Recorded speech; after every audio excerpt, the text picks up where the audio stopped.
Well, get right to it. This is the second part of the best chases of the whole year. Enjoy the show. On Sunday, January 14th, 2024, at approximately 12:40 a.m., I was patrolling Martin Luther King Drive in West Memphis. While driving southbound, I observed a red passenger car with a temporary tag that was about to fall off the rear of the vehicle. I performed a traffic stop on the vehicle near the South Service Road and Martin Luther King Drive.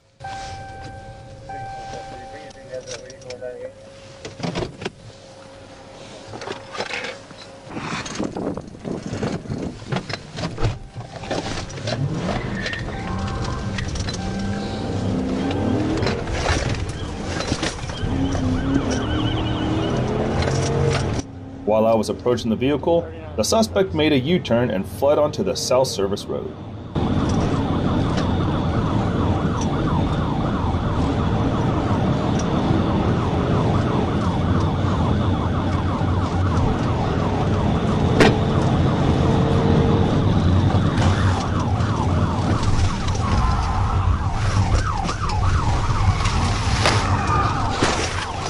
The suspect was exceeding 100 miles per hour and continued to drive recklessly. I activated my emergency lights and siren, but the suspect vehicle did not yield and continued to flee. The suspect then turned east onto US Highway 70 and continued fleeing on Interstate 55. I lost sight of the suspect vehicle and Trooper Darian Evans continued pursuing the suspect.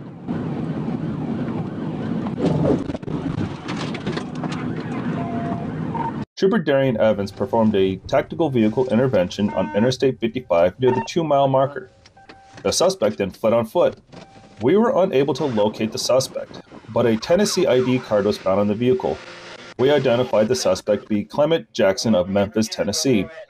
The vehicle was towed by Clark Towing and was reported stolen later the same day.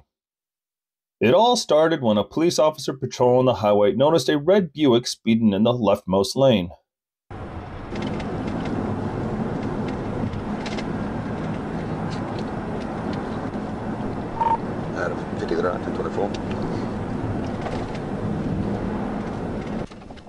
You are being pulled over. Stop your vehicle. As you can imagine, the driver refused to stop and started pointing with his hand for the cop to move after him.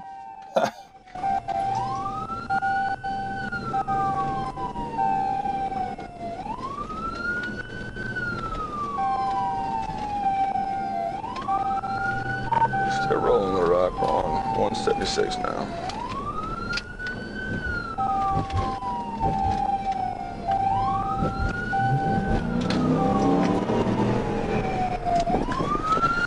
Pull over! Pull over!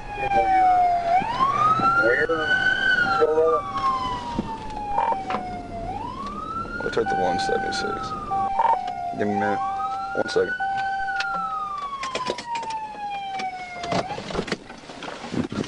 Get back in your car, bro. I gotta get to my house. I need you to follow me to my house. It's an emergency. Get back in your car, bro. No, pull over. Pull over. You're gonna pull over. You understand me?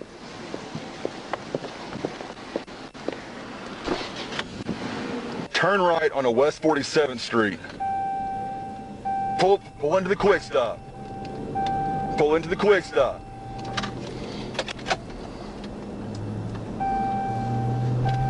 In case you didn't hear, the driver told the police officer to get back in his car and follow him home. After a lengthy pursuit, the officer decided to use a TVI maneuver and stop the suspect.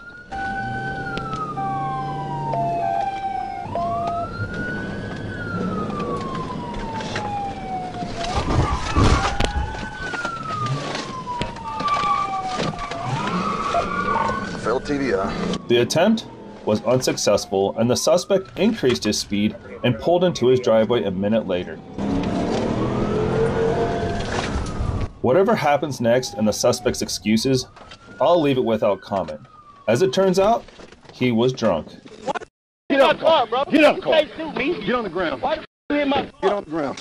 Why the f Get you on in the my ground. car? You ain't got to do all that. Get on the ground. Talk to me. You're under arrest. That's why. I know I was on the risk. That's why I didn't want Over here. to put me up by myself. Get over here. Oh, that, Put your hands on your pit maneuver. Put your hands behind your back. You'll be tased. For what? I'm not being aggressive with you. Put bro. your hands behind your I back. haven't touched you. You're under I arrest. haven't moved. Put your my hand. car. Put your hand behind. Hit my car. Put your hand behind back. You're done. Done with what? Because I made him follow me home? Why the hit my car, though? Walk away. What is going on? Walk away. Why the hit my car? Arrest for what? Fleeing. I wasn't fleeing. I wasn't fleeing. You got up to a certain amount of miles to follow me, bro. Bullshit. You Yes, see, the you do. You see lights, you stop. I don't Oh, stop. you got No, that ain't what you got to do.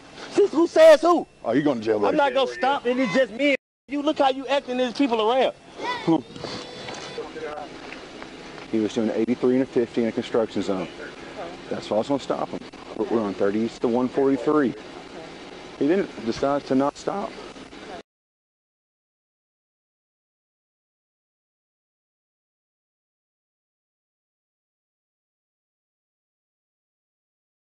You don't get anything on your terms. Because you did. Well, what are we talking about then? You How much you had to drink? You've already listened to everything he had How to much say. you had to drink? Ain't got to do with drinking, bro.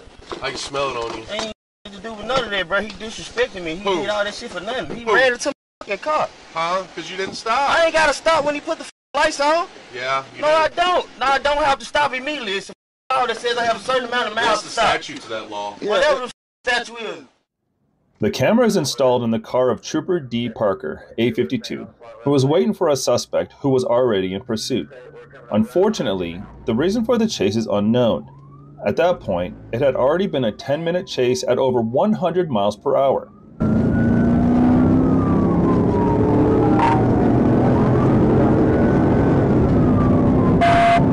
Marking on it. Still 40 west, please, 80 moderate traffic. I think we're going to be taking 30. Definitely looks like it. We're taking 30. Right now, speed 100.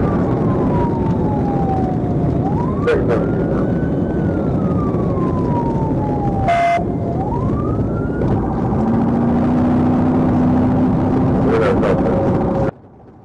Due to the suspect's inappropriate behavior, the decision was made to stop him as quickly as possible before he reached the city limits at that speed.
The first couple of attempts were unsuccessful, but as soon as there was a gap, without other drivers, the push bumper went into action. The suspect was taken into custody and refused medical attention. The car was pushed to the side of the road, and the road was unblocked in 10 minutes. The chase began when the driver of the Kia was speeding in front of a police officer, and of course, did not stop afterwards. The police officer in the car from which the video is being filmed was waiting for the suspect a little ahead. By that point, the chase had reached 100 miles per hour, and the suspect had already turned off his lights in an attempt to escape.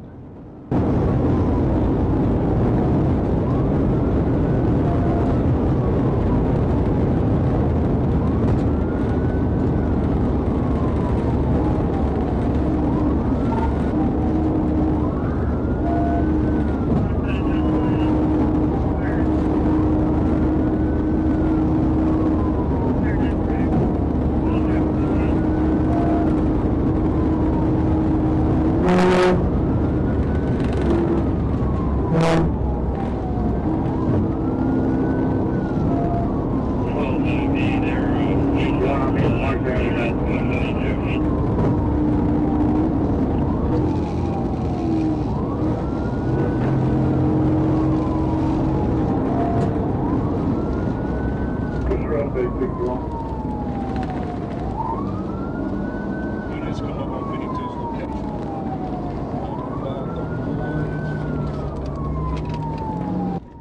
After the police caught up with the suspect, the decision was made to stop the suspect as quickly as possible with another police officer who was estimating when to perform a pit maneuver.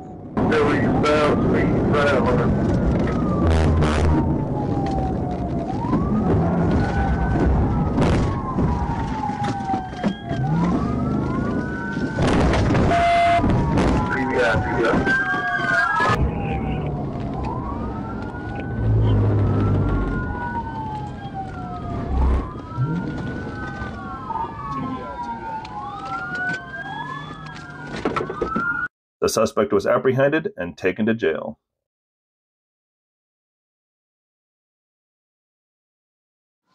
On December 22, 2023, at approximately 0150 hours, the Little Rock Police Department asked for assistance with a vehicle pursuit on I-30 westbound.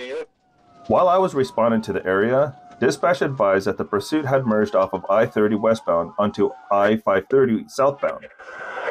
911 for West County. I'm here off of I-530. And eventually exited onto Pratt Road. I was able to intercept the pursuit at the intersection of Pratt Road and Ironton Road and became the primary unit. We are eastbound on Ironton. Break 15, get up here as soon as I can. I'm on 50. Okay, both behind, you're good. I advised dispatch that I was the primary unit and that we were traveling northbound on Ironton Road. I then immediately positioned my patrol unit beside the suspect vehicle to attempt to conduct a TVI.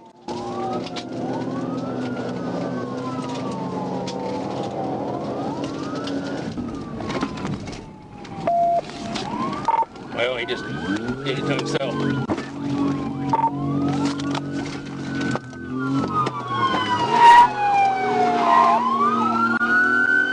As soon as the suspect vehicle sped back up, I immediately positioned my patrol unit for another TVI, and again, the suspect vehicle applied its brakes.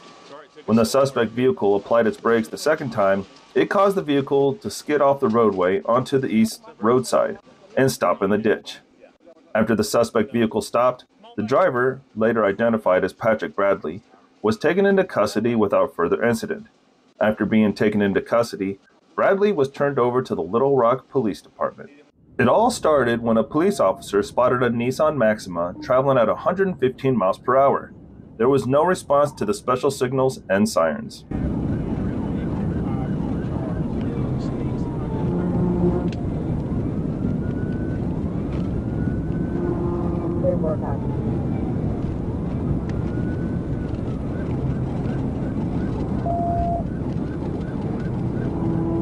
The police officer immediately attempted to stop the suspect, due to the fact that the road was empty and there was still time to get to a residential area.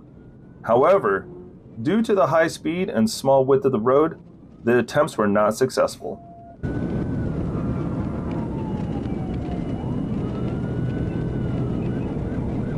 I'm coming to the sub right now. They're 59, didn't have you.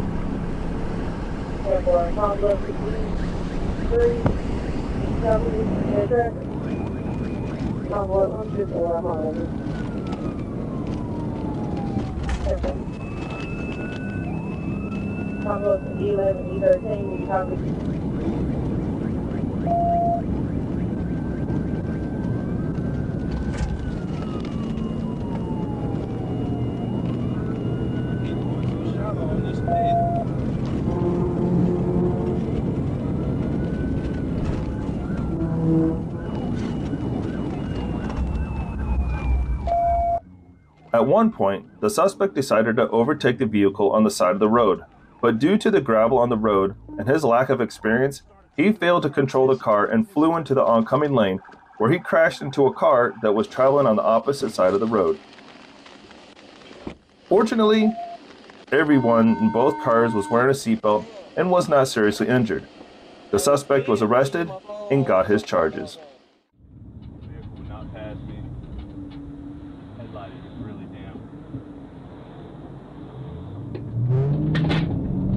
Arkansas State Police Trooper attempts a traffic stop for a defective headlight. The vehicle's driver refuses to stop. Almost immediately, The suspect increased his speed to 100 miles per hour with a 45 mile per hour limit.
He was lucky enough to skid several intersections on red, but while attempting to do so once again, he crashed into a standing car. The speed was so high that the car flew into the middle of the intersection and overturned. In this situation, people in both cars were also wearing seatbelts, so they survived. All participants were eventually taken by paramedics to the hospital for tests. The suspects were then turned over to the police. On August 11, 2023, at approximately 6:43 p.m., I was patrolling Interstate 40 West, approaching Dave Ward Drive. I observed a black 2023 Dodge Charger bearing Texas temporary tags traveling behind me in the inside traffic lane at a high rate of speed. The vehicle was significantly passing other vehicles on the roadway with a speed limit of 75 miles per hour. I activated my radar and measured the speed of the first vehicle at 107 miles per hour.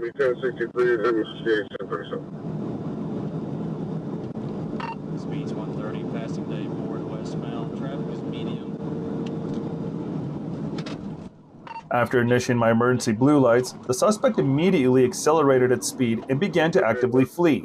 I then noticed Troop A Communication Center that I was in pursuit. During the course of the pursuit, speeds achieved 136 miles per hour.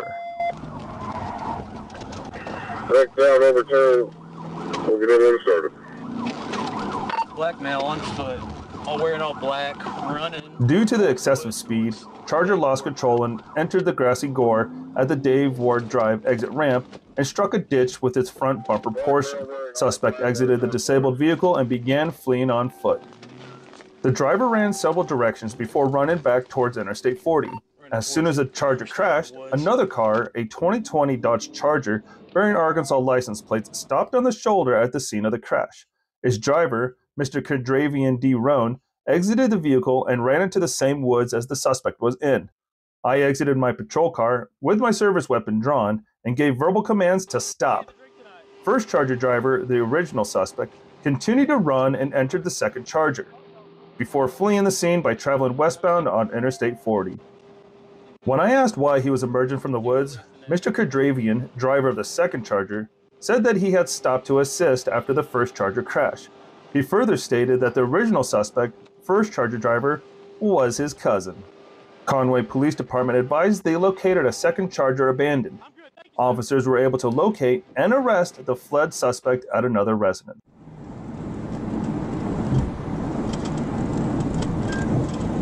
If you don't have a driver's license, what do you do when the police want to pull you over? That's right. The right thing to do would have been to stop. But this driver decided to turn the fine into a more serious violation while putting the lives of others in danger.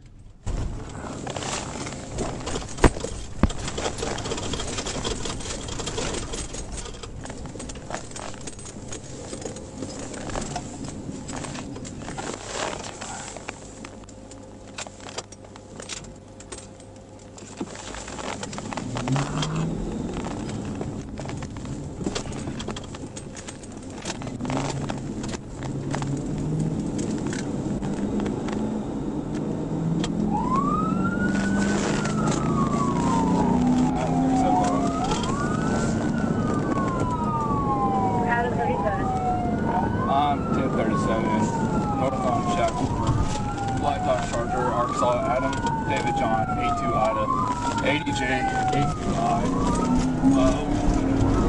Marco Ricker stopped speeding, and here's what he's driving. In fact, he was on his way to his house right from the start. Probably get his driver's license, right? Drive 298, 263, drive 3070, 237, northbound, traffic north of Marco. We just made a left turn past Terry Elementary School. Current speed is about 70.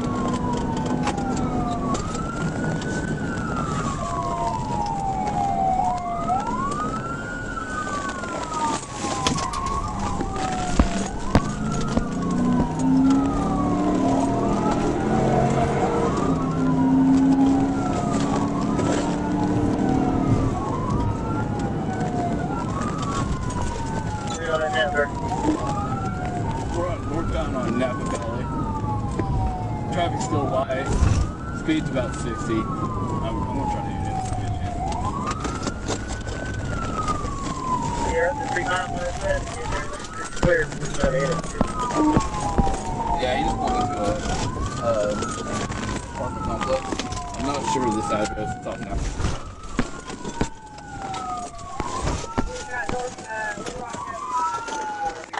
Hey, show me your hands!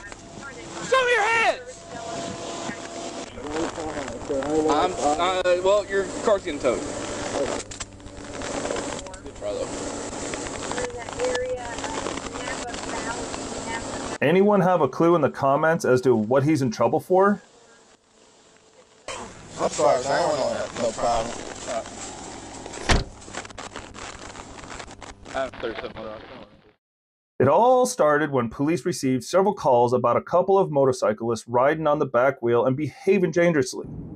After some time, a trooper spotted the bikers riding down the street. As you might expect, they weren't going to stop. H2 forcing F37 with the Grom on Walgreens. I'm going back into the movie theater, cutting across the mall parking lot. It's one of the little Groms. Over.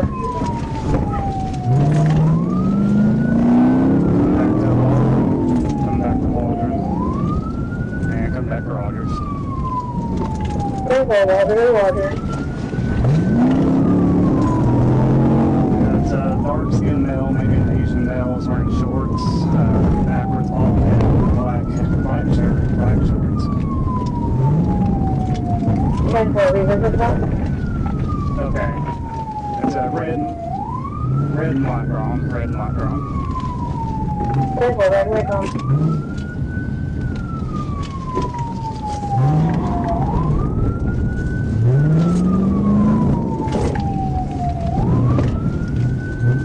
We're heading back towards Walden. North. Over, Walter, with them.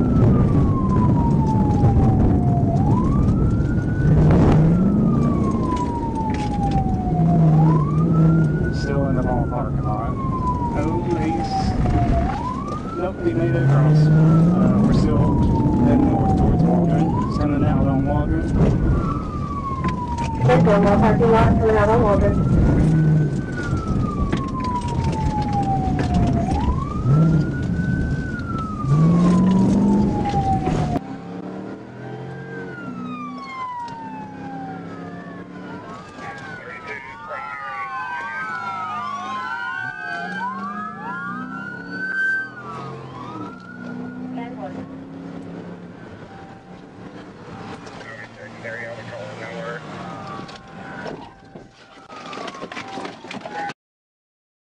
Head first, I don't care.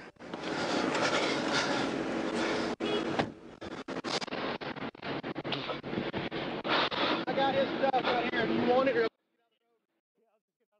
It was later discovered that the suspect on the motorcycle was also armed. He did not explain the reasons for his behavior. October 23rd, 2023, Little Rock, Arkansas. Officers with the Little Rock Police Department were advised of a stolen GMC Canyon that was being tracked by OnStar Emergency Services. As officers responded to the area, one LRPD officer located the truck at a gas station. A high-speed pursuit begins.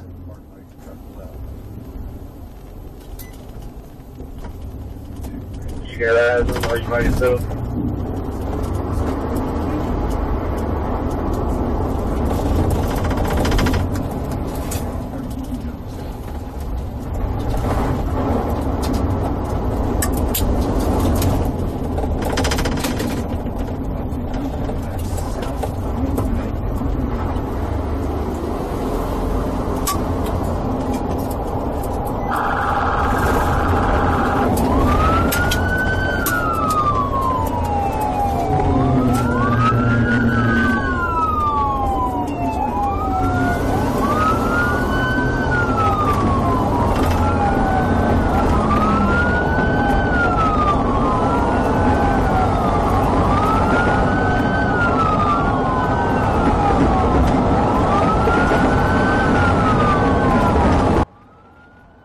After the pickup pulled onto a road clear of other drivers, the police turned off the pickup where it could only roll. But due to the weight of the vehicle, it was still rolling for a long time. After realizing that the car could now only roll, the suspect turned around to go down the hill instead of up the hill. At this point, his passengers decided to leave the pickup truck and attempted to flee.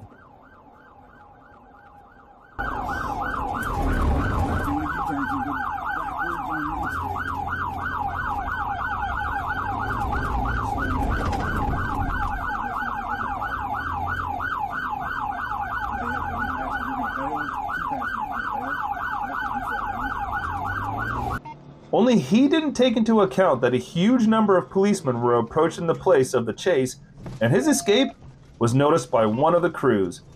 5 minutes and he was arrested. And then the fairy tale begins that he was just asked to pick up the car and take it to some place. I can show you my text on my phone, boss. All right, man. hey. I just got picked up from somewhere. Hey, for now, you're involved in it. Stand up for us. Coming around the front court. Damn.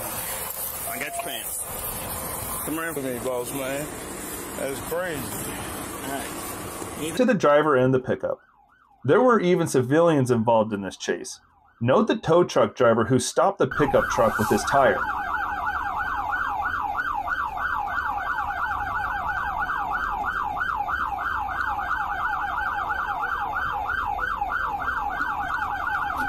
Whether this was intentional from the beginning, no one will ever know.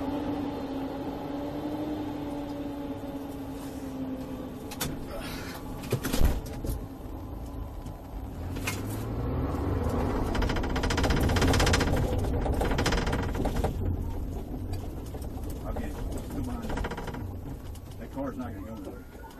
Very far. Somehow, the pickup truck rolled again, but that didn't make a difference. November 21st, 2023, Miller County, Arkansas. Trooper Tyler Gentry stopped a Chevrolet Cavalier on U.S. Highway 67 and County Road 53 in Miller County for following too close and an expired plate. The driver states he doesn't have his driver's license with him and provides a false name. Trooper Gentry utilized a fingerprint scanner to identify the driver, who was then positively identified as Jerry W. Beard Jr., who was on patrol. Lady. Okay. And we just going right here. I'm going right here to this house right here. Okay. I just picked it up from down the street. I got you. You got your license with you, man? No, sir. It's at this house right here. I can go right here to this house and grab it for you. It's fine. I'll just get your name and date of birth, okay? Hey. Why don't you hang up the phone right quick? I'm listening. I run that name and the date of birth. Keep your hands up on the steering wheel for me. You're good. I run that name and the date of birth that you gave me out of Louisiana. I didn't get any kind of return on it. Do you go by a different first name? No. Different anything on your license? No, this is my name. And it's out of Louisiana? Yes, sir. If I get any kind of return off of that fingerprint that I took from you and it comes back to a different name, you can go to jail. Okay? I understand. Yes, sir. It's Jerry Braxton. B-R-A-X-T-O-N. Yes, you know, I'm a junior. You're a junior? Yeah. 8/17/83. Yes, sir. And it's Jerry, not Gerald? No, it's Jerry. Okay. That him? That'd be Jerry Beard, not Braxton.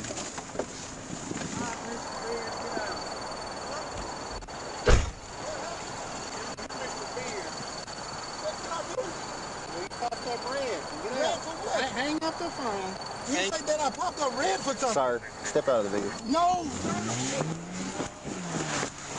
Trooper orders the driver out of the vehicle, but he flees from the traffic stop.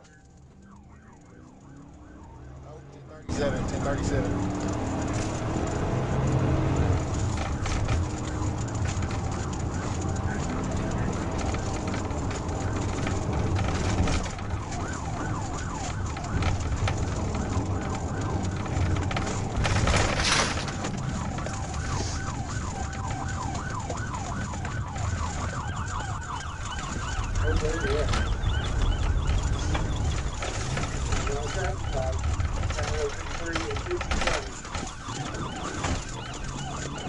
We're headed out back towards 67.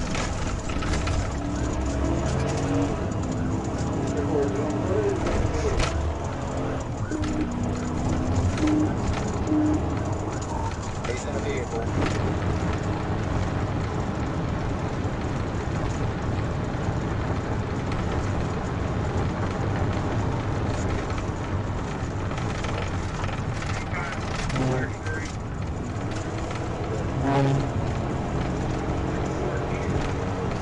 Police officers immediately noted the driver's extreme behavior and almost immediately began attempting to stop the suspect with a pit maneuver.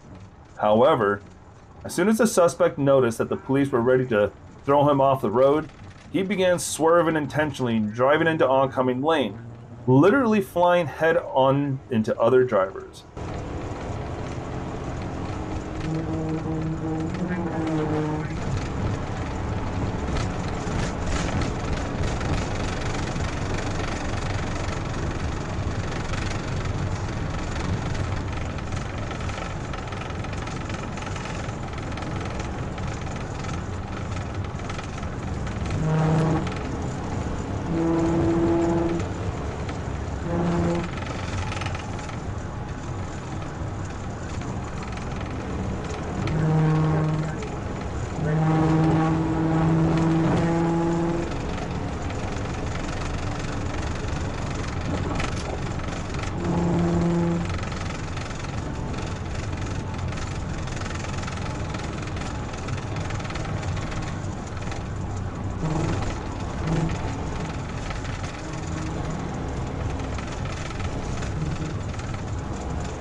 After several failed attempts, the decision was made to break it with spikes. To do this, one of the officers stops in advance and has the spikes ready, while the other officer purposely starts to push a suspect so that he notices the spikes at the last moment. In fact, the plan was successful and the suspect blew out both right tires, which was the end of the chase.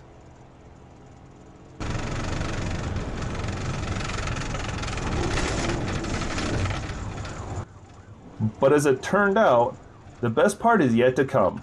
The suspect was determined not to give up.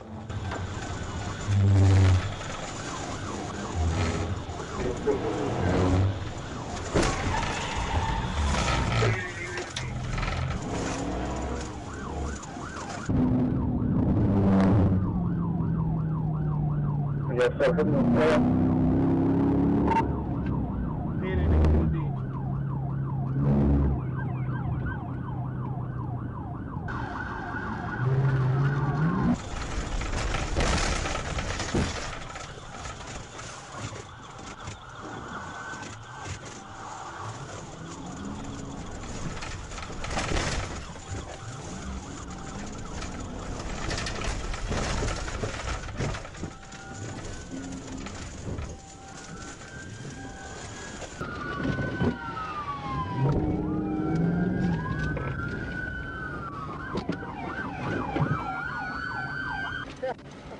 I can't breathe.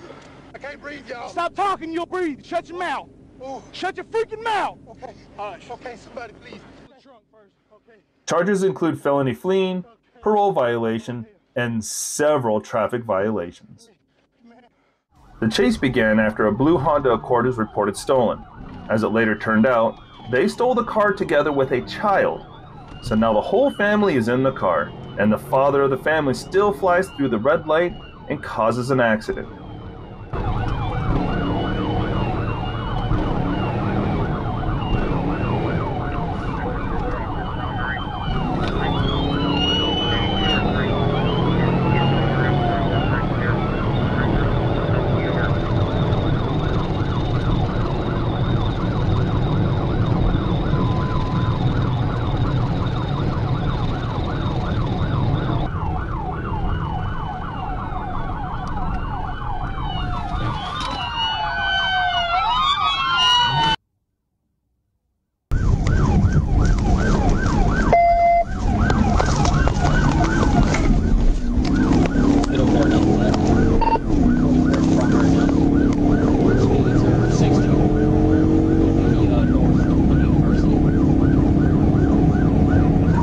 Chases for stolen cars are not a new thing for you, but the fact that now the chase is led by a rookie with his mentor, it is quite a rare sight, especially when you can clearly hear them talking.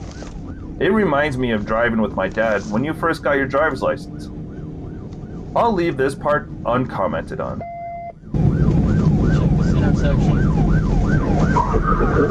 Going through 65th, speeds are 80.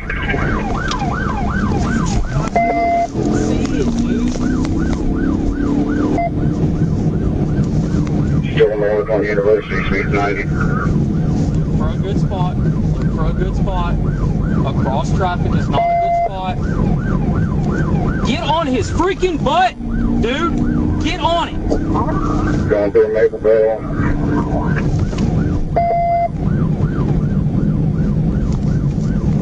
Stay on him and get up there so you can end this. Get up there on his bumper. If you give him space, you're not going to be able to end it. Just passed through first tee, speeds 90.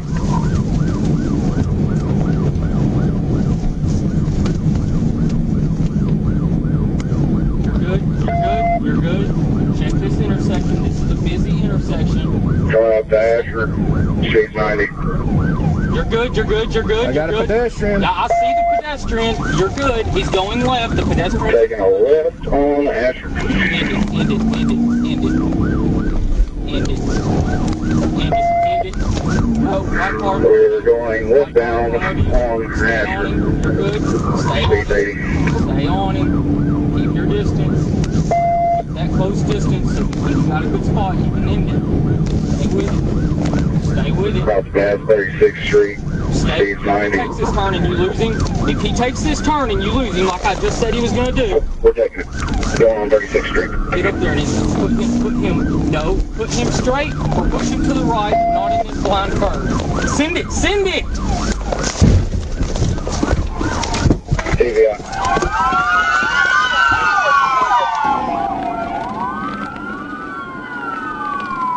TVI.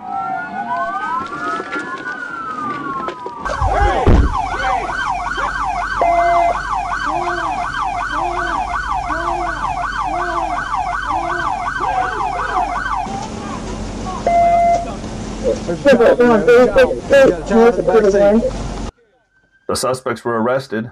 The child was not injured and was given to emergency services.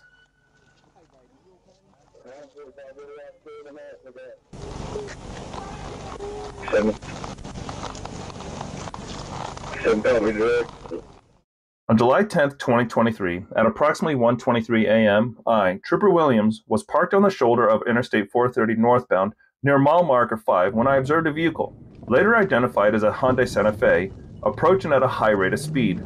The vehicle was estimated to be traveling 90 miles per hour in a 65 mile per hour zone. Using my rear radar antenna, I locked the speed of the vehicle at 91 miles per hour.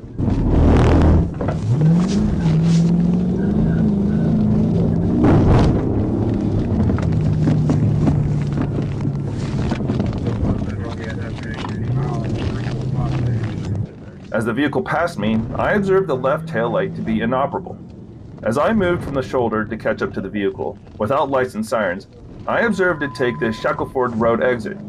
As I approached the intersection, the vehicle had already turned. Then I saw the vehicle continuing northbound on Shackelford Road, passing through red traffic lights at a high rate of speed.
As the vehicle approached the intersection with Henson Road, it failed to negotiate the turn, causing the vehicle to leave the roadway.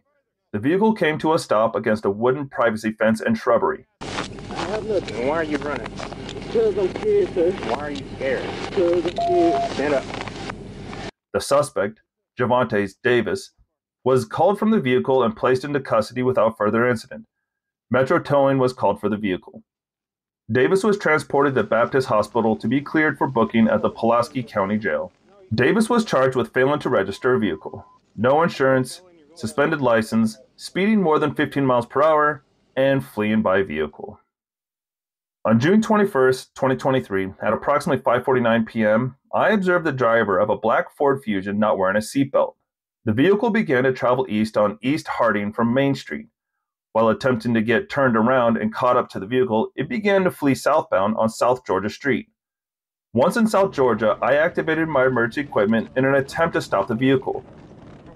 The vehicle reached speeds of approximately 90 miles per hour as it continued south on Georgia Street.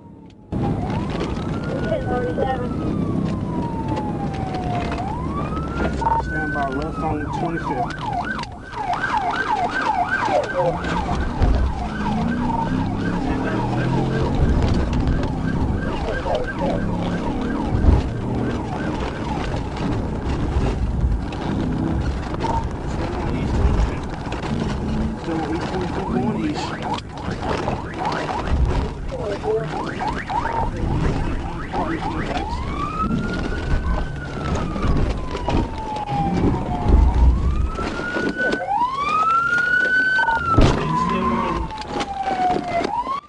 From Georgia Street, the vehicle then fled east on 25th Street into the St. John apartment complex. Once inside the St. John apartment complex, I conducted a TVI on the vehicle, which led it to subsequently stopping. The driver was taken into custody without further incident. The driver of the vehicle was Kevion Briggs. The vehicle was towed by Smith's Wrecker Service. During the inventory of the vehicle, I located approximately 24 grams of marijuana. All evidence recovered was sent to the Arkansas State Crime Lab. The suspect's charges: no seatbelt, driving on suspended license, owner failed to register the vehicle with expired tags, no liability insurance, fleeing from the vehicle or conveyance, and speeding more than 15 miles over the limit. On January 25, 2024, at approximately 5 p.m., Florida Highway Patrol troopers initiated a traffic stop on a Silverado truck occupied by 3 individuals: Vincent Fernandez Barbosa, Julian Montez, and Tramian Reed. The purpose of the stop was to investigate Barbosa for suspected drug possession. Upon signaling for the truck to stop, the Silverado failed to comply and instead engaged in a high-speed pursuit, traveling recklessly along the turnpike. Subsequent investigation revealed that while attempting to evade capture, the suspects discarded a bag containing cocaine and 3 firearms from the vehicle.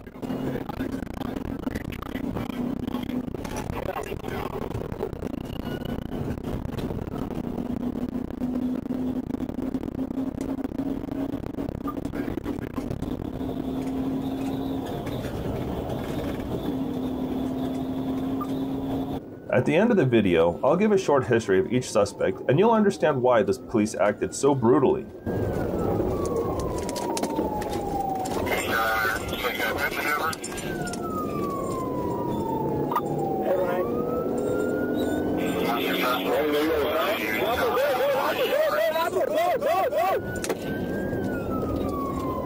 You asked, why did he let the Charger pass for so long? Well, there's two possibilities. Either because the new Explorer is more expensive, or because the driver of the Charger was certified for a pit maneuver.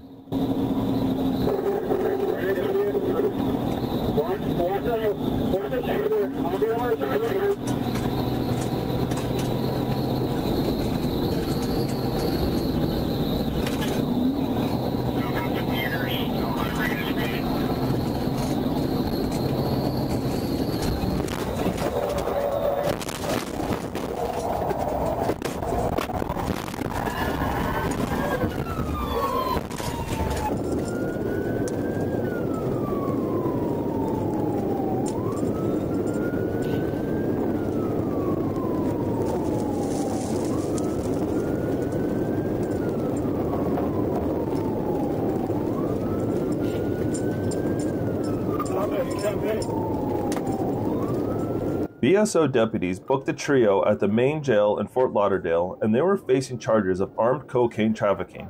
Their bond was denied. Fernandez Barbosa of Deerfield Beach was on felony probation for possession of methamphetamine and possession of marijuana. He was also facing 2 probation violations.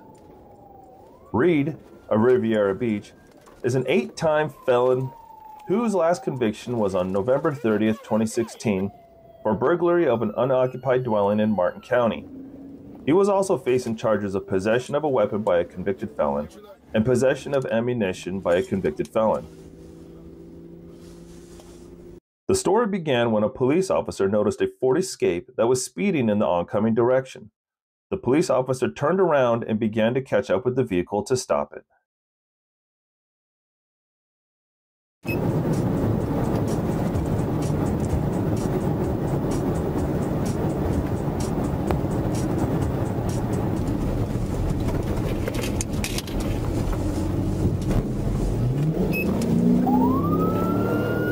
Of course he didn't stop.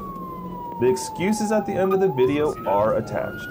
Top 1050, possible 1031, 428, 30 Bravo Juliet Whiskey Lima.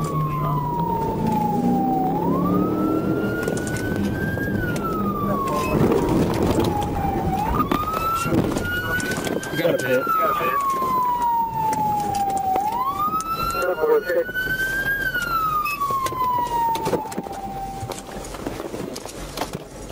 Get out of the car!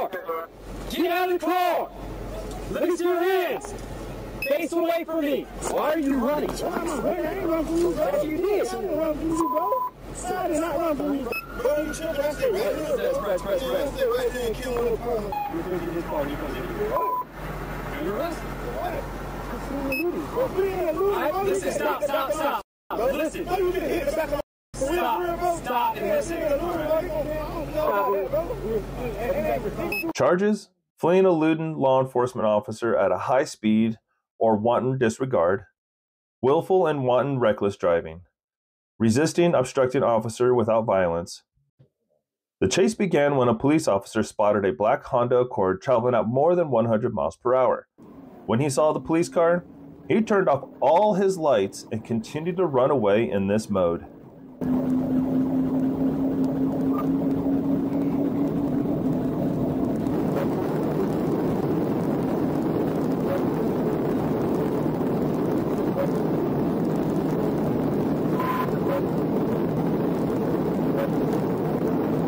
As it turned out later, there were 3 teenagers in the car under the influence of some kind of substance.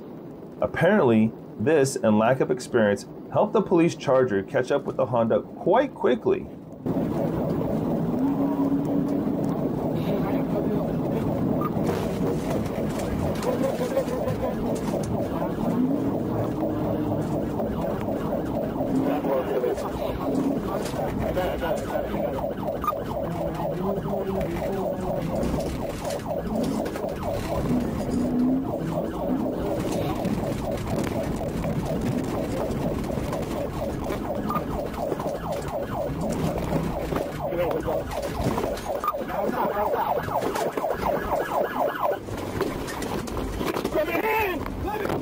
leave you without commenting on the demands of one of the detainees. Charges: fleeing and eluding a law enforcement officer with lights and sirens, driving while license suspended or revoked, and marijuana possession not more than 20 grams. Do you understand any of these rights that I explained to you? Yes, sir. Okay, do you have any questions for me right now? Yes, sir. You dying back here? I do. What you got? Can I please get a little bit of fresh air? And maybe, if you can, I completely understand if you don't want to, put the handcuffs in the front. And last request, I have a vape in the car somewhere. If you could just let me hit the vape. All right, so any of those if you can. First thing to get fresh air. I can crack the window for you. Okay, that's perfectly fine. Handcuffs in the front. Once we get down to jail, I can do that. That's okay. Third thing, my sergeant's here. I can't really let you. Otherwise, I would. I ain't lying to you. All right. Okay. Let me crack this window. Just hang tight for me. Thank you. On November 14th, 2023, the blue Porsche Cayenne reported stolen from Collier County was spotted by a Florida Highway Patrol trooper. The car was speeding past other vehicles on the shoulder of Florida's Turnpike near Southwest 42nd Street in Miami-Dade. The trooper attempted to stop the car, but the driver continued to flee.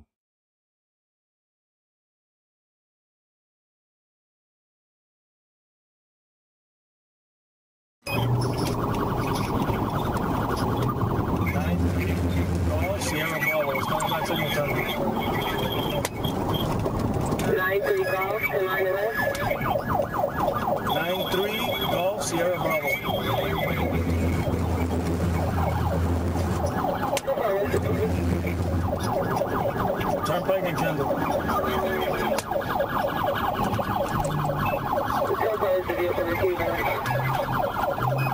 That's time for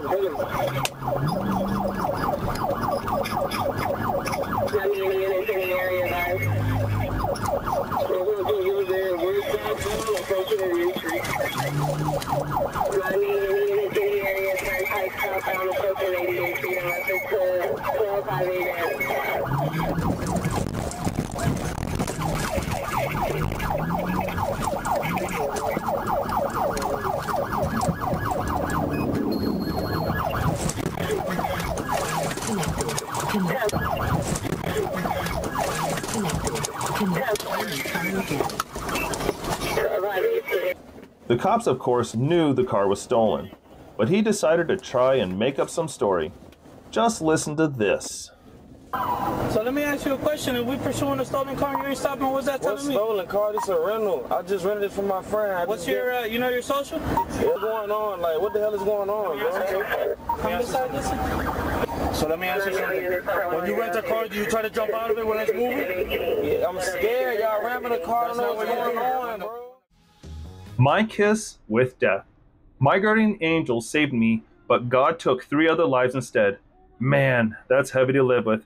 April 29th, 2024, Whitby, Ontario, Canada. The reason for the chase is unknown, but the officer with the recorder in the car was asked for support in ending the high-speed chase, as he was the only one certified to perform the pit maneuver. Almost as soon as he entered the chase, other police officers successfully deployed spikes.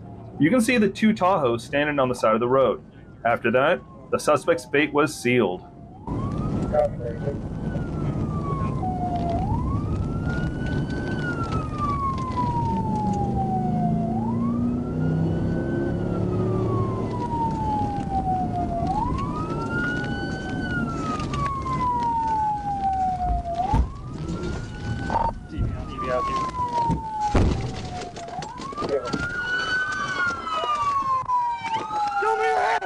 The suspect was arrested and sent to jail. Fast and professional work. At approximately 11:30 p.m. on January 5th, 2024, I responded to assist the Saline County Sheriff Department with a welfare concern for John Land. Saline County deputies were working with Land's family members using a cell phone tracking app to gather information on Land's location after it was determined that Land was the main suspect to a shots fired criminal mischief incident in the city of Hensley. Saline County Deputy Furton was able to locate Land driving in a maroon GMC Denali pickup truck I-30 West near the 125 mile marker.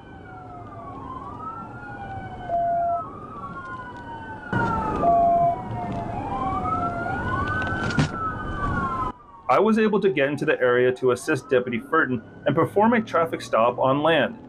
Deputy Furton activated his lights and siren, and Land refused to stop. After traveling from the intersection from Bryant Parkway to the intersection of Shobi Road and Mills Park Road, Land refused to yield to Deputy Furton.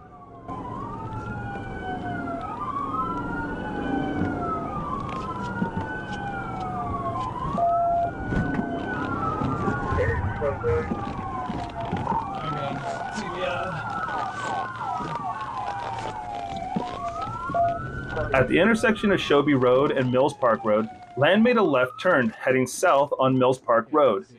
I took primary in an attempt to get Land to stop. Driver, put your hands out the vehicle. I performed a TVI on Land's vehicle to get him to stop. Land was instructed to exit his vehicle and was placed in custody without further incident. Land was transported to Saline County Jail and charged accordingly. Fleeing, vehicle or conveyance, careless and prohibited driving. On December 1st, 2023, I was running traffic stationary on Interstate 49 southbound at the 91-mile marker. While I was stationary, a gray passenger car without a license plate pulled off the roadway ahead of me, and a white male exited the vehicle. I advised dispatch of the vehicle and attempted to make contact with the individual, who began to yell profanities and act in a disorderly manner. I asked the subject to calm down, and he refused. After yelling profanities, he entered his vehicle and sped away. I advised dispatch I would be attempting to catch up to the vehicle.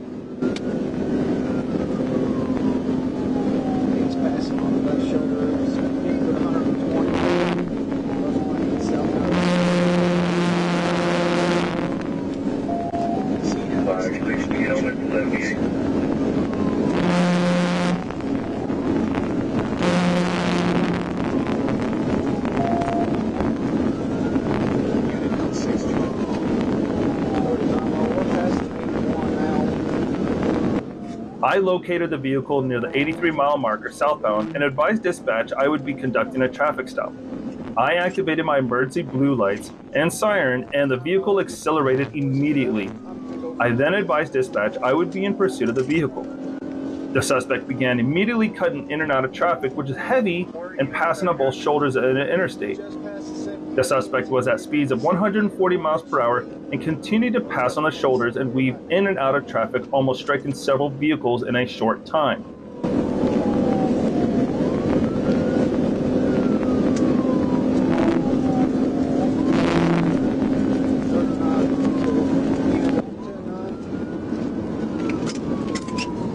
You just focus on driving, I'll call the pursuit.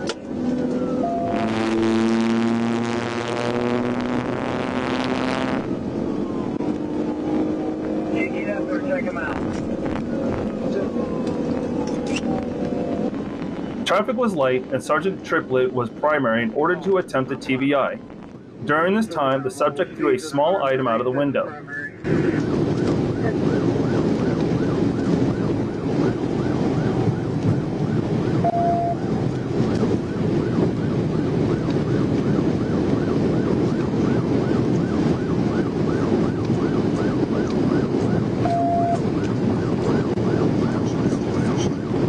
He's ran 2 cars off the road.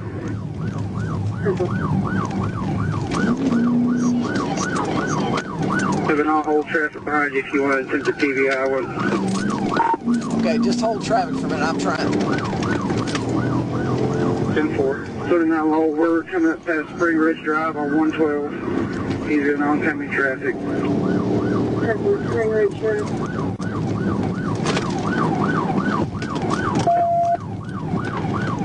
So then I'll hold coming up on Wagger Road.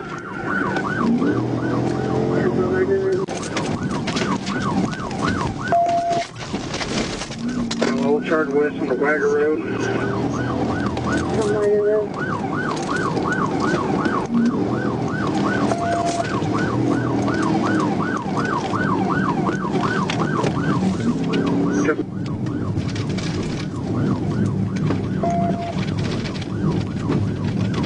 And I'll hold my tires low out, maybe 10-7.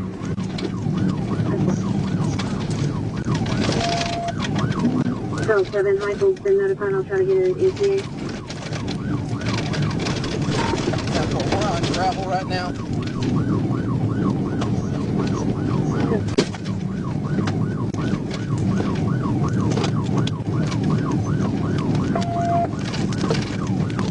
Okay.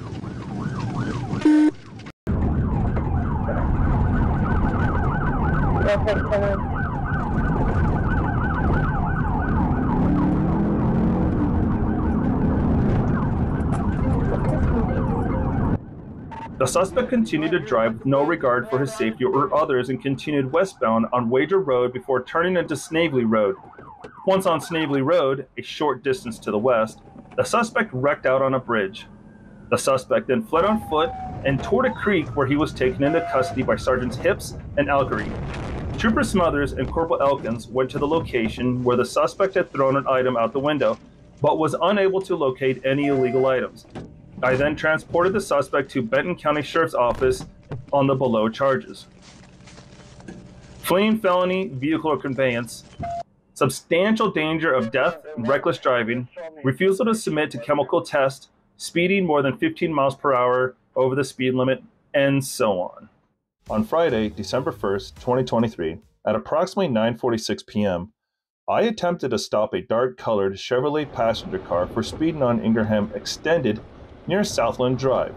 The Chevrolet was traveling south on Ingraham Extended at 52 miles per hour in a 35 mile per hour zone. I turned on my siren to ensure the driver knew I was attempting to stop him, but he continued to travel south and accelerated to speeds above 90 miles per hour. I called dispatch and advised I was in pursuit and gave a description of the car.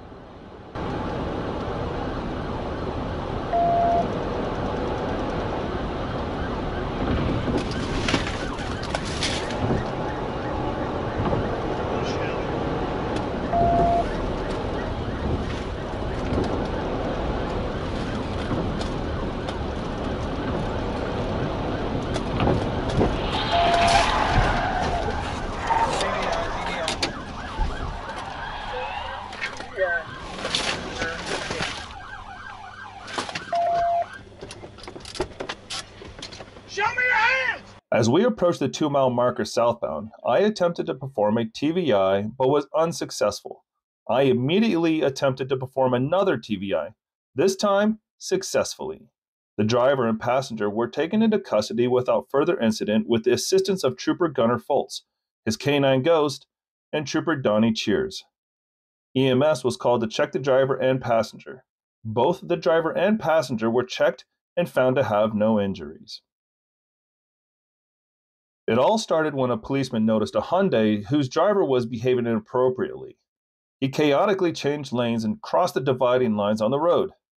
After turning on the special signals and siren, there was no response from the Hyundai driver, and as he continued to drive erratically, the decision was made to stop him as quickly as possible.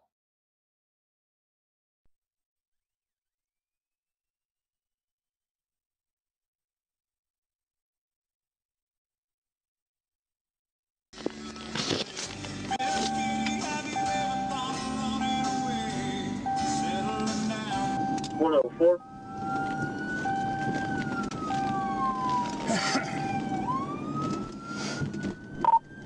got a gray Hyundai Sonata here on Art Street coming up on.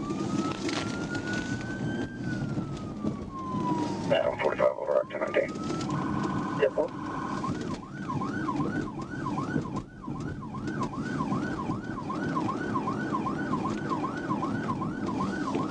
The reasons why he didn't stop and behaved like that, you will hear further from the suspect himself. Whether you believe them or not is up to you.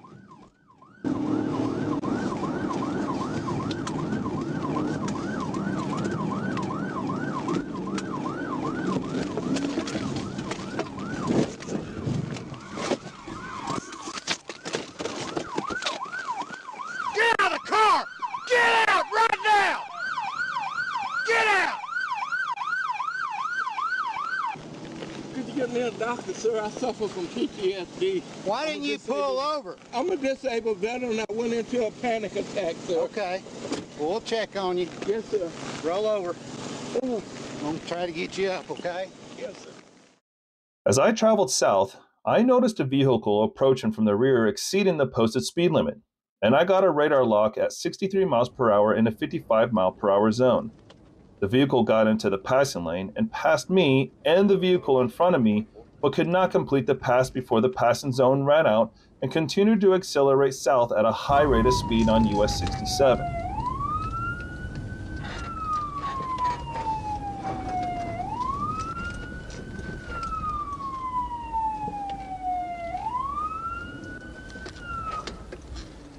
Be coming to stop here in the Cottage Hill Drive.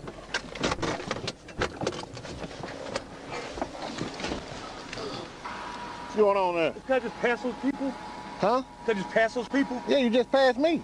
Yeah, but I was just trying to pass everyone. It was an open lane to pass. Speed limit 55. How fast was I going? Going 63 when you passed me. You got your driver's license on you? I gotta go, bro. Sorry. Oh. I made a driver's side approach to advise the driver, Alexander Portrays, why he was being stopped, and he immediately started talking and was very nervous. After I asked Portrays for his ID, he said he did not have one. I asked Portrays to exit the vehicle, and he said he could not go. Portrays put his vehicle in drive and fled the traffic stop, heading south on Highway 229. I notified Troop 8 dispatch that I was in pursuit at 12:55 a.m. I saw the vehicle making a left onto Vulcan Road and immediate right onto South Park Road.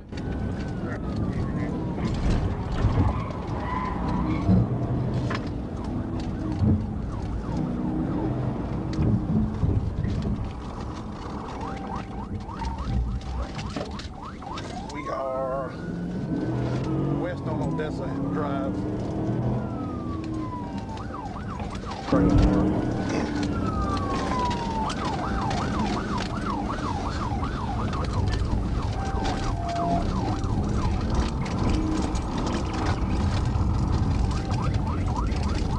Unknown road.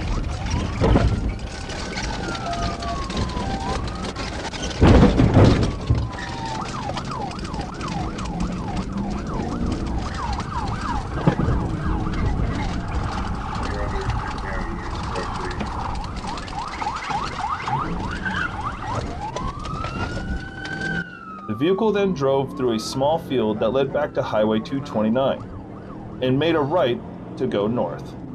The vehicle made a right turn on Vulcan Road and a right on South Park Road, then drove back into the field and made a U-turn to get back on South Park Road.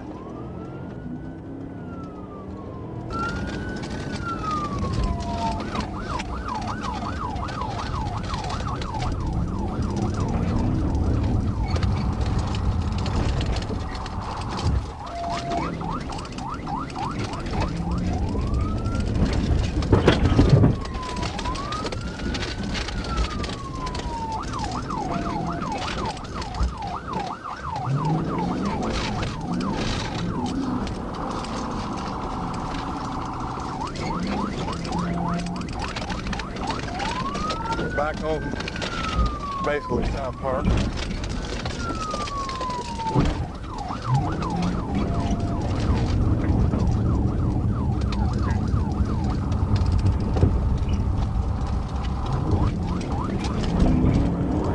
back towards 229. I caught back up to the vehicle as it was making a right turn on Vulcan Road, where I was able to perform a TVI at approximately 12:59 a.m.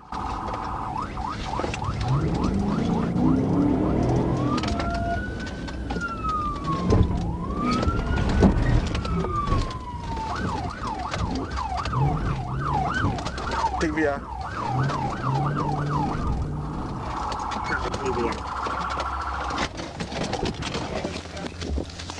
Full pursuit. Get on the ground! Get on the ground! Get on the ground! Pushing the vehicle into the ditch where Portrays exited the vehicle and continued to flee on foot in a wooded area. I gave verbal commands for Portrays to stop running and get on the ground, and he failed to comply. Due to the thick brush, it was hard for both of us to maneuver, and I advised Portrays I would tase him if he failed to comply. Due to Portrays complaining of neck pain, shoulder pain, labored breathing, and me deploying my taser to energize him 3 times, Portrays was transported by Pafford EMS to Baptist Hospital in Little Rock. Portrays was released from Baptist Hospital, and I transported him to Saline County Jail, where he was processed and charged. On Tuesday, January 30th, 2024, I, Trooper Jacob Haney, was patrolling Interstate 30 for a possible reckless driver traveling eastbound near Exit 18. In the 35-mile marker eastbound, I observed a 2017 white Cadillac CTS matching the description provided by Troop G Dispatch. I activated my emergency lights to conduct a traffic stop. The vehicle accelerated, turning south onto State Highway 299, then onto State Highway 174.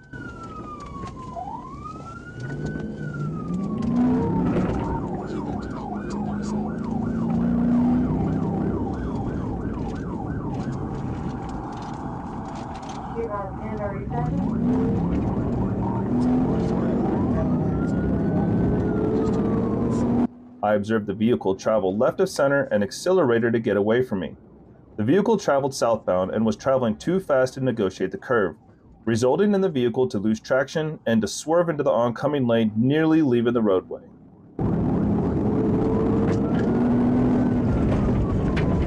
I attempted a TVI with no success.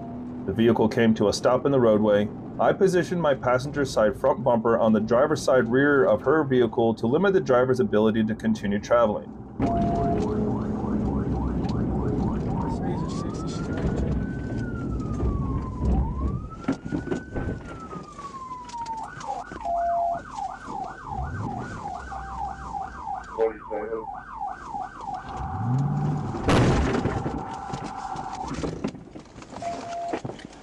Show me your hands! Stop moving! Stop moving! The driver made visual contact with me and continued to make attempts to flee. The vehicle was able to continue and traveled into a deep ditch on the east side of the roadway, then exited the ditch and entered back onto the roadway, traveling southbound.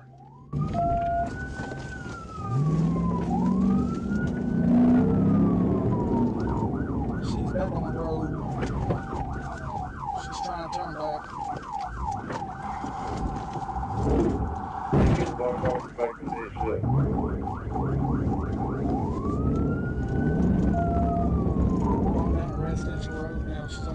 The vehicle traveled west down the driveway of the residential property, nearly colliding with the 2 trees parallel with the driveway. The vehicle made another attempt in turning around in the driveway, then backed up and accelerated and collided with my front bumper. I accelerated into the disabled vehicle and rotated the vehicle clockwise until the vehicle came to a final rest facing north.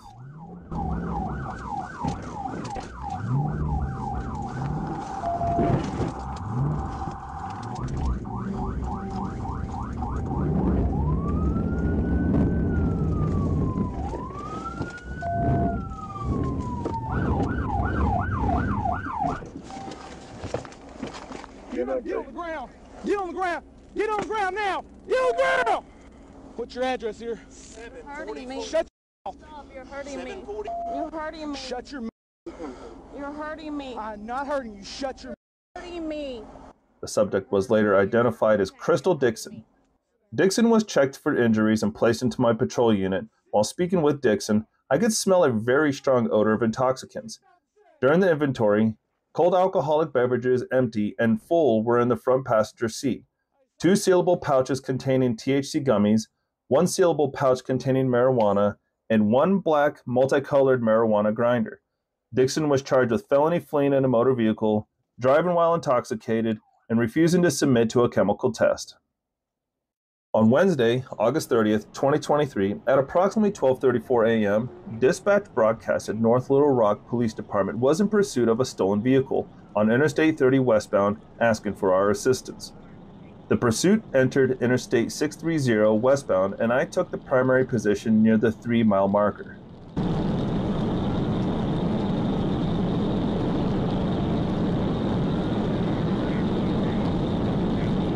Shortly after taking primary, I performed a TVI by using the driver's side of my TVI bumper to make contact with the passenger rear quarter of the suspect vehicle. This caused the suspect vehicle to rotate approximately 360 degrees clockwise.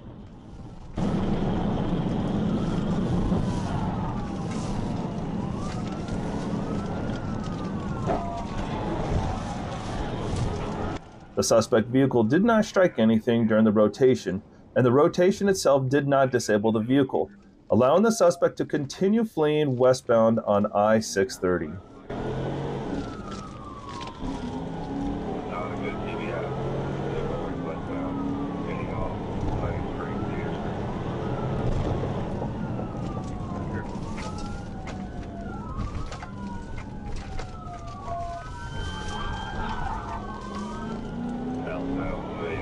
The suspect, later identified as Dominique Cunton, took the 3B exit, turned left, south, and continued his reckless flight the wrong way on Pine Street.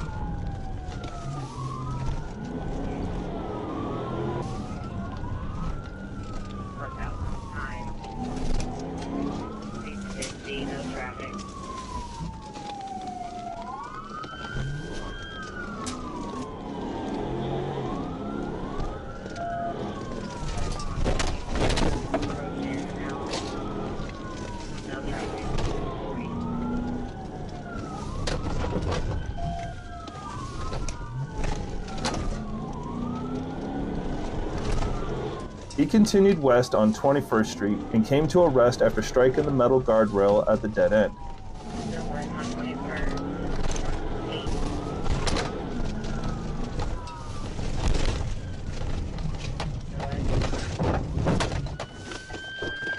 After striking the guardrail, Quentin fled on foot south through yards on 22nd Street and west on 22nd Street. I caught up to him near Madison Street, where I tackled him to the ground.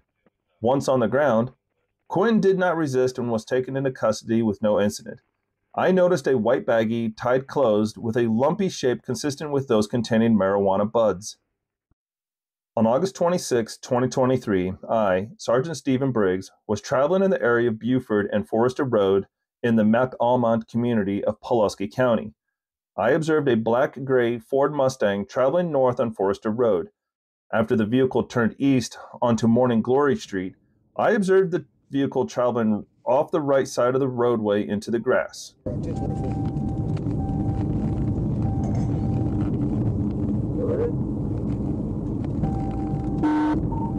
I initiated a traffic stop of the vehicle in the 100 block of Morning Glory Street. The vehicle continued to travel east, passing several locations to stop. The vehicle accelerated and I activated my siren and informed dispatch I was in pursuit.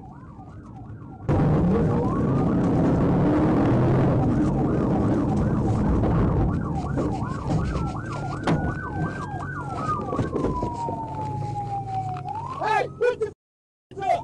Put your hands up! I ordered the driver to place his hands in the air, and the subject complied.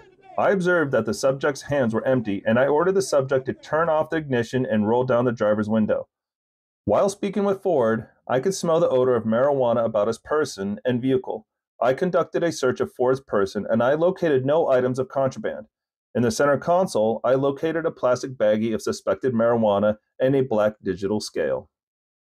On February 2nd, 2024, at approximately 8:51 p.m., I, Trooper Killian, was patrolling Interstate 630 East at Fair Park in the right lane. I observed a white Honda Accord traveling in the middle lane, decreased speed, and transitioned from the middle lane to the right lane directly behind another vehicle, and began following the vehicle too closely. Once behind the vehicle, I ran the license plate through the computer, which showed the vehicle to be registered to a Marcus McBride and to have expired registration. We're on today. 252. Little Rock 1037.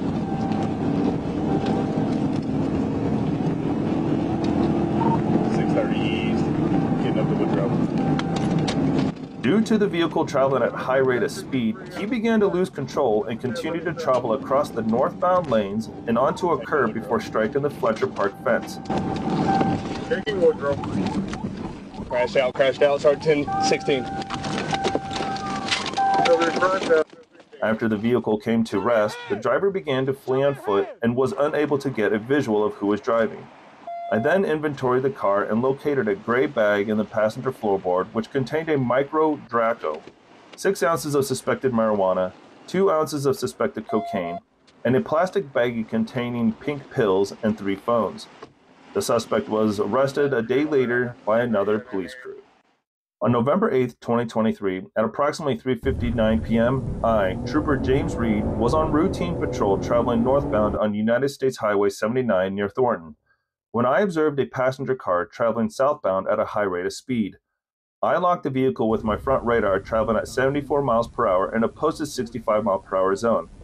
After observing the traffic violation, I activated my emergency lights to stop the driver of the passenger car, who took a little time to pull over onto the shoulder. Once the vehicle stopped, I made contact with the driver and passenger. I introduced myself as Trooper Reed of the Arkansas State Police and advised the driver regarding the reason for the stop.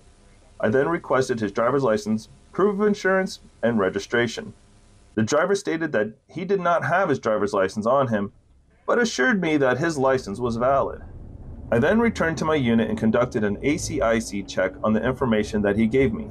The check came back with negative results. As I was about to exit my vehicle to speak with the driver, he put the vehicle in drive and began to flee.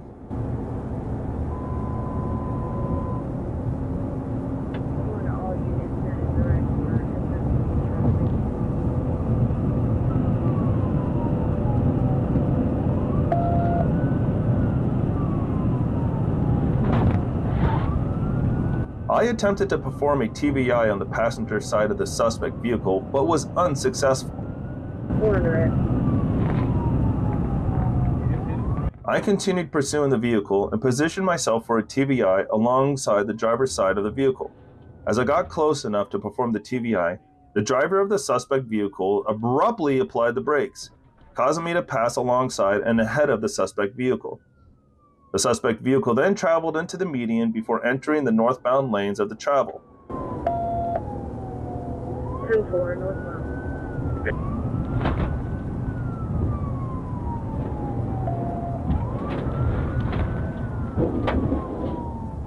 Shortly thereafter, I approached the vehicle's driver's side again to perform a TBI, which was successful. The suspect vehicle struck a guardrail owned by ARDOT and rolled approximately 2 times along the median, before the driver and passenger exited the vehicle and fled on foot. A short time later, deputies with the Calhoun County Sheriff's Office apprehended the driver. During an administrative inventory of the suspect vehicle, a small black scale was used to weigh marijuana, and a Glock Model 23 .40 caliber with 9 live rounds was located in the vehicle.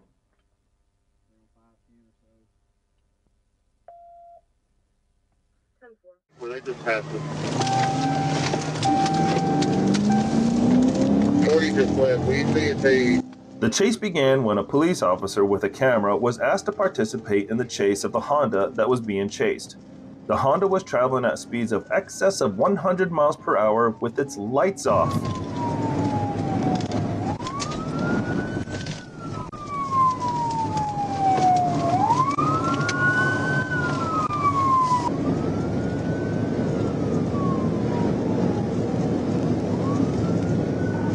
At a 40 Little Rock 1037.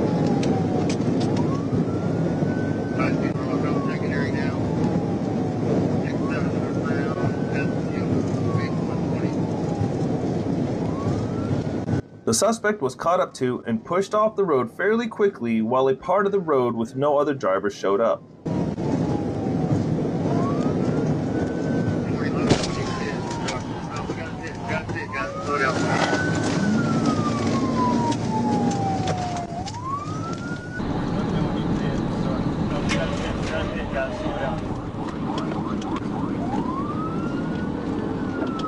TBI, Little Rock, just northbound from Kill.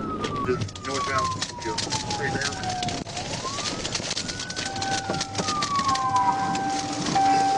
What up on the right side of the road? The driver and his passenger were arrested without further incidents. On July 2, 2023, at approximately 4:26 p.m., I responded to a pursuit in progress on Interstate 30 East near mile marker 84. The pursuit was initiated by Trooper First Class Kendrick Davis.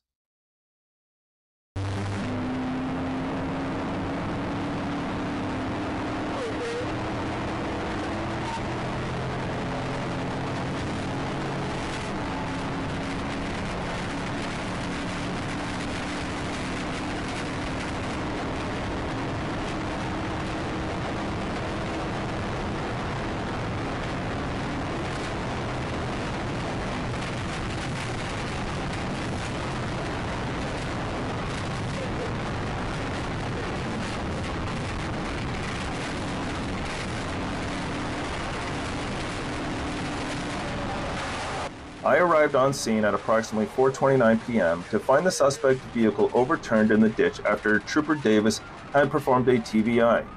Following the pursuit, the suspect, a white male with body and face tattoos, fled into the nearby woods, leaving 2 minors in the suspect vehicle. Myself and Trooper Davis made contact with the minors to check their well-being. Both minors, a 7-year-old female and a 4-year-old female, appeared to have injuries from the vehicle rollover. They were placed in Trooper Davis's patrol unit. The 7-year-old was in possession of a cell phone and was able to contact their mother for me to speak with her.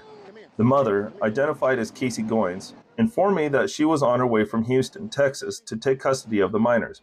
I questioned Goins about the identity of the suspect involved in the pursuit. Goins told me the suspect's name was Thomas Blake, with a date of birth of 7/8/1996.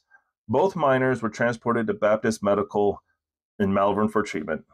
Trooper Davis performed a search of Goins' social media accounts and located photos of Goins and the suspect, as well as comments from family and friends that assisted in positively IDing the driver. Once the mother arrived at the hospital, she was questioned again about the ID of the driver.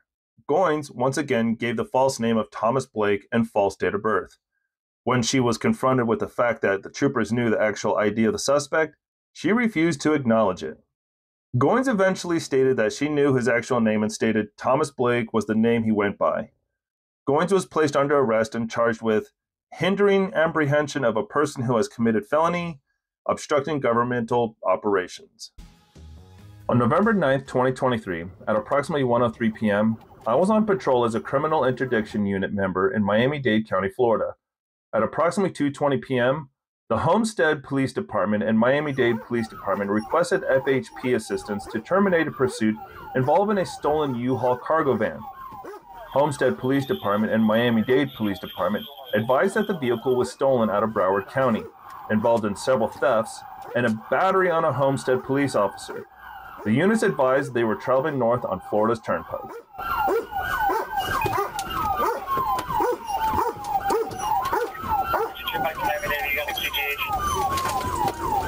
K-9 Trooper Alvarez and I staged on the northbound entrance ramp from Southwest 88th Street. Upon staging, I observed the van pass at a high rate of speed and several patrol units following him.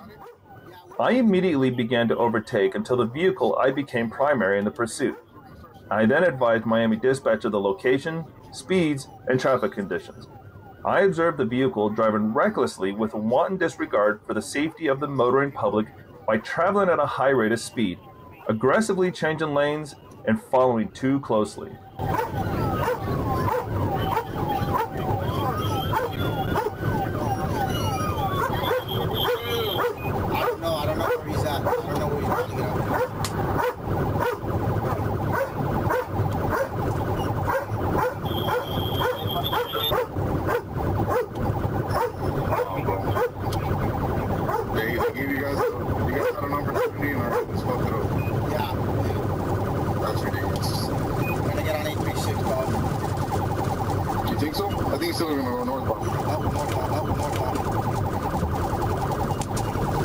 Because he was on, what, the center lane?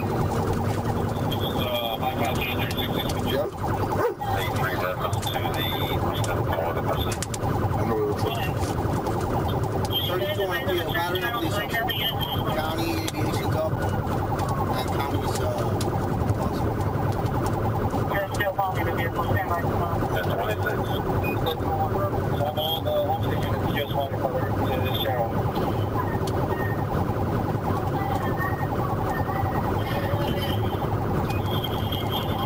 That's fine, I'm right behind you.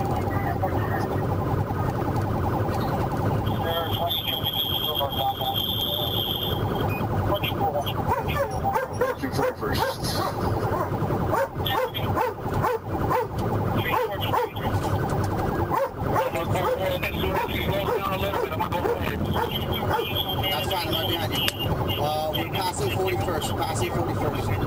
Still at 94.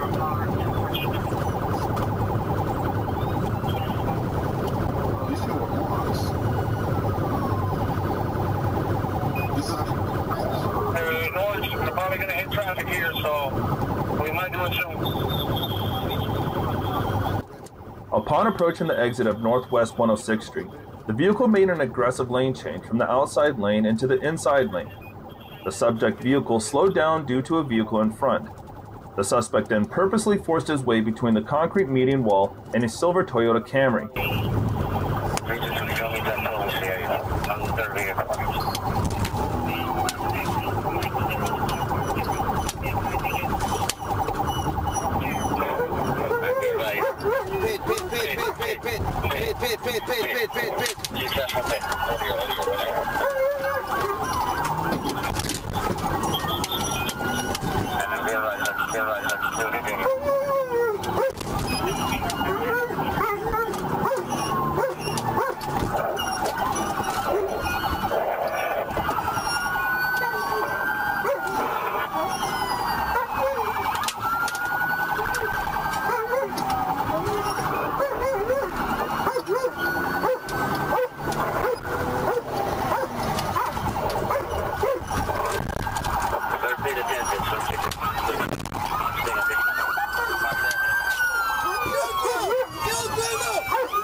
Ultimately sideswiping the vehicle.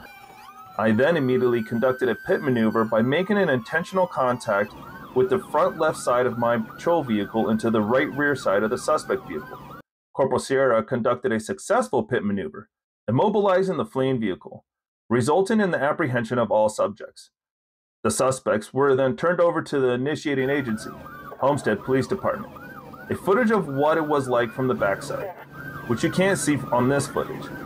Now you can see why there was such a crowd. On February 4th, 2023, at approximately 3:15 p.m., a Florida Highway Patrol trooper on patrol along I-75 came upon two pickup trucks with two adult males near the northbound 279 milepost.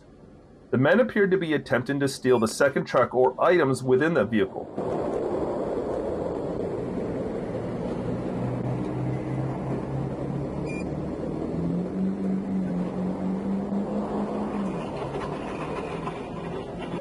The men then fled northbound on I-75 in their pickup truck with the trooper in pursuit. As the pursuit continued, the men discharged a firearm several times from their vehicle, striking a tanker truck.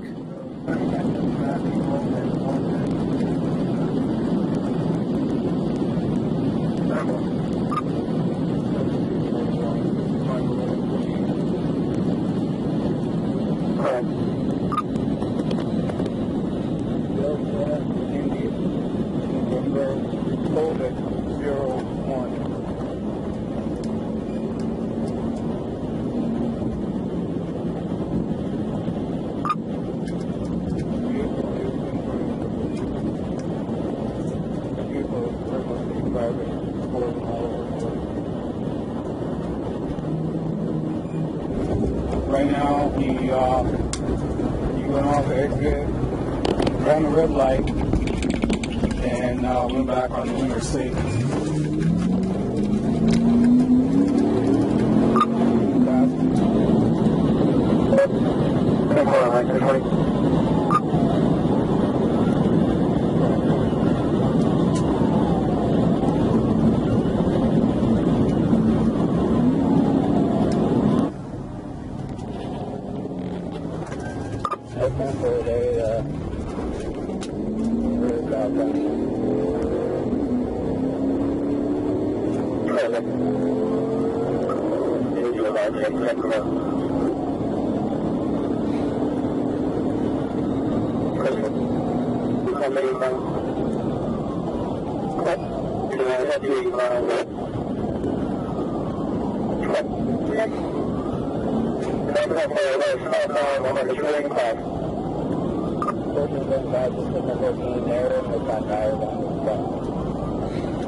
Due to the relatively free road, the decision was made to use spikes. Unfortunately, the attempt was unsuccessful.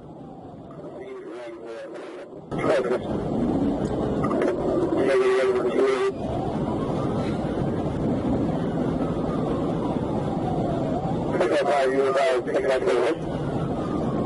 GMC Riverbank Road within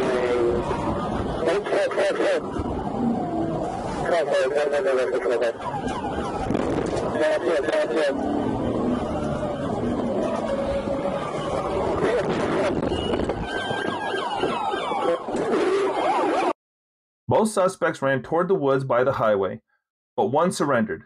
The other pulled out a gun and started shooting. A trooper was hit in the torso but shot back and hit the suspect. The trooper was airlifted to a local hospital and is in stable condition. The captured suspect, identified as Yowandi Mora Perez, 38, of Hialeah, was charged with multiple felony charges and transporting to the Pasco County Jail. He was given a bond of $685,500 for charges including fleeing and eluding, burglary with a dwelling structure or conveyance armed, grand theft, obstruction with violence, and felony murder. December 6, 2023, at approximately 7:03 p.m., I was traveling southbound on U.S. Highway 79 by Flying Burger when I overheard a Magnolia police officer in pursuit of a black Dodge Charger. They requested assistance from the Arkansas State Police.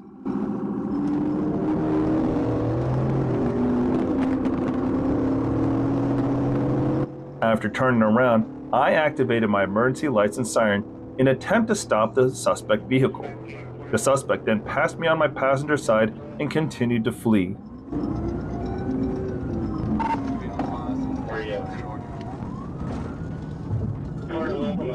I was traveling 150 miles per hour and the suspect vehicle was still pulling away from me. I lost sight of the suspect vehicle momentarily near the intersection of Columbia Road 27 and US 82. After the first officer lost sight of the suspect, a second officer stood on the suspect's expected route and waited for him with a spike at the ready. So you got like blue light?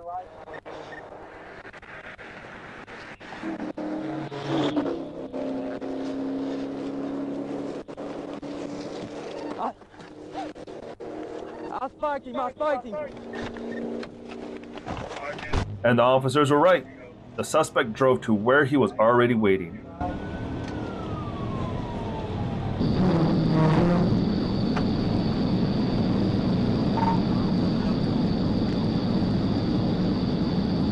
Still driving?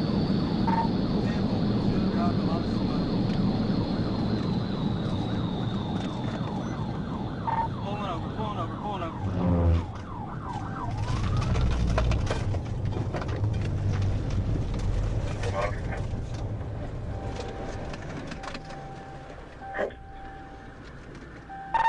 We're stopped.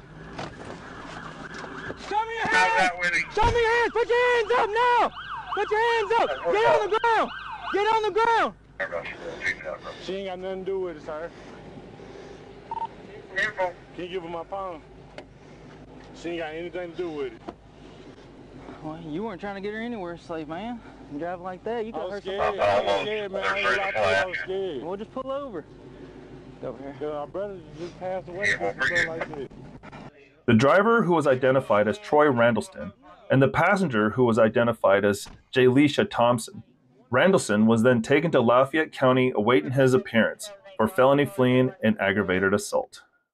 I was at a traffic stop on I-49 near the 66-mile marker when I observed a small white passenger car with damage to the rear and passenger side traveling at a very high rate of speed, estimated to be traveling over 120 miles per hour. I activated my radar and observed a reading of 126 miles per hour in a 65 mile per hour zone.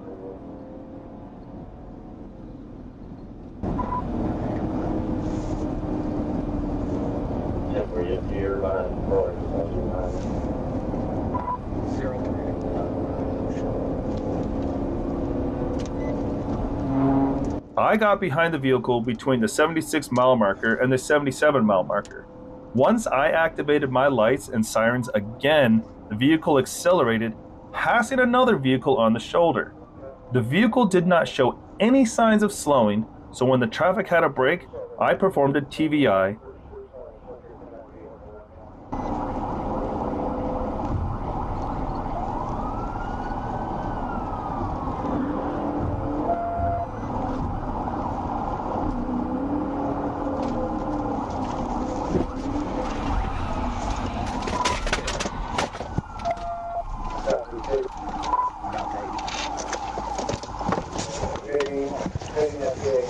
causing the vehicle to slide off the roadway to the right, stopping in the east side ditch.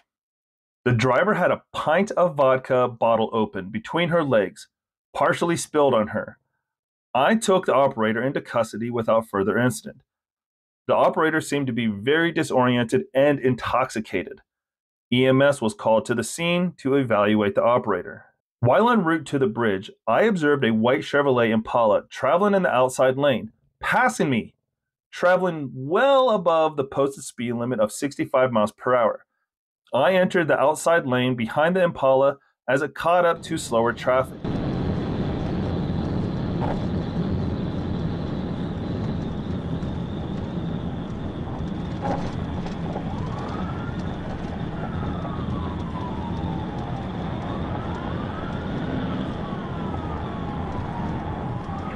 Once the Impala passed the slower traffic, I used the front radar to confirm the vehicle was speeding back up to speeds over 90 miles per hour, and it entered the inside lane.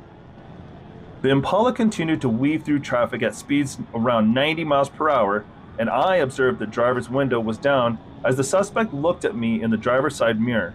It became apparent that the suspect was fleeing, and I advised I was in a vehicle pursuit.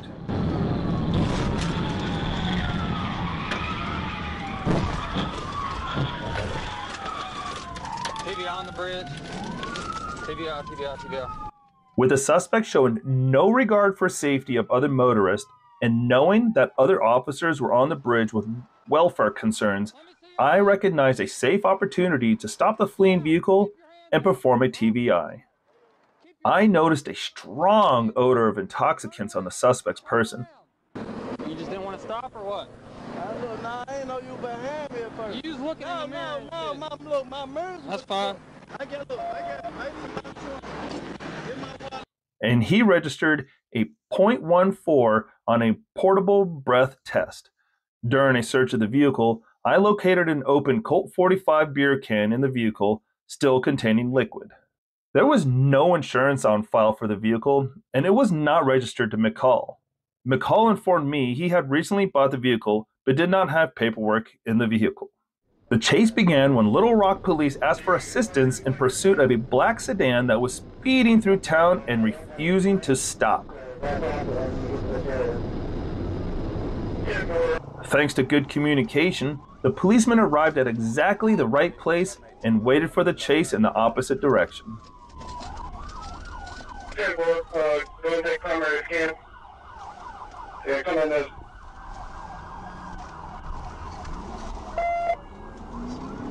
Adam 18 Little Rock, I'm 1037. Little Rock, can you call for me? Sure, here. About 7500 block. Thank you. Hands outside the phone over. Put your hands up. Don't try anything stupid. I will shoot you. Do you understand me? Keep your hands up. Keep your hands up. Hands up! Hands up! Turn the car off. Turn the car off. All right. Is there anyone else in the car? One time. All right. All right. I need you. Listen, I need you to crawl out on the other side and do not try running. The suspect was apprehended without incident. He was unable to explain the reason for the chase. The local PD were in pursuit of the stolen Nissan Maxima, and the occupants had stolen several items from an Ulta beauty store in Jonesboro, Arkansas. Took the 8.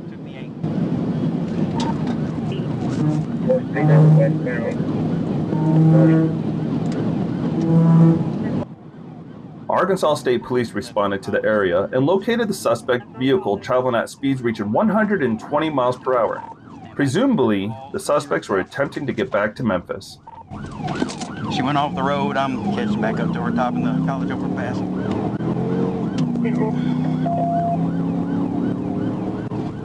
down the surface road and she comes back on and starts getting out on the intersection. 10-4, she's getting on eastbound. Usually not, I'm out of it.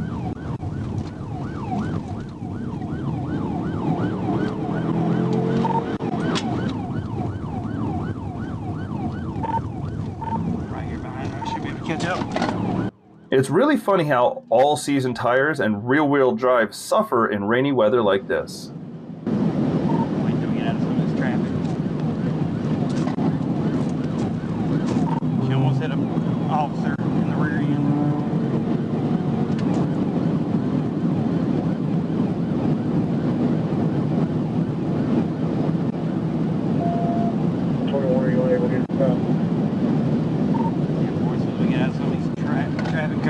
Wrecked out.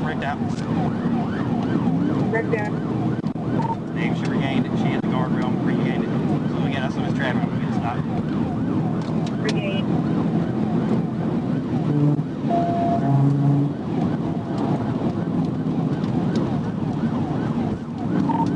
3, I got a little bit of traffic. I'm trying not to rear into anybody with the car.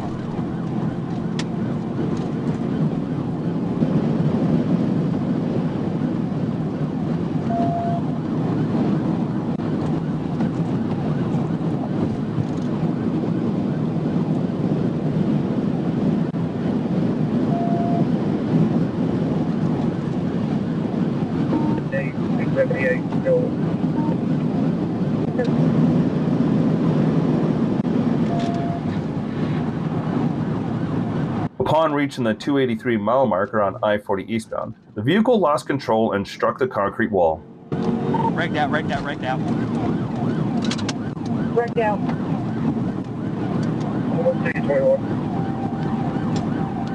283, she's trying to get back into it. 283. The stolen merchandise was located in an orange Ulta shopper bag. Numerous bottles of perfume, colognes, and other products. Also located was a scale with drug residue, psychedelic mushrooms, ecstasy pills, and a Glock pistol with a chambered round. All suspects have been charged. Reckless driving, more than 15 miles per hour over the limit, possession of drug paraphernalia, theft by receiving of $25,000, no driver's license, possession of a controlled substance, excluding meth, cocaine equaling 28 grams. On Friday, January 19, 2024, at approximately 11:29 p.m., I was sitting stationary on Interstate 40 in the 196 mile marker turnaround conducting speed enforcement with LiDAR. While I was watching eastbound traffic, I observed a white Toyota Corolla pass me at 102 miles per hour in a 75 mile per hour zone. I pulled onto the interstate and attempted to stop the vehicle. I got behind the suspect vehicle and activated my emergency lights. The suspect vehicle did not yield to my lights and continued driving eastbound, and I activated my siren. I notified Troop D Communications that I was pursuing the vehicle. The suspect vehicle made unsafe lane changes around other motorists and continued to exceed 100 miles per hour.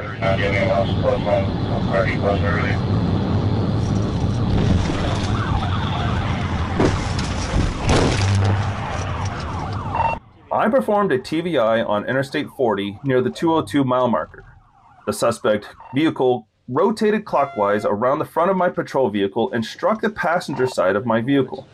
Body damage was caused to multiple areas of the passenger side of my vehicle.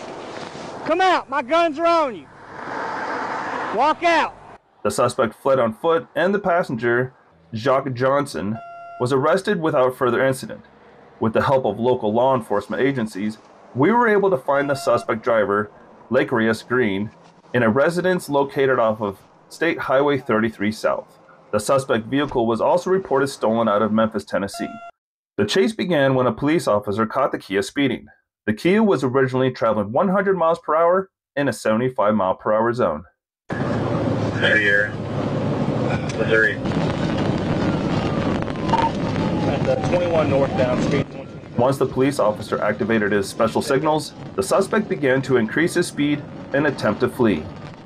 The decision was made to push the suspect off the road as quickly as possible while the road was empty and they had not yet reached the city streets. Seconds before the pit maneuver was applied, the suspect began to slow down and pretend to stop. The cop gave him another chance. Okay, you driving on the shoulder about 60 miles per hour. I went up to attempt to TD.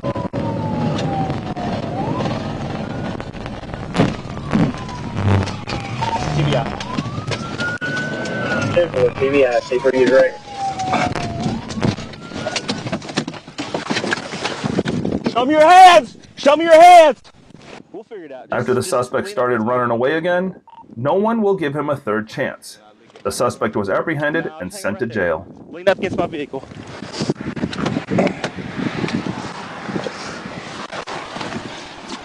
C9 Jonesboro. On December 13, 2023, at approximately 11:33 p.m., I was stationary on Interstate 630 West at the 1A exit ramp. I observed a small passenger car that the Little Rock North Police Department was attempting to pull over. At the same time, Troop A dispatch advised that North Little Rock Police was requesting state police assistance in stopping the vehicle. I immediately initiated my emergency equipment and pulled out with North Little Rock. The vehicle, a white Saturn SL2 displaying an Arkansas license plate, continued traveling on Interstate 630 West.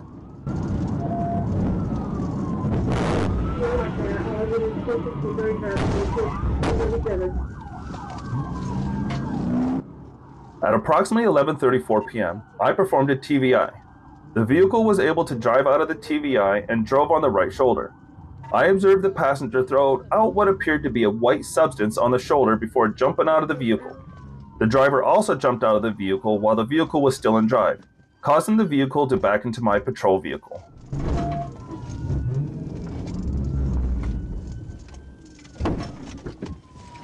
The driver, later identified as Edward Williams, continued to flee on foot. Mr. Williams then jumped over a chain link fence at MEMS headquarters. I also jumped over the fence and ran approximately 100 yards to catch up to Mr. Williams. Mr. Williams did not comply and continued to run, then stopped and was trying to catch his breath. I had my taser pointed at him and continued giving him commands to get on the ground and place his hands behind his back. Mr. Williams fell to the ground and was placed into custody with no further incident.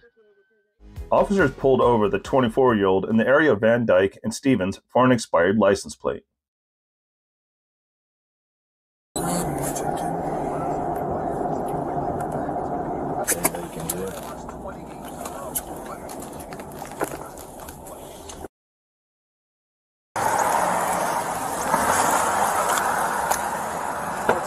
The window broke. Can you put the car in park?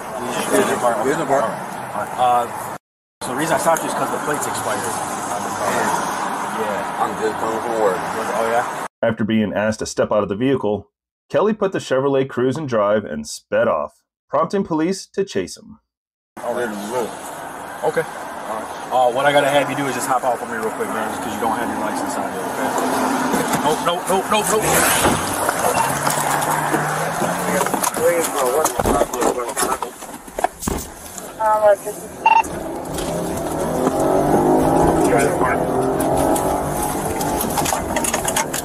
Still westbound on Wood, Blackmail Drive.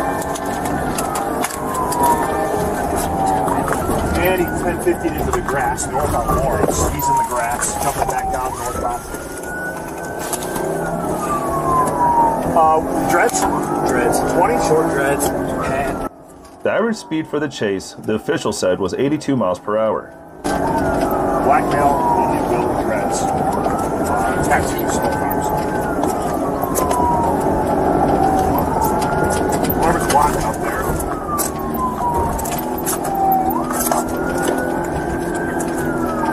Center line's blocking. It's up in the grass. Just parallel. All right, we got the lead again from center line. He's jumping through the grass just south of 10 and east on Lawrence. Somebody go to Sherwood in 10 mile for me.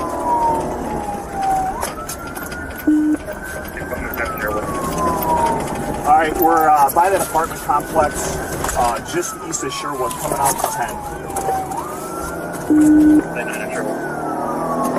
All right, west on 10. You're good, clear, sorry. Yep. Approaching Sherwood. Some roll. Yep. Traffic over. Through mountains. All right, he's slowing for Ryan. It's a red. Oh. The pursuit lasted all of 3 minutes as police followed the suspect north along Lawrence and 10 Mile, crossing a grassy field and through a solid red traffic signal. Officers called firefighters to the scene and tried to rescue the driver. The suspect died as a result of the impact and was pronounced dead at the scene. After the chase, police learned the man had a warrant for his arrest. They also found a loaded stolen gun in the car. At approximately 10:15 a.m. this morning, the Indiana State Police Versailles Post was contacted by Ohio authorities who relayed information that a yellow 2021 school bus had been stolen from the Cincinnati area and was currently being tracked while it traveled westbound on I-74 near Batesville in Ripley County, Indiana. A Batesville police officer and 2 Indiana state troopers located the vehicle and followed it as it entered Decatur County, Indiana.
What I initially heard was that the bus driver was practicing or getting used to a route for a summer classes that he would have to drive a route for. That driver was out of the vehicle, but close by when the suspect apparently just jumped in and took off. The pursuit spanned more than 80 miles, from Hamilton County across the Ohio-Indiana state line to Dearborn County, through Decatur County to Shelby County, and mostly along Interstate 74, county roads, and some cornfields.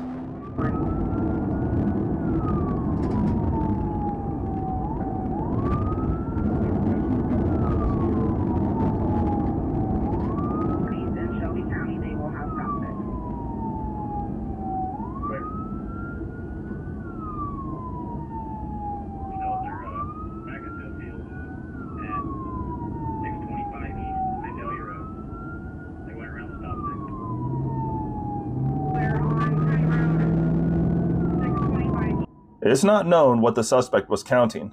However, it is known that he was neither under the influence of alcohol nor other substances. He had no chance to escape on asphalt roads, so he decided that he would try to escape through the fields using the clearance advantage of the bus.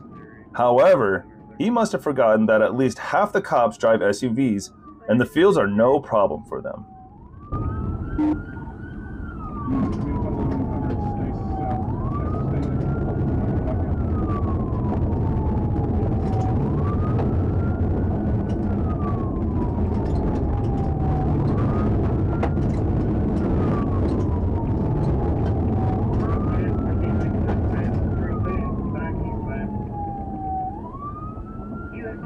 He went through a fence and now back eastbound.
The suspect drove off the road every time he saw spikes in front of him.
Eventually, Murdoch hit officers' stop sticks, which caused the tires on the bus to deflate.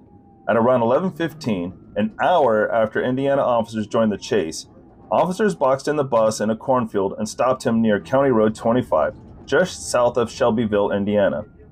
32-year-old Chad Murdoch was arrested without incident, and no one was hurt in the chase or theft. Through multiple police vehicles and property were damaged during the chase. In all, ISP said at least 3 police vehicles were damaged by collisions with the bus during the pursuit. Murdoch was taken to the Decatur County Jail, where he was charged with a slew of charges, including resisting law enforcement, criminal recklessness with a vehicle, possession of stolen property, and criminal mischief. On November 24, 2023, I, Trooper Blaine Lucas, was traveling eastbound on Interstate 630 in the area of mile marker number 3. I observed a green Dodge Challenger traveling in the number 2 lane, displaying an unreadable Arkansas temporary license plate. I observed the vehicle drive up to another vehicle in front of it and begin to follow too closely. I got behind the vehicle and activated my emergency lights to conduct a traffic stop on the vehicle. 2024.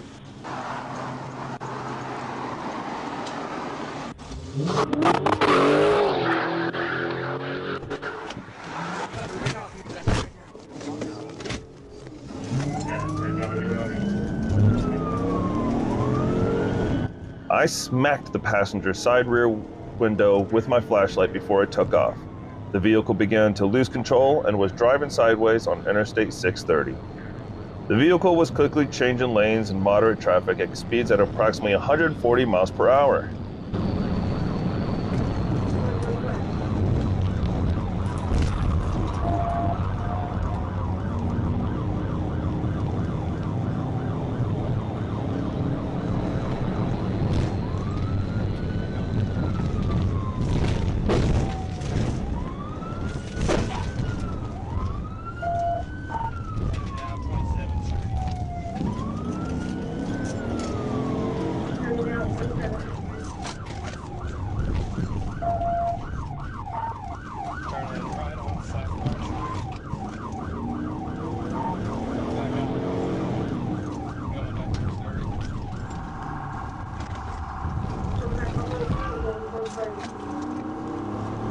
As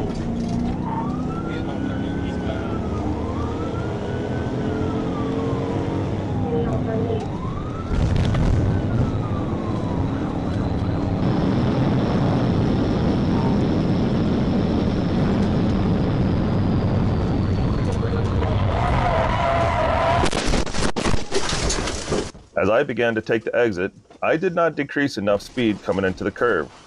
This caused the front right corner of my vehicle to make contact with the concrete wall. Sure you're good. My patrol unit traveled down the concrete wall and came to a stop. I advised my dispatch that I had wrecked out and that the suspect vehicle had gotten away. My supervisor arrived on scene with another trooper, and my vehicle was towed back to ASP headquarters. I was transported to UAMS to be medically evaluated for the collision. On October 12, 2023, at approximately 11:06 p.m., I was on routine patrol on Interstate 40 westbound near the 153 mile marker. While on patrol, I observed a silver passenger car entering Interstate 40 westbound from Highway 67 to 167 at a high rate of speed. I initiated my front moving radar and received a clear tone at 112 miles per hour. I then initiated my emergency equipment to conduct a traffic stop on the vehicle. The vehicle moved to the right lane on Interstate 40, but then made an abrupt lane change and turned off its headlights and taillights.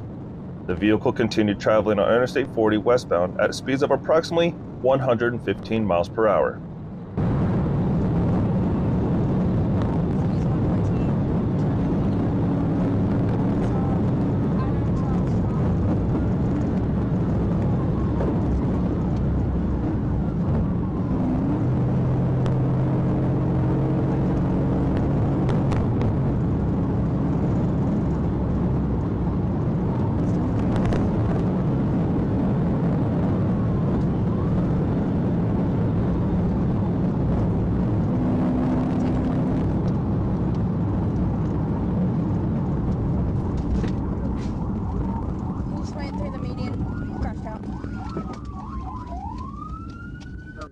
As we approached traffic, the vehicle then passed a vehicle on the left shoulder at 100 miles per hour.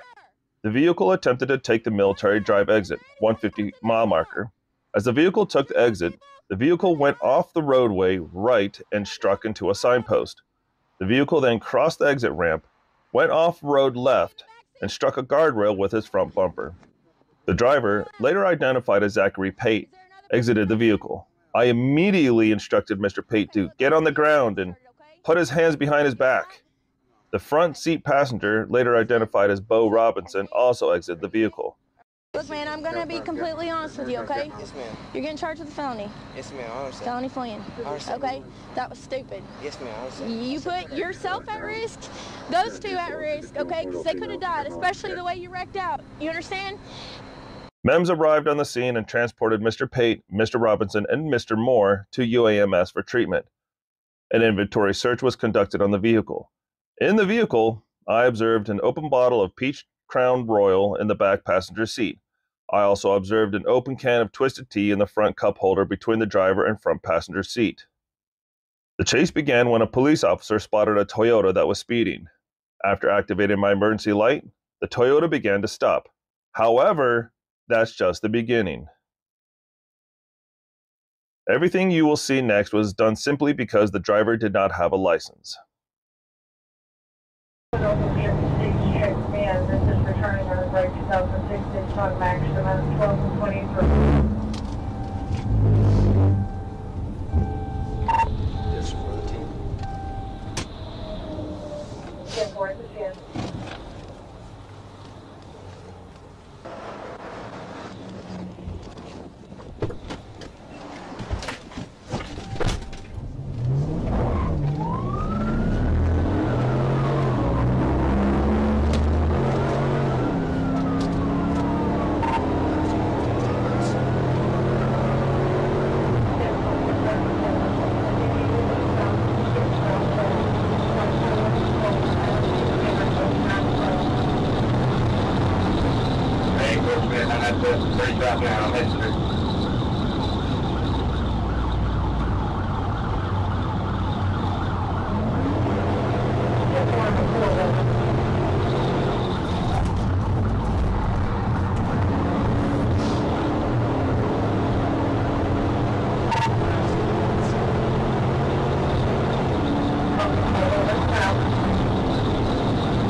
Getting on Panama.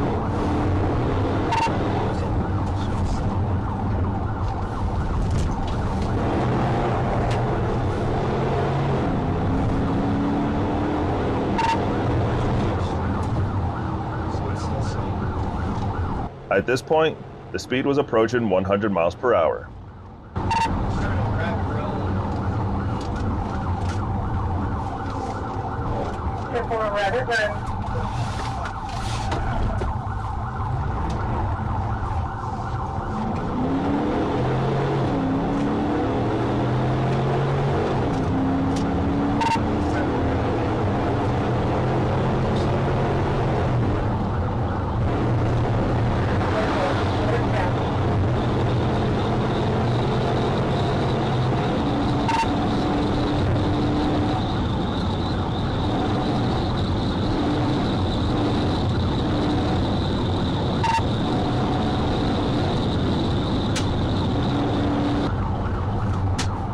County has been advised.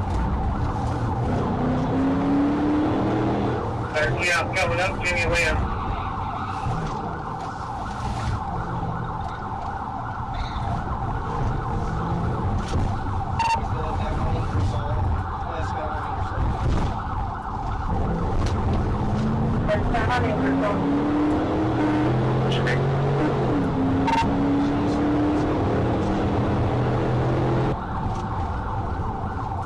Yeah, got the road closed on Bill. I did not see any wind. Can't get through.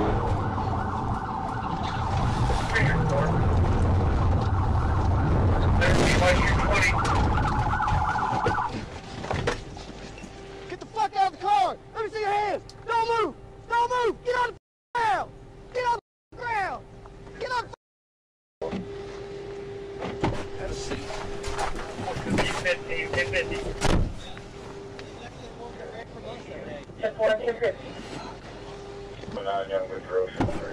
Switch that tag out since when you ran last time? No? Is that car stolen? No, it's my wife's tag. It's off our Nissan. I didn't have a driver's license. On February 21st, 2024, I was on patrol in a fully marked Florida Highway Patrol vehicle within Escalante County. While in Escalante County, I was stationary at mile marker 1 on Interstate 10. I was facing south observing westbound traffic as it approached me. While observing traffic, I heard radio traffic from other criminal interdiction units about a vehicle fleeing the area of State Road 29 near Interstate 10. Trooper Rivera and I made the median in an attempt to assist with the vehicle pursuit. As I was traveling east on Interstate 10, I overheard the suspect had eventually entered Interstate 10, traveling east toward my position. Industrial. Majors, you're slowing down, making a left turn. There's a little slow. Left turn, stop the field. Left turn, stop. Halifax, northbound Halifax.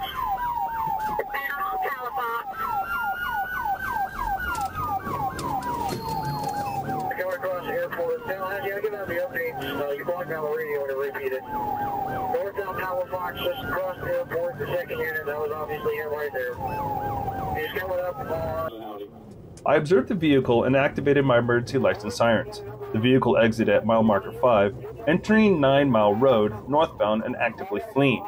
The vehicle made a left turn onto Pinecone Drive, traveling in excess of 100 miles per hour.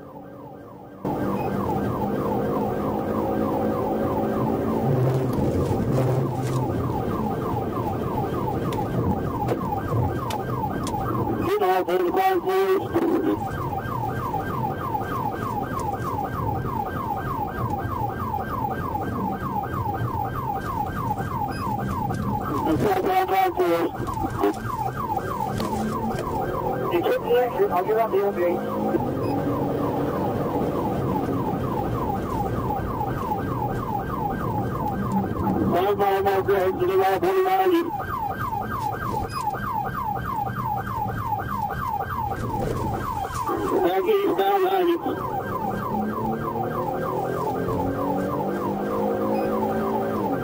It then made a left turn onto 297A, traveling head-on with traffic.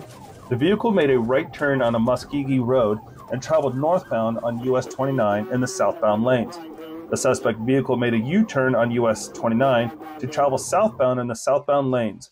The suspect vehicle made another U-turn in a paved median to travel northbound in the northbound lanes of US 29.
The vehicle accelerated in excess of 100 miles per hour in and out of traffic. The suspect vehicle made a right turn onto Quintet Road until crossing US 29 onto Highway 97 westbound. We began to travel at high speeds again on Molina Road. I attempted to conduct a PIT on the suspect vehicle. We're taking that left turn on the Sunshine Hill Road. Left turn on Sunshine Hill Road. So directly after that right curve. Left turn on Sunshine Hill Road. There's literally, they're just coming up on Molina. Just coming up on Molina. And he's taking the right turn on Molina. Right turn Molina westbound. 482.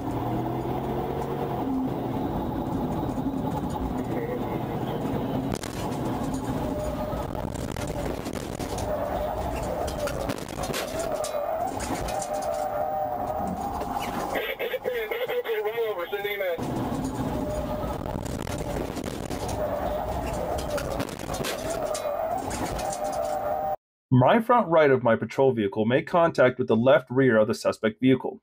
During the pursuit, I identified the vehicle as an Audi sedan bearing Wisconsin license plates. After making contact with the vehicle, I was able to successfully pit the vehicle into the ditch. At that point, the vehicle began to overturn multiple times through a ditch, coming to a final rest upright. Sorry. Well, I understand what I pulled over for handcuffs. I just wasn't thinking at all. Obviously. Trooper Davis and I were able to successfully apprehend the suspect after he exited the vehicle. The sole occupant of the vehicle was the registered owner. All the damage come on the front of your vehicle, though. When you come by me, before this crash took place, there was a bunch of damage on the front of your vehicle. No. Yeah. No, I promise you. I promise you, there was. No. On the front. During the course of the investigation, it was determined the suspect vehicle committed 2 hit-and-run collisions. I, Trooper Juan Rosado, was on marked uniform patrol with the Florida Highway Patrol in Lee County. While on patrol, I was traveling west on Palm Beach Boulevard, east of Marsh Avenue, when I observed a green Nissan Armada bearing Florida tags, traveling ahead of me. As I continued to follow behind the vehicle, I observed the vehicle continually swerve in its lane, jerking back from the left to the right.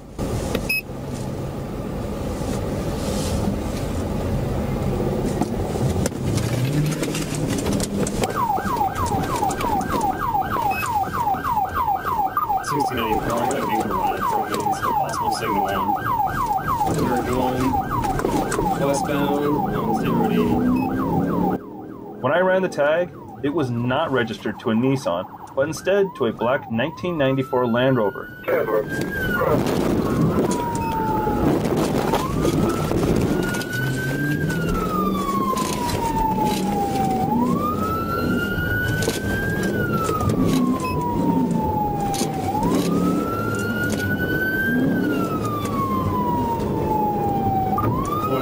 Delta Victor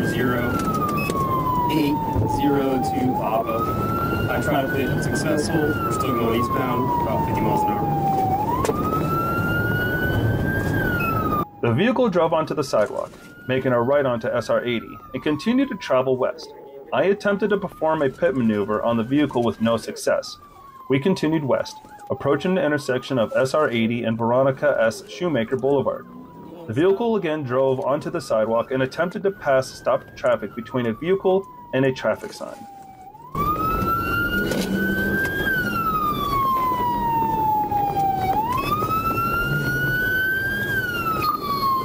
Still going southbound.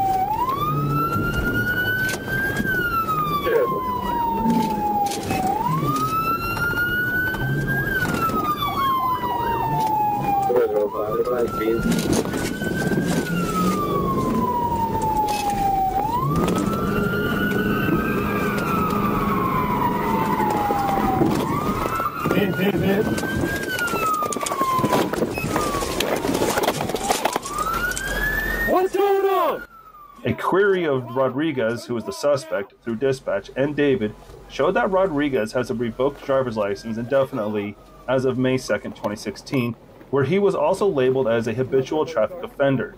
Rodriguez also has 3 prior convictions for operating a motor vehicle while driver license is suspended, revoked, canceled, disqualified, and has a prior arrest for fleeing to elude. On February 7th, 2024, at approximately 11:30 a.m., I was notified by West Memphis Police Department Lieutenant Jason Kennedy of a stolen vehicle traveling north on Walker Street in the city of West Memphis. West Memphis officers in marked patrol cars were attempting to stop the Chevrolet Equinox, confirmed stolen from Rogers, Arkansas. The Equinox failed to stop and began to flee from the West Memphis officers.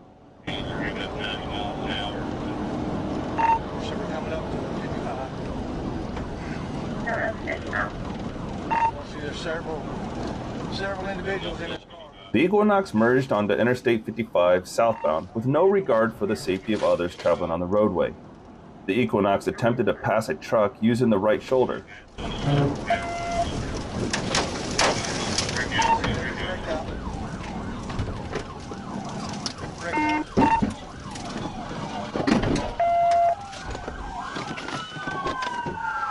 me see your hands!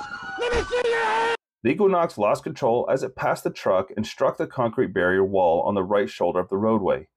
The Equinox traveled across both lanes of Interstate 55 and came to a stop in the left lane. We got a cage. The 4 occupants of the Equinox were taken into custody without further incident. Officer Connor Vrooman joined the chase as the suspect attempted to flee through the snow-covered fields. From this angle, though, it all looks like a desert chase. Going back north.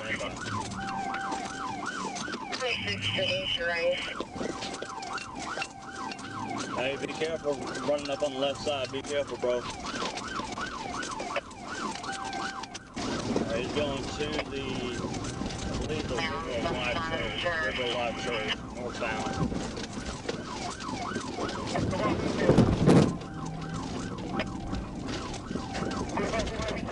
Alright, baby, I'm taking over. Stand by.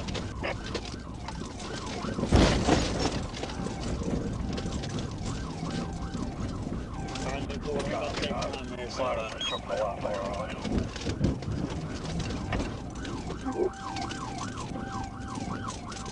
Coming up to the church now. Pipe him.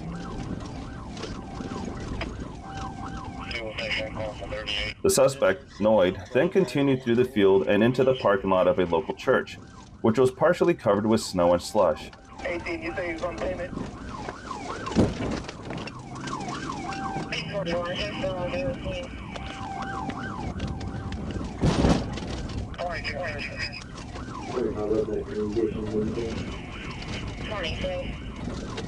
in the Snowmobile going back towards the freeway. Coming up to the fence. Noid then proceeded towards the freeway. Upon coming up to another fence line, Noid drove the vehicle through it. Once Noid got past this fence, he began to travel north on the freeway from approximately the 48-mile mark. We're just now coming out of the trailer park. Okay, 19, almost so bad. Pretty good ways out.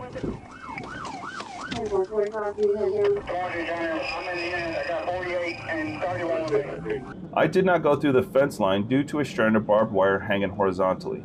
I made my way through the local campground until I got back onto Arkansas Highway 385. While I was doing this, other White County deputies were able to get behind Noid while on the freeway and provide me with updates. At this time, I began to maneuver my patrol vehicle into the right lane and prepare for a TBI. After we negotiated a left curve, I moved on to the right side of the vehicle in which Noid was driving. I placed my front left bumper area of my patrol vehicle into the suspect's vehicle rear right bumper area and conducted a successful TBI maneuver.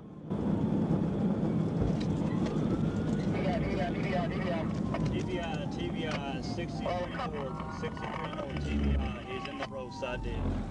The vehicle spun clockwise off the front bumper area of my patrol vehicle and left the roadway to the right. The vehicle continued to spin until it struck another fence line. The suspect vehicle got stuck in the fence line and came to a final rest, facing north near Ridgeview Road.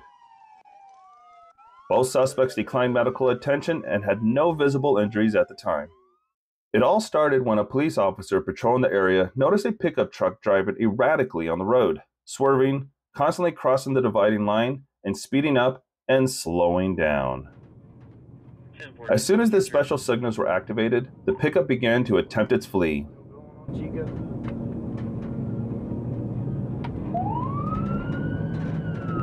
Correction on terrorists.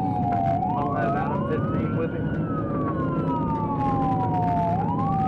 Adam 15, go ahead and get up here.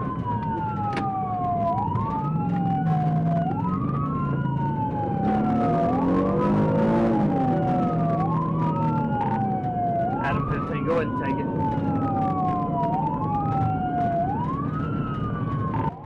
Since the officer with the camera is not certified to perform a pit maneuver, and the car is not equipped with a push bumper, he let another officer in a Dodge Charger pass in front of him.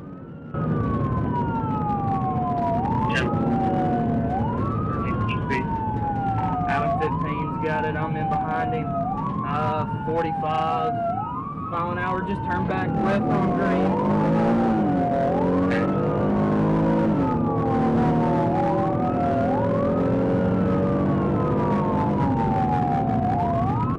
Since the road was empty and the pickup truck was heading towards town at a high speed, the decision was made to stop it at all costs before it made a mess of the town.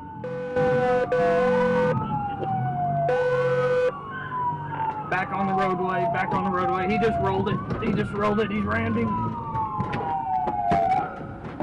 Show me your fucking head!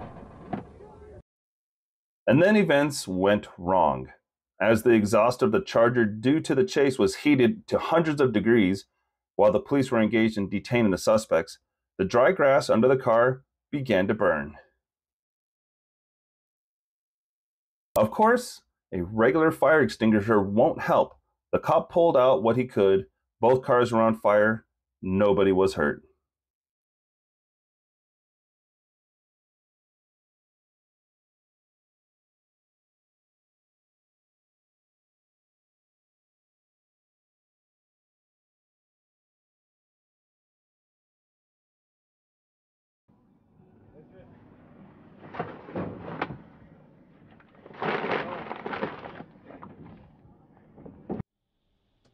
On November 30th, 2023, I was notified the Roland Police Department from Oklahoma was in pursuit of a maroon Ford F-150 truck east on Interstate 40 almost to Arkansas. I was informed that the driver fled from the police after being contacted for suspicious behavior and they could smell the odor of burnt marijuana in the vehicle. Roland police chased the truck until they encountered heavy rain at the Arkansas state line. Which direction on access?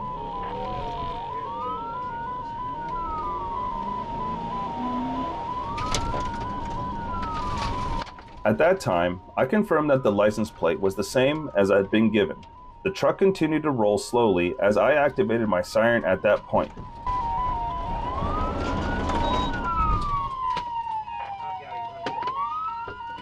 I then accelerated my unit and began to push his truck with the front bumper of my unit when he was at an angle. This allowed me to shove the truck into a guardrail about 25 to 30 feet from the rear doors of the building. The driver was identified as Ricky Walters and was transported for me by Van Buren police to their station. Ain't even got 2,000 miles on it. Damn. Oh well. 4 scars. Once at jail, Walters was searched by the intake deputy and a glass smoking device was found in his sleeve which had a crystal substance in it. Deputies spotted the stolen Kia sedan near 60th Street Southeast and Kalamazoo Avenue Southeast at 9 p.m. Monday, and a chase ensued, according to Kent County Sheriff's Office. However, the pursuit quickly ended due to traffic conditions at the time. At 1:15 a.m. Tuesday, another deputy spotted the stolen Kia near Woodfield Drive Southeast, resulting in a second chase. The driver fled down 60th Street and ran over spike strips before turning south on Division Avenue. They then drove behind and around a business before stopping on Regal Avenue. Behind Grand Motel here. Going off-road. Behind Grand Motel, heading back out towards Fontenelle. Copy behind Grand Hotel, going back towards Fontenelle. And they ran into a fence, so we're going to be going back out on Division. Copy, ran into a fence, back towards Division. 15 miles an hour, still eastbound. Canine, give some announcements over the PA for the canine. Got lots of sparks coming from the vehicle. Copy, lots of sparks, canine announcement. 5 teenagers ranging in the age of 15 to 17 years old were taken into custody as a result of the chase, according to the Sheriff's Office. The KCSO has continued to report a significant uptick in stolen cars over the past few years. Dangerous driving, stolen vehicles used in additional crimes, and the young age of the individuals involved are common factors. On July 9th, a Pleasant Prairie police officer driving on East Frontage Road saw a red Mazda in one of the left turn lanes travel through the intersection but not make the left turn, violating the sign and deviating from its lane, according to the criminal complaint. The officer activated his squad car lights, and the red Mazda did not immediately pull over. The officer then activated his sirens, but the vehicle traveled for another 50 yards before coming to a complete stop. After the police officer got out of the car, the Mazda began to drive away. That's when the chase began.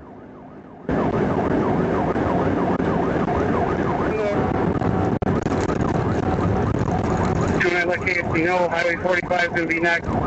These are 100 light traffic. Never will.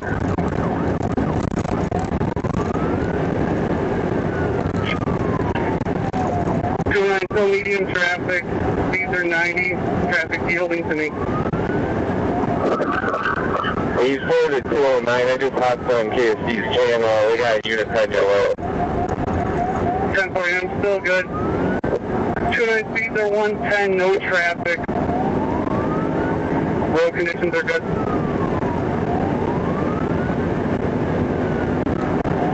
29 coming up to MB. I'm slowing down just because of the roundabout. She's going about 90 into it.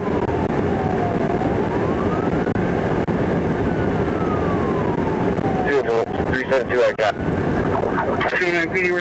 It didn't make it into the video, but the spikes were used, which unfortunately only punctured the rear tire. 372 I got. 29 PD, we're still going through MB. Speeds are only 60. A 35-year-old Zion, Illinois woman faces felony charges after allegedly fleeing from a Pleasant Prairie police officer at very high speeds. Affirmative, I'm heading out that way. Jaleisha M. Ware is charged in Kenosha County Circuit Court with operating a vehicle to flee or elude an officer and first-degree recklessly endangered safety. Ware, who remains in custody on a $20,000 cash bond, is said to appear in court next week for a bond hearing. 4032 priority.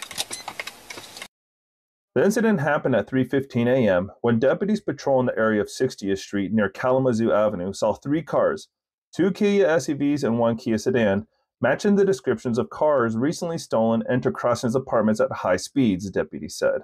Towards the Ridgebrook exit.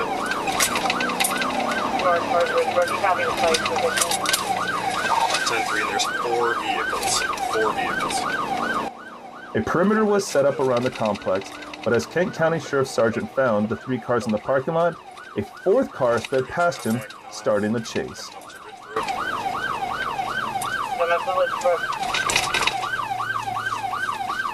Successful spikes on 3 of the 4. Spike strips were deployed just down the road and hit 3 of the 4 cars, but the drivers kept driving, splitting up in the process. I don't think you've ever seen all 4 cars being chased hit the spikes. The location was perfect. East Ridgebrook. Pointing towards AutoZone. One towards AutoZone. And up over the curb towards Rite Aid. He's eastbound and the westbound on 60. 1 car was pursued as it drove down Kalamazoo Avenue, but the driver lost control of the car, crashing it near 28th Street. 2 teens, aged 14 and 15 years old, got out of the car, were evaluated by medical personnel, and were arrested. The 2 other cars, which were found abandoned, were recovered by Kentwood and Grand Rapids police departments. A white Ford Fusion is still missing and is potentially stolen. The chase happened on June 15th around 4 a.m. Officers in the area of Stevens and Hayes located a stolen vehicle and initiated a stop. The driver of the 2015 Chrysler 300 decided to flee the scene of the traffic stop immediately after the 2 officers got out of the car. Windows down! Windows down! He's taking off, Nick. Copy, taking off.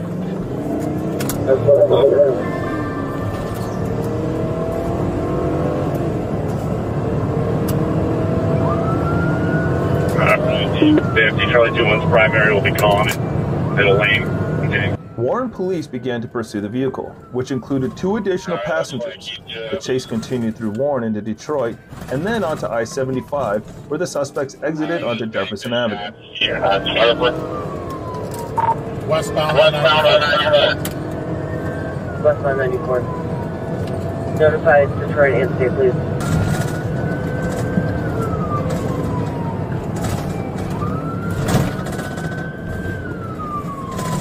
The vehicle suddenly stopped in the area of I-94 near Kelly and Harper Woods. The suspects exited the vehicle and fled on foot in different directions, according to the police. Shortly after that, all 3 suspects were located and arrested after the incident. Police found a handgun, ammunition, and a large quantity of narcotic pills inside the vehicle. The 3 suspects are currently being held at the Warren Police Department jail, and arraignments are scheduled for June 16th at the 37th District Court.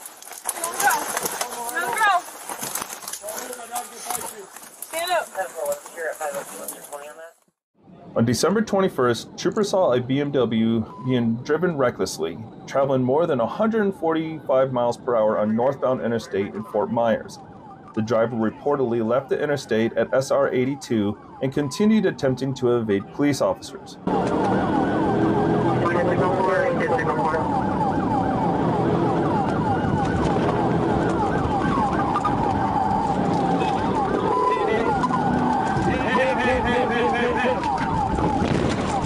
The video shows the driver, who was later identified as Cecilia Elise Hoffman, opening the driver's side of the car before taking a run for it.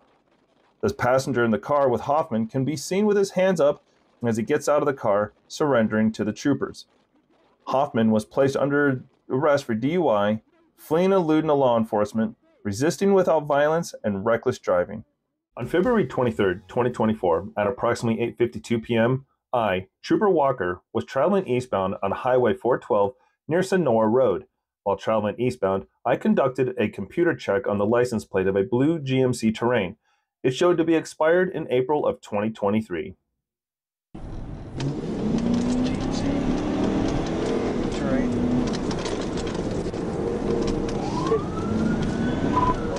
Show me 1037, we're southbound on Sonora Road.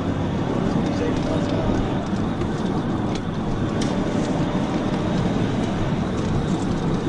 The driver conducted a right turn onto Sonora Road from Highway 412, traveling southbound. I activated my emergency lights to conduct a traffic stop on the vehicle. Once my emergency lights were activated, the suspect vehicle immediately began to flee. I notified dispatch I was in pursuit. While traveling southbound on Sonora Road, the suspect vehicle reaches speeds over 80 miles per hour in a 45 mile per hour zone. Okay, which way we going to say? Speed left.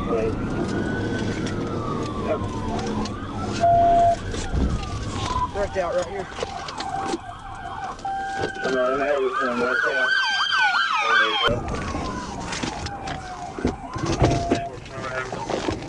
The vehicle continued to travel southbound on Sonora Road, which eventually turned into Haberton Road.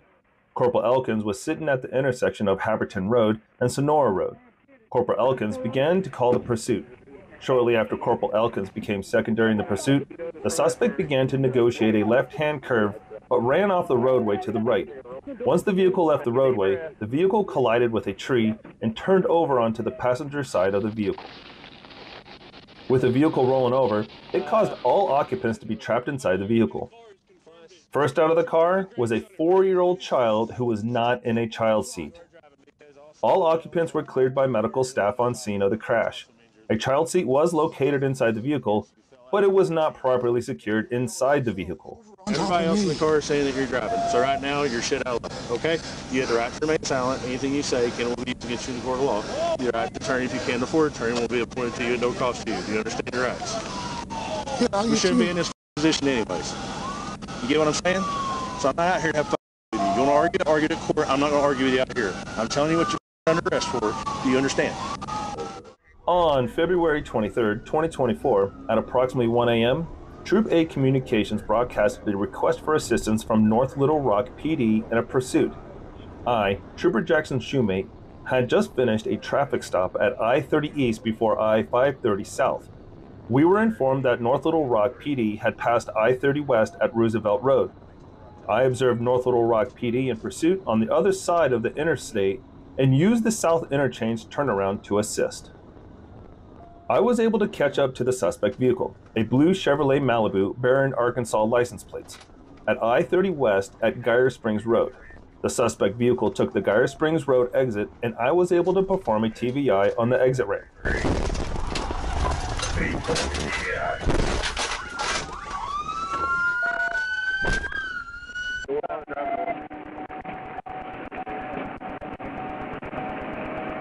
A felony takedown was performed on the driver and the vehicle. Jerry Irving was placed in North Little Rock PD's custody without further incident. It all started when, while patrolling on an area, a police officer noticed a GMC Yukon that was traveling significantly slower than the flow of traffic. After checking the license plate on the computer, it turned out that the plates did not belong to the vehicle.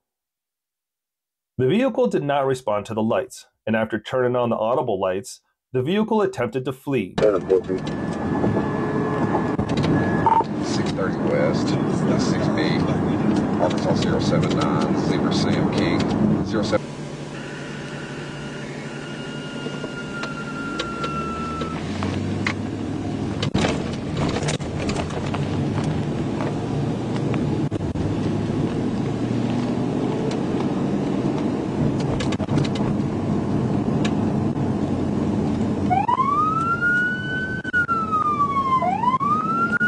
Before the GMC made it to the city streets, the decision was made to stop it at all costs, and so began the attempted pit maneuver. Patent place. It is right here.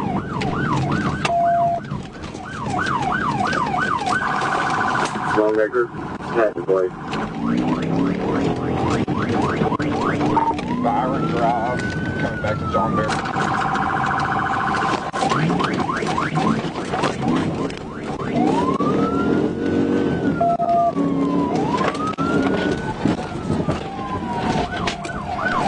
TVI John Bear on 630. He's getting back on the road. John Barrow coming over 630 now.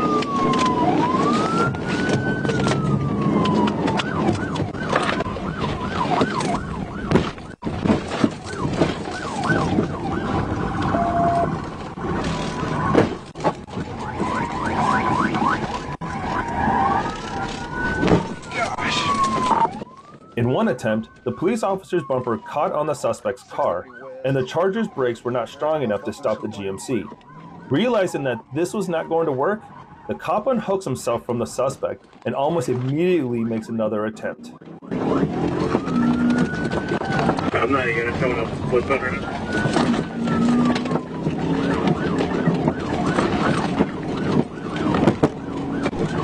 630 west, another TBI.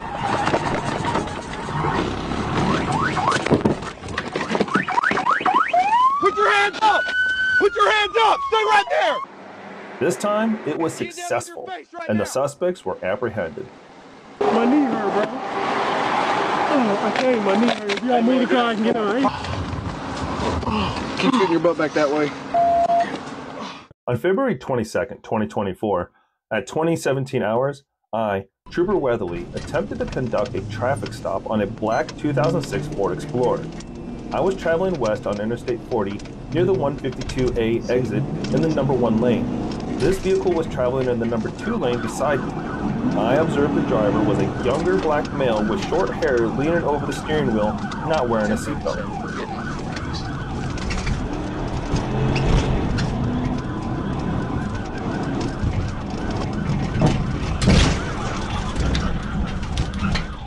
TBI.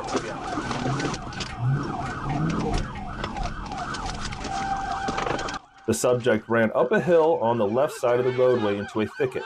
I cleared the vehicle and chased the suspect up the hill. I was unable to determine which direction the suspect went when I got to the base of the hill. Additional officers responded to the area and established a perimeter. A search of the area was conducted, but was unsuccessful in locating the suspect. This video begins when a police officer was called to assist in stopping a Chevrolet Tahoe that was already being chased. The reasons for the chase are unknown, but by the time the police officer with the camera reached the chase, the Tahoe was already driving with a flat tire.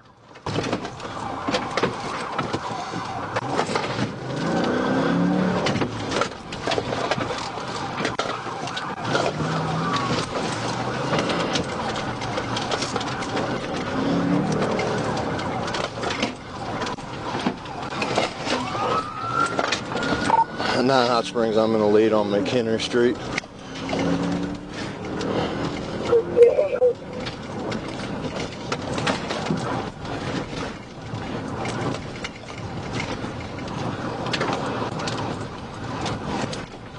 Speeds are 45.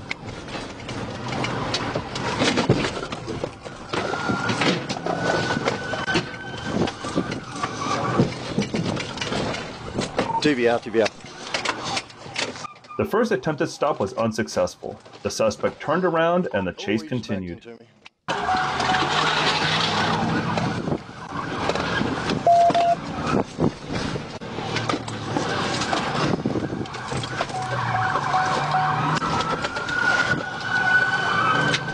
Nine Hot Springs, he got out of it. We're continuing on Sullenberger.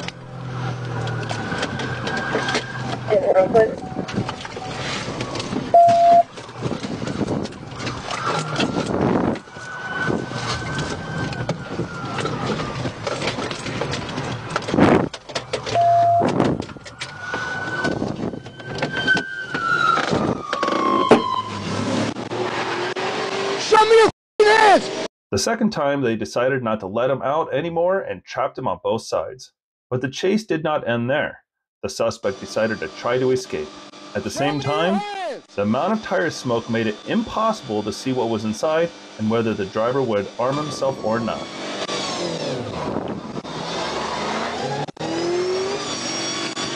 I need somebody to get up there. I can't go anywhere right here. He's gonna get out. Police officers made the decision to unlock the Chevrolet only after the car had already started to burn.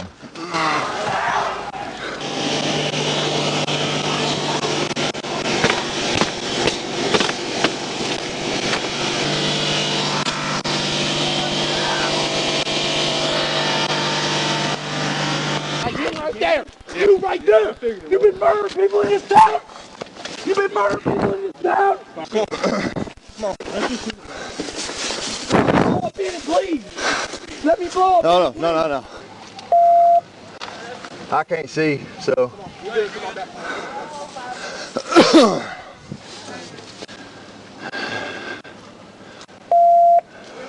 Damn. You okay? Yeah. On Tuesday, June 13th, 2023, at approximately 8:28 a.m., I, Trooper Blaine Middlecoff, was patrolling westbound on State Highway 18 towards Leachville. As I was approaching Razorback Concrete, I observed an SUV approaching from the west at a high rate of speed. I activated my front-facing radar and received a reading of 76 miles per hour in a 60 mile per hour zone. I then turned around on the vehicle and attempted to initiate a traffic stop.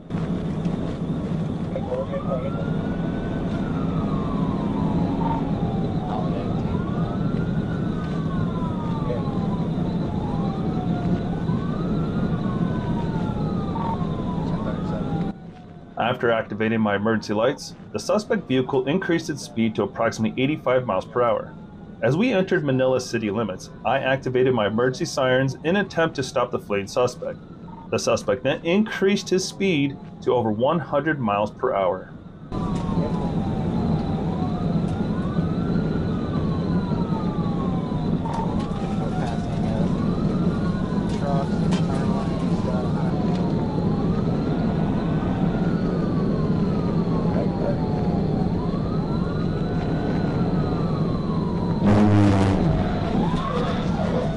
After exiting Manila and passing State Highway 77, I made the decision to perform a tactical vehicle intervention before the suspect could hurt someone.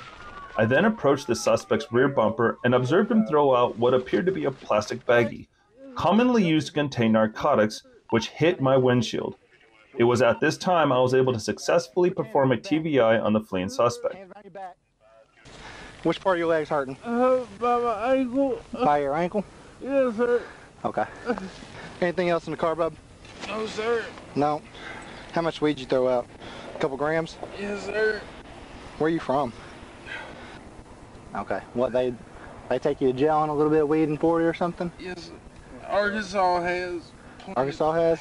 What, Jonesboro? Yes, sir. Yeah, well, state police don't operate that way. So now you're catching a felony. I was able to locate suspected marijuana and a grinder under the driver's seat of the suspect vehicle. DTF Sergeant Jeremy Sharp located a meth pipe in a backpack which had landed under the vehicle. Proctor was transported to Great River Medical Center to receive treatment and was later transported to the Mississippi County Sheriff's Office after being released from the hospital. I proceeded to the 216 westbound entrance ramp on Interstate 40 and waited on the vehicle at my location. At this time, dispatch notified me that the vehicle was approaching the 216 westbound mile marker and would be a red SUV. I observed a red SUV traveling westbound at a high rate of speed, estimated to be traveling approximately 100 miles per hour. I then proceeded westbound from the entrance ramp to get a radar lock on the vehicle and stop it. However, as I entered Interstate 40, I visually observed the red SUV approximately a quarter mile ahead of me aggressively passing other cars on the shoulder of the roadway. Westbound, 440. Traffic's kind of thick right now.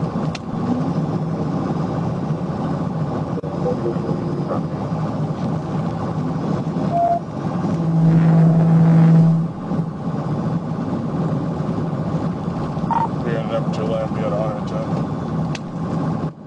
I accelerated and activated my emergency lights and audible siren to catch up and get the red SUV to stop.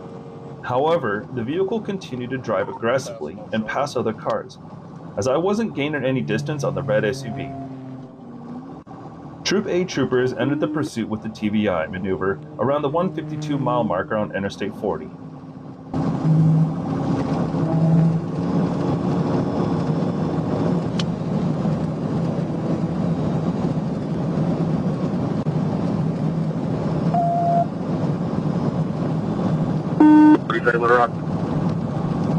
Am I able to pin it to speed? I got a spot right here. Yeah. Set 10-4.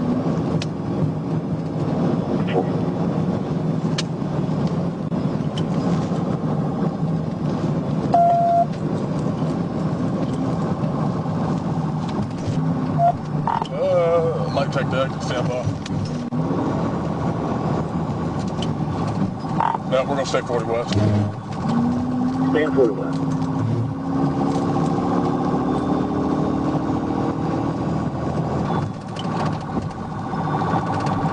He's passing, he's going up here on the right, stand by.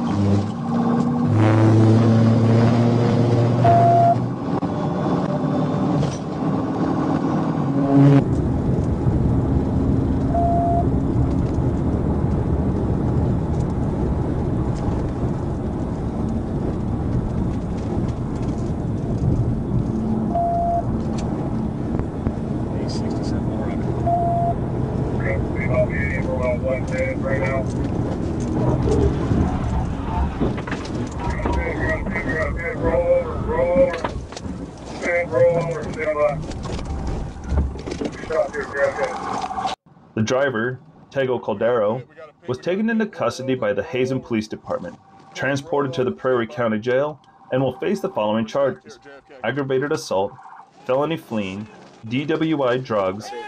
I also contacted Agent McDaniel with ICE, issued a detainer on Tego Caldero, and being deported felon with an active warrant. On Tuesday, February 20th, 2024, I was patrolling the area of I-430 and Stagecoach Road when I observed a silver Toyota sedan driving northbound on I-430. After running the vehicle tags through the computer, I learned that the registered owner, Braden Crump, showed to have an active warrant on file. I activated my emergency equipment to conduct a traffic stop on the vehicle. The vehicle slowed down and passed multiple safe places to stop before stopping in the right westbound lane of Stagecoach Road.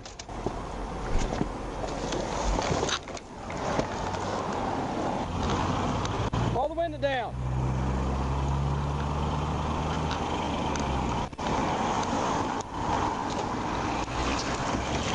When I exited my vehicle, I commanded the suspect to put the vehicle in park and let the window down.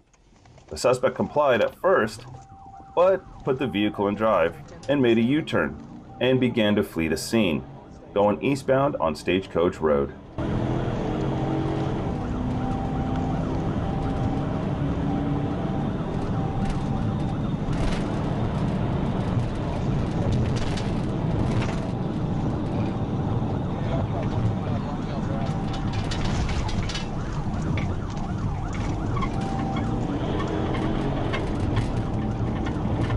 I began to pursue the vehicle in heavy traffic. The suspect showed no regard for public safety and drove recklessly, passing vehicles on the shoulder and driving into oncoming traffic in a no passing zone, reaching speeds over 95 miles per hour.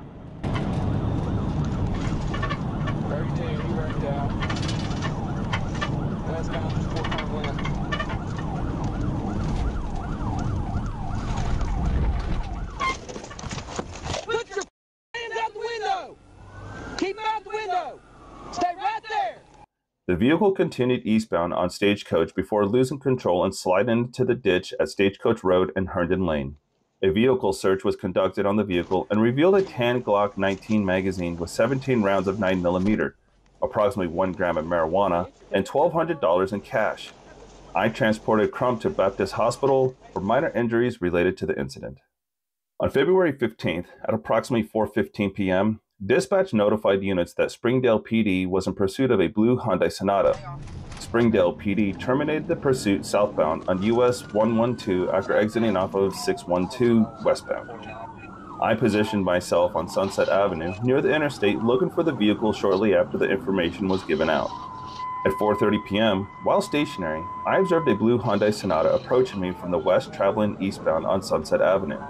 The vehicle, after the light turned green, immediately made an aggressive and improper turn onto the southbound on ramp to I-49 and began fleeing before my lights and sirens were activated. I'll say Don Tyson.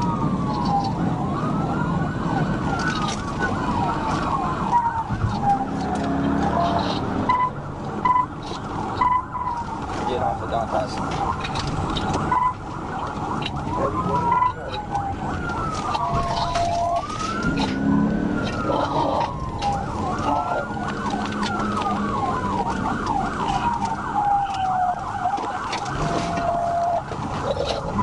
The suspect fled on I-49 southbound, exceeding speeds over 100 miles per hour.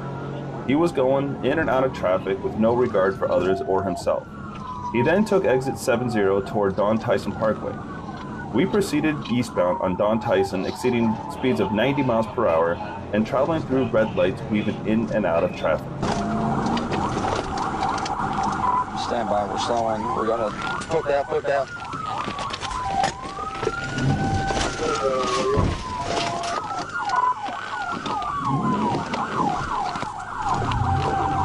One passenger's out, they made contact with the vehicle.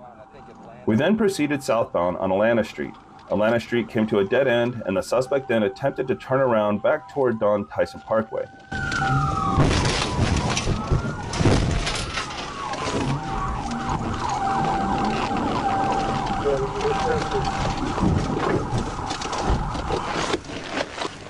Keep your hands up! Keep your hands up! I performed a TVI and struck the driver's side of the vehicle, disabling the vehicle from traveling any further. A second passenger fled from the vehicle, and I was able to take into custody the driver. The driver of the vehicle was identified as Cody Bogner and was absconder with the Board of Parole. He was charged with the appropriate charges and taken to Washington County. Yeah. Huh? No, there's only 2 people in the car, so 1, 2, 3. 3 total. It all started when a police officer patrolling the freeway noticed a pickup truck, a Chevy Silverado, driving erratically, changing lanes chaotically, swerving lanes, and so on. It was suspected that the driver was under the influence of some sort of substance. The officer communicated the situation over the radio and attempted a traffic stop.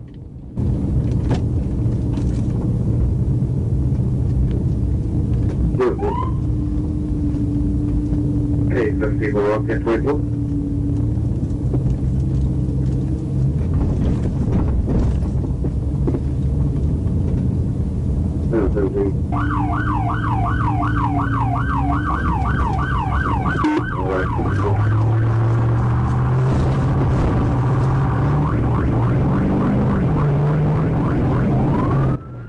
After the suspect made a circle around the gas station, he decided to attempt to flee and drove back onto the road.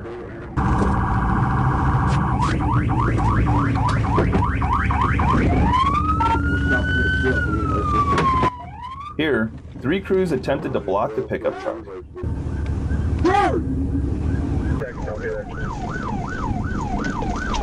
Stop right here. 66 and up. Go, go, go, go, go, go! Go!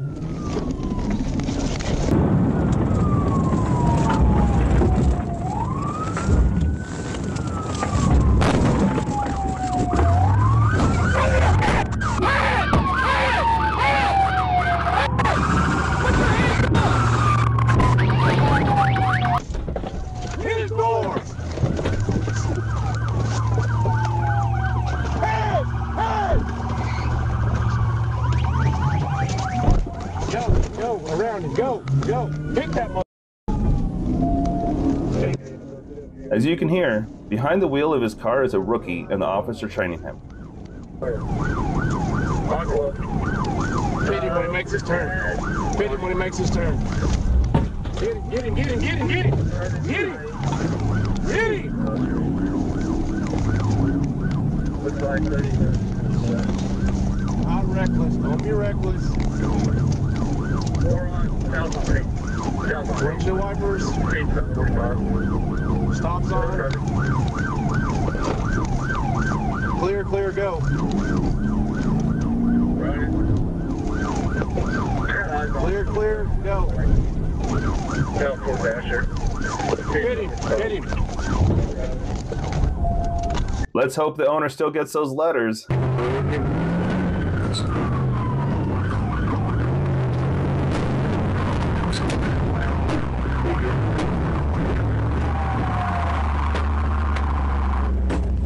The suspect was barely apprehended. After being handcuffed and led to the car, he tried to escape again. Sit down. Hey, sit down right now. Listen. Listen. Listen. Listen. Listen. Hey, I'll tell you. Sit down. I don't give a f***. Hey, listen. Sit. Get back. Get in the car. Hey, get in the car. There was a bottle of alcohol in the cup holder in the car. It all started when Officer Goins was working on a road section to prevent violations and speeding. At this point, he received a message that he needed help in an ongoing Nissan Chase, which was speeding and failed to stop when asked by the police. It was later learned that the vehicle was stolen.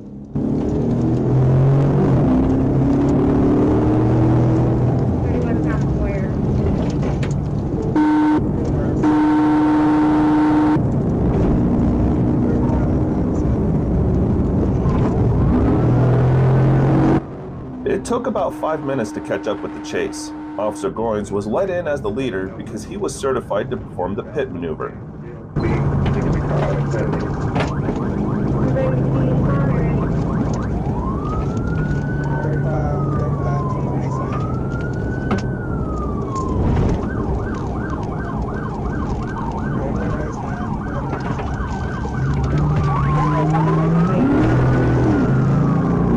to the suspect's inappropriate behavior, the decision was made to stop him as quickly as possible. One of the police officers even decided to go head-on with the Nissan.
At the first opportunity, when the road was empty of other drivers, the suspect was stopped and taken to jail.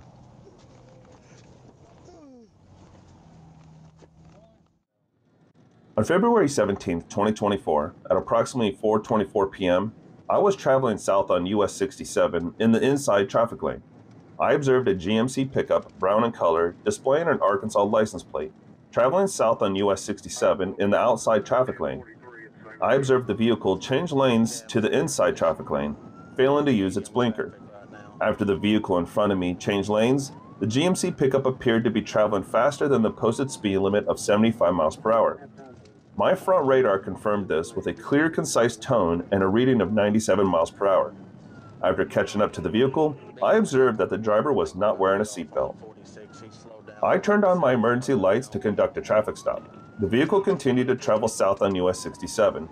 I turned on my audible siren and the vehicle continued to fail to stop. 1045 CDI on the on-ramp.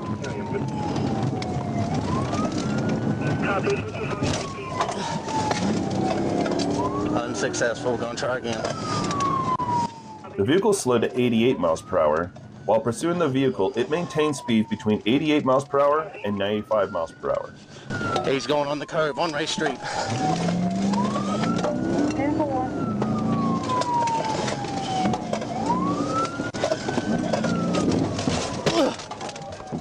TVI, TVI, TVI.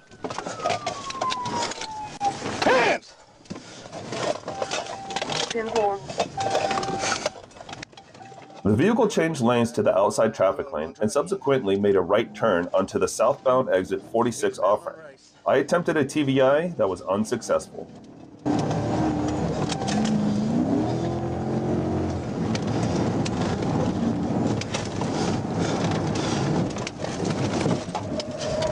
TVI, TVI, TVI, TVI. 10-4, 10-4. Stop! Stop! Stop! Stop! Stop! Stop! He's still trying to go. Stop! Hands right now! Hands! Hands right now! Get on the ground! Give me another unit. Get on the ground! Get on the ground right now! Get on the ground! I'll get an ambulance, but go ahead and step out. What's going on? Mother's dead. Okay, get out of the vehicle right now. Goddamn, man. Okay. I need her to the emergency. I got an now. ambulance. Trevor exited the vehicle and began yelling and waving his arms. I gave a verbal command for him to show me his hands and get on the ground. He ignored my commands and continued yelling and refusing my commands. At this time, I learned there was another individual in the vehicle. The driver, later identified as Steve Harmon, yelled that he was going to the hospital. I moved closer to get a view of who was in the vehicle. I observed an elderly female in the vehicle lying down in the front seat. I informed dispatch that an ambulance was needed. I began speaking to Harmon in an attempt to calm him down. I could smell a strong odor of intoxicants coming from Harmon. He also had bloodshot, watery eyes. I instructed Harmon to exit the vehicle. He refused and stated that he was not leaving his mother. Trooper Brown checked on the welfare of the elderly female who was lying in the front seat, identifying her as Norma Harmon. She did not appear to have any injuries. North Star responded and transported Norma Harmon to the Unity Health Emergency Room. Trooper Brown located an open bottle of whiskey in the vehicle while he was conducting an inventory. Searcy Towin responded and took possession of the vehicle. On February 7, 2024, I, Trooper Matthew Foreman, was notified by dispatch that Benton County was in pursuit and was traveling eastbound on U.S. Highway 412, approaching the Benton County-Washington County line. I was advised that they were in pursuit of a stolen U-Haul truck. I was able to make it to the county line to turn around. At approximately 17:16 hours, the U-Haul truck and Benton County units passed me, and I was able to join the pursuit.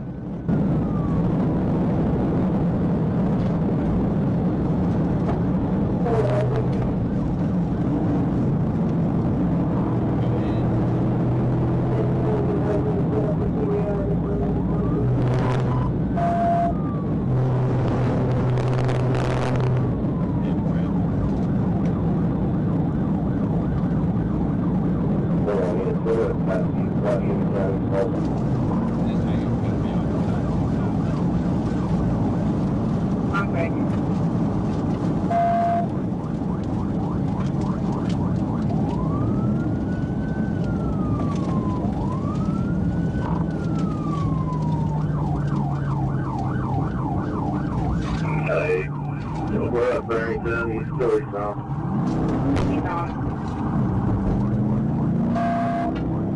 They're going to be eastbound. Eastbound, Corporal.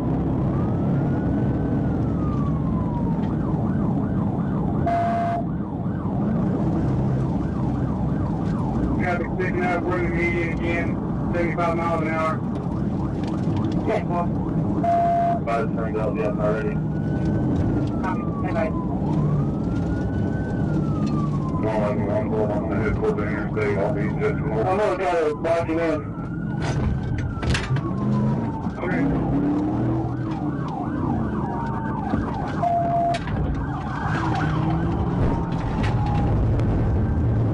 38 south on the west road. South on the west road.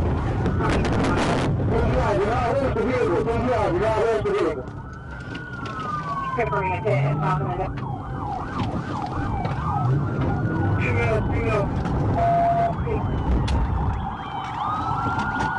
The suspect turned south on Industrial Circle.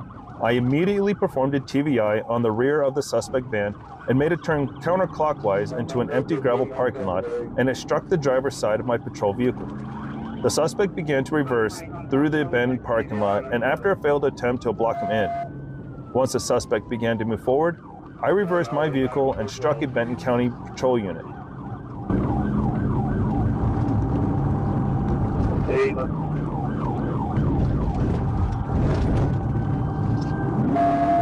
Eastbound for Barrington, 1 primary.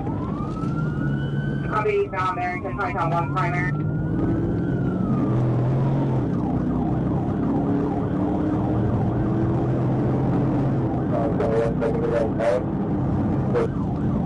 Come up to the intersection, danger again now.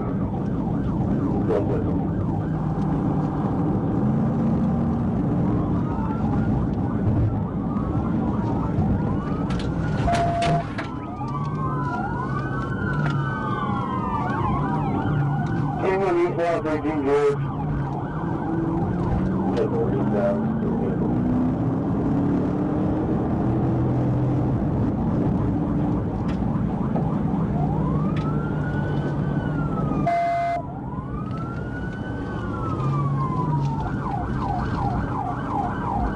I'm looking at the 48, that's how you think of road take or road plan.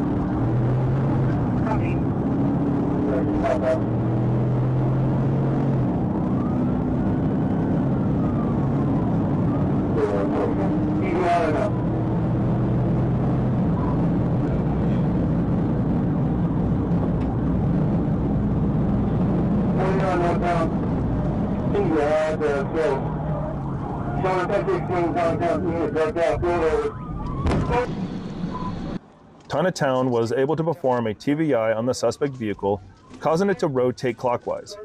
The rear of the suspect vehicle caught in Tunnington's bumper and caused him to leave the roadway to the right and overturn multiple times. The suspect vehicle continued driving backwards on Interstate 49, and Trooper Walker and I performed a ram on the passenger front side of the vehicle. The driver attempted to drive through the Town patrol unit, but was unable to do so. The driver was later taken into custody without further incident. During the search of the vehicle, 2 9mm handguns were in the back of the van. A total of 2 patrol vehicles became disabled in the pursuit. A total of 8 patrol vehicles became damaged in the pursuit. On October 6, 2023, at approximately 10:42 p.m., I, Trooper Jeb Little, observed a black passenger car failing to maintain its lane of traffic on Interstate 630 West near the 5-mile marker. At 10:43 p.m., I initiated a traffic stop with the suspect vehicle. Adam 58, go ahead. It'll be 630 West, non-P. On tags, Adam Frank Adam, 899. Repeating, AFA. The suspect vehicle failed to yield to my lights and siren and continued to slow roll, traveling west on Interstate 630. After taking the John Burrow Road exit, suspecting the driver was intoxicated, I drove beside the suspect vehicle with my lights and siren activated to ensure the suspect had fully observed my unit.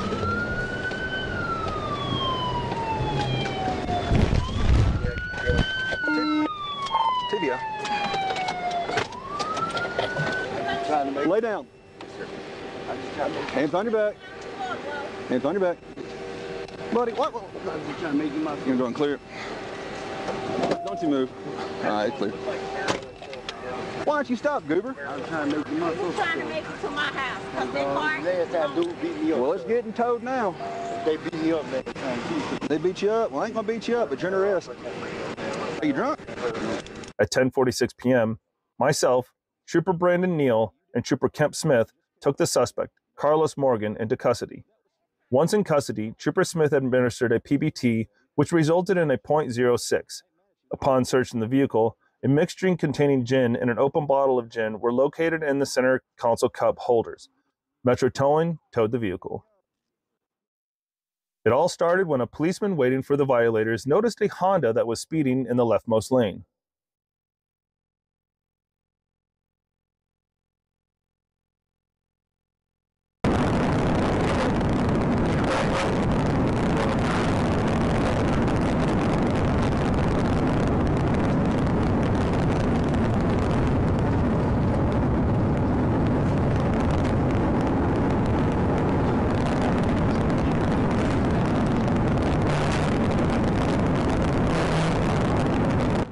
After activating the special signals, the suspect increased his speed, now over 100 miles per hour.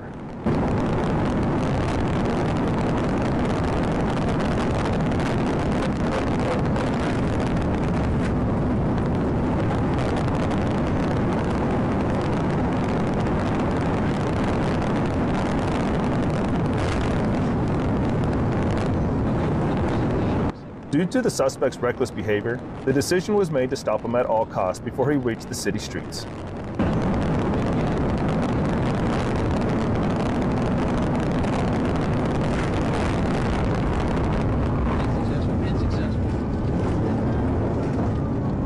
going on the surface road here towards West Memphis.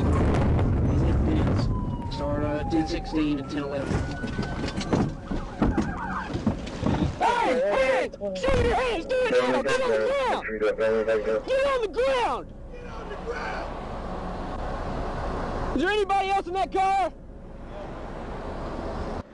After a pit maneuver, the car hit a wall and was immobilized. The suspect was apprehended. On February 10, 2024, at approximately 10 a.m., I was conducting traffic enforcement on I-275 west of SR 60, mile marker 37 westbound traffic facing east in Hillsborough County. I observed a white Jeep Wrangler traveling at a high rate of speed, passing traffic occupying the left center lane.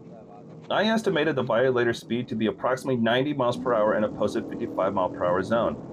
I activated my state-issued radar device from antenna and received an audio Doppler tone consistent with my estimate, receiving a digital reading of 86 miles per hour. Left lane.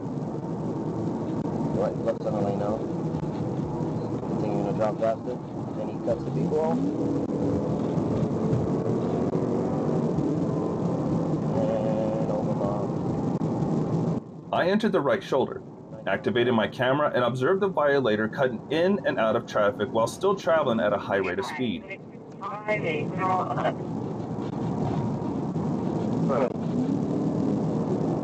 11 Hard Franklin Ridge, southbound. He was in some port earlier and is now 11. 27.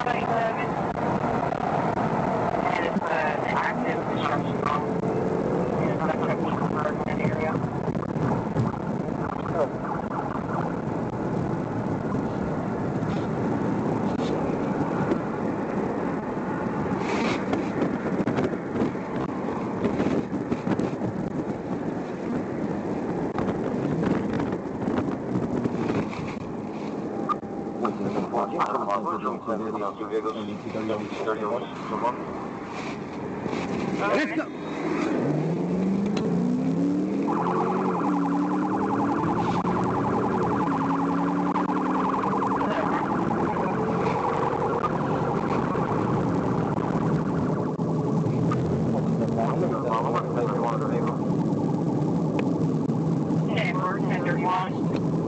The violator was still changing lanes without giving adequate space between vehicles, operating in a willful or wanton disregard for the motoring public.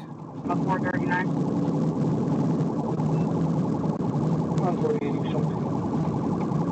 Yeah.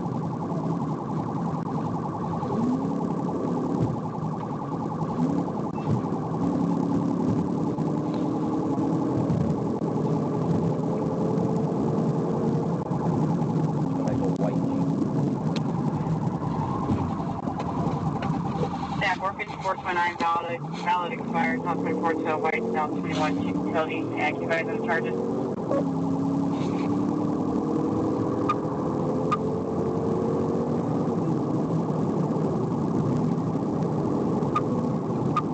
The violator reached speeds over 110 miles per hour, slamming on her brakes directly in front of my patrol car and changing lanes aggressively in front of other motorists.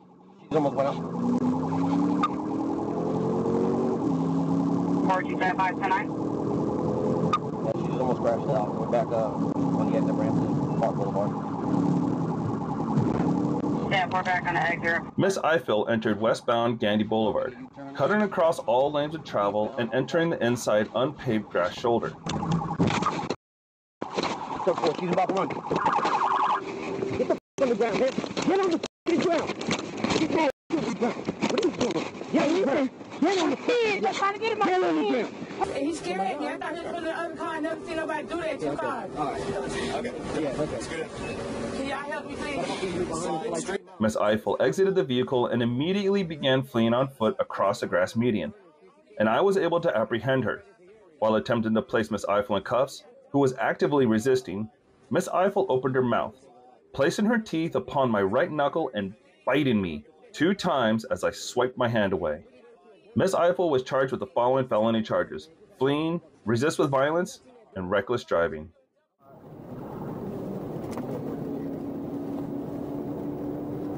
On January 29, 2024, at around 11:20 p.m., an FHP trooper patrolling State Road 79 in Bay County, Florida, observed a white Chevrolet Malibu speeding at approximately 110 miles per hour in a 65 mile per hour zone.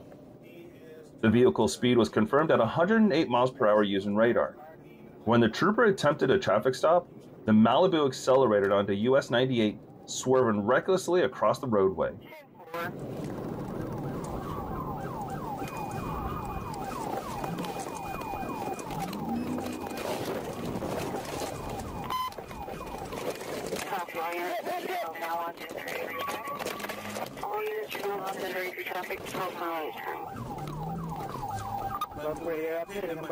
Due to the suspect's insanity, the decision was made to stop him as quickly as possible.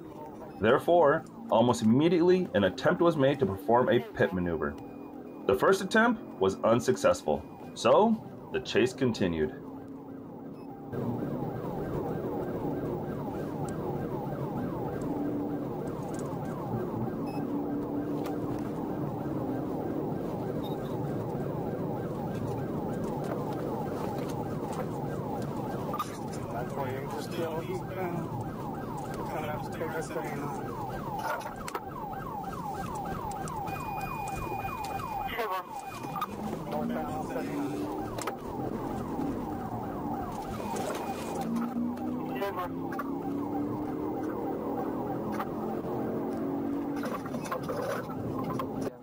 The second time, the policeman decided to go all the way and deprive the car of the ability to move.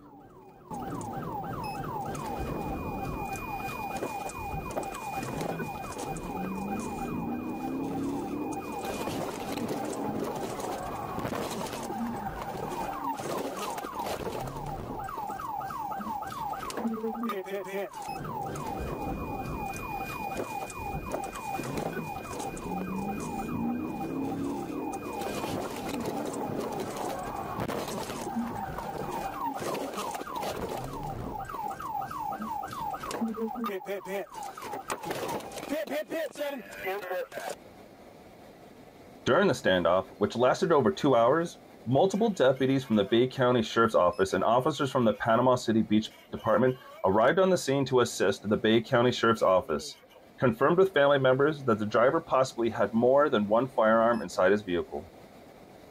Take your hands down your bed now! What did I do? Don, what did I do? I got to see it. What did I do? What did I do?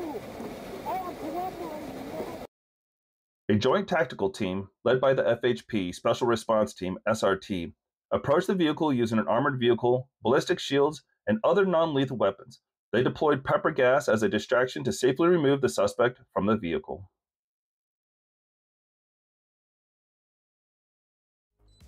A witness called 911 on April 2nd to report the men breaking into cars in the Lion Creek nature area, where families had been enjoying a beautiful Sunday afternoon. Police say when an officer tried to pull over the Toyota Corolla, the men sped away. Change of plans, ready on 1080 eastbound on Highway 54 Plant Area.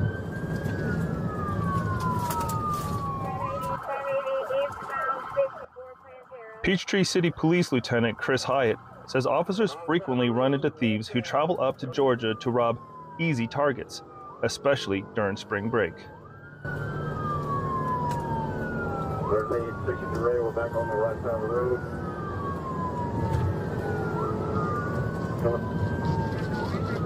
Police say the car was going 85 miles per hour through the Georgia 54 and Georgia 74 intersection, one of the busiest in South Metro Atlanta.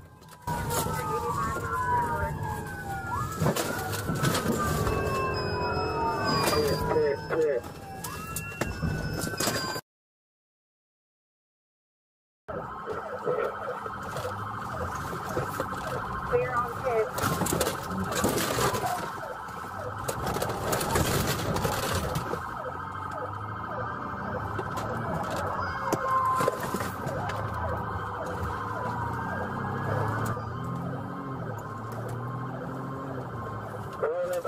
Get in the radio.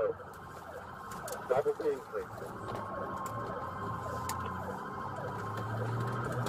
Clear on Headquarters Avenue. Clear TV. Both men took off running, but after a scant foot chase, officers arrested Anthony Dixon and Anisha Christopher. Police say they found a pile of stolen property in the car, none of which belonged to any of the occupants of the vehicle, said Lieutenant Hyatt.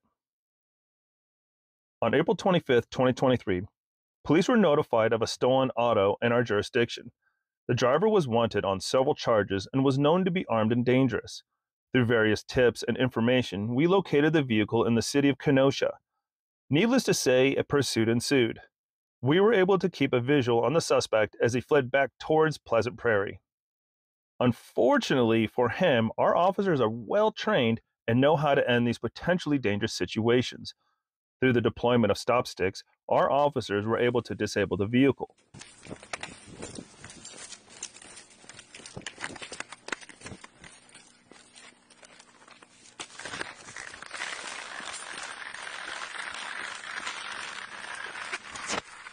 I got spikes, 91st.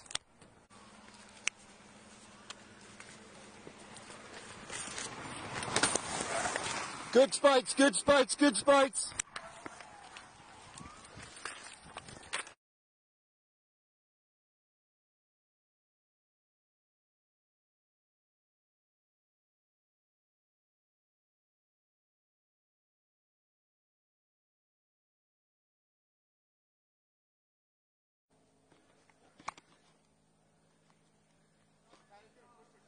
Bring the dog up. Hold. Come down now! Come down, we'll send the dog! Come down now! The suspect fled into a wooded area and was located in a tree by patrol officers. He complied and was safely taken into custody.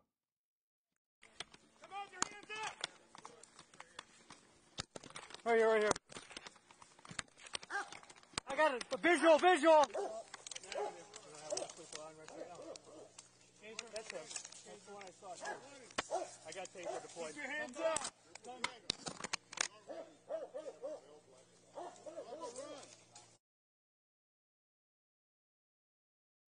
Ramsey County authorities on Friday released dashcam footage from a deputy squad car of a chase on September 3rd. The deputy driving east on Lapenteur Avenue in Maplewood after North St. Paul police reported seeing the stolen light blue car, but had lost sight of it. This was the third time the North St. Paul police had seen the car, pursued, and either cut off pursuit because of traffic or lost sight of the car. Taking a right, southbound BB.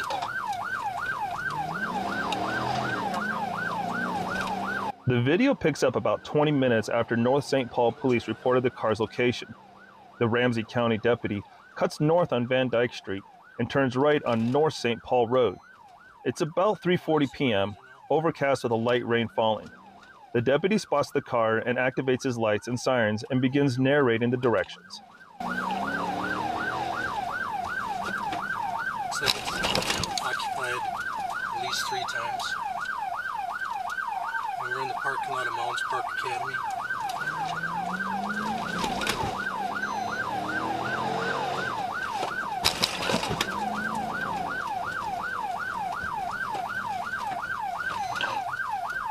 Again, it's light blue Santa Fe 530 Whiskey Tom King coming out the Larpenter.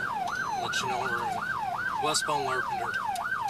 The car, driven by a 15-year-old, takes off with the deputy following behind him. They travel south on Holloway Avenue, then south on Beebe Road.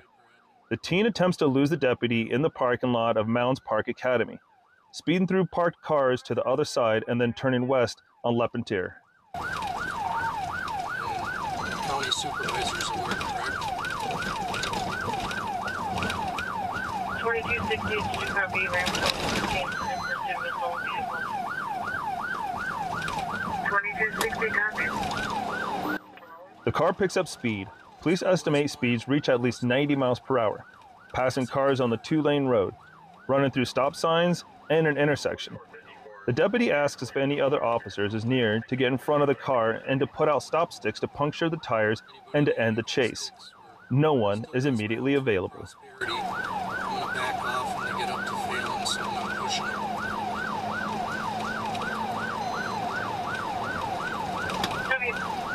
After some time, the deputy says he is going to back off. He slows down and momentarily loses sight of the car. A few minutes later, he passes the car which has crashed into a residential yard near the intersection of Larpenteur Avenue and Chamber Street. They crashed into a yard. Get you an address here.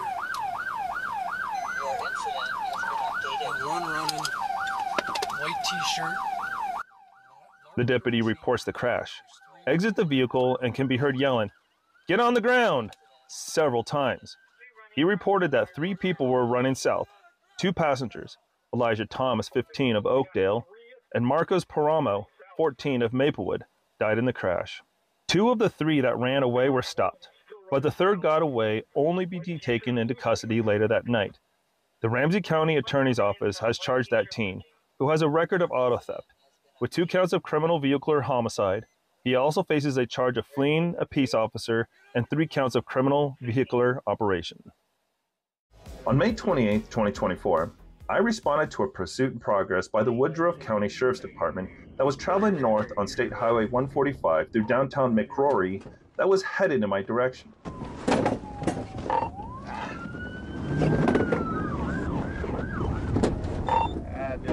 I came into contact with the suspect vehicle as I attempted to block its path just before the intersection of State Highway 145 and United States Highway 64. The suspect vehicle swerved to the right of the roadway and went around my unit as it was being pursued by Woodruff County Unit 604 and a McRory unit. 1047 is last 836 is also on scene.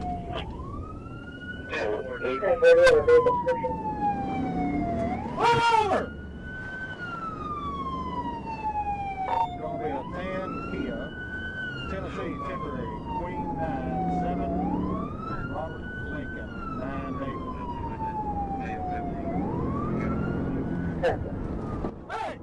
The suspect vehicle turned east on US 64 and I positioned my ASP marked unit alongside the suspect vehicle, which had its window down, and yelled for them to pull over.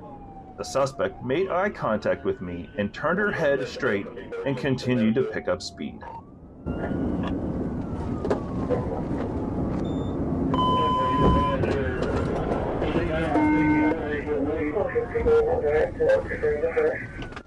It was my belief the suspect was not going to stop and would increase their speed more, causing a risk to themselves and others. I immediately performed a TVI on the suspect vehicle. The suspect vehicle spun to the north shoulder and was then boxed in by me and another police car. Although first refusing commands, the suspect, Barbara Armfield, was taken into custody. 31, officially at northbound 149 at Fargo. 36.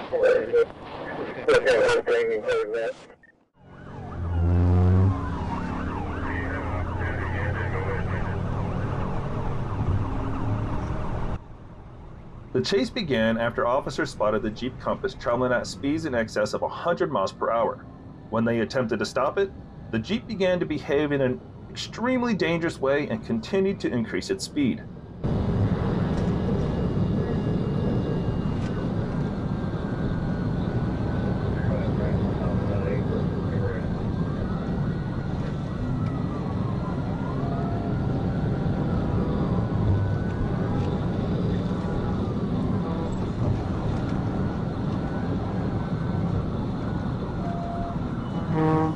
Unfortunately, the first attempt to push the Compass out of the way was unsuccessful.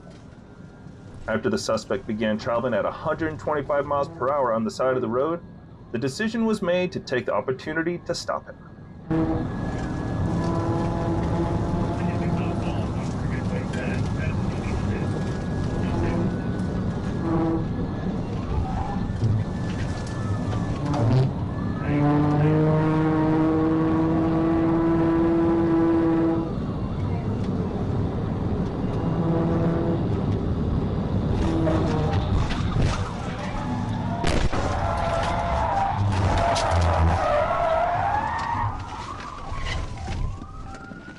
As the Jeep still continued on after the pit maneuver, it was pushed off the road and had to force the water.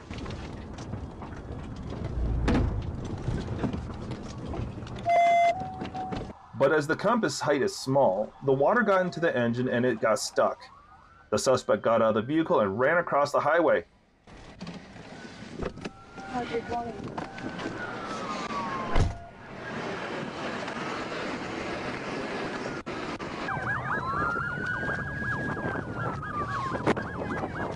You better stop!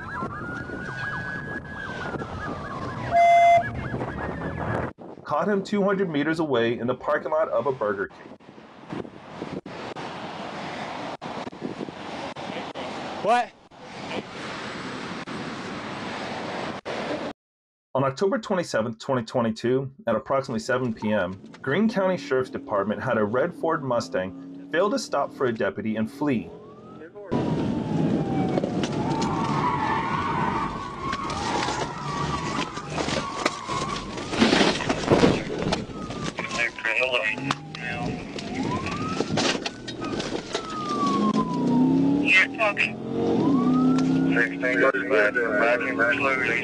At around 7:20 p.m., Greene County Dispatch received a call of a red Ford Mustang traveling down Green 620 Road with no lights on by a 911 caller.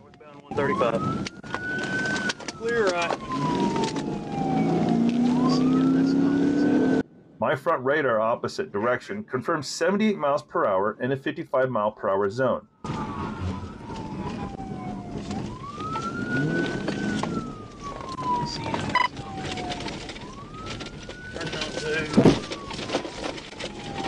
Where this county road is.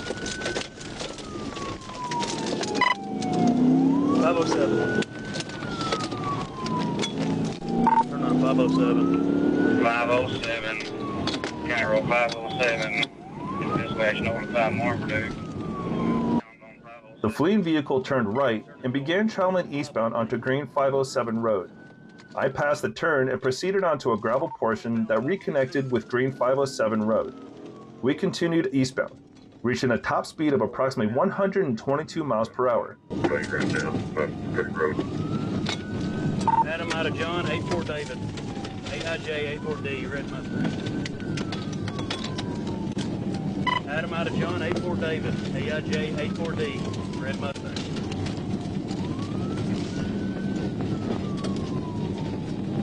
Units in pursuit. Why are we pursuing that vehicle?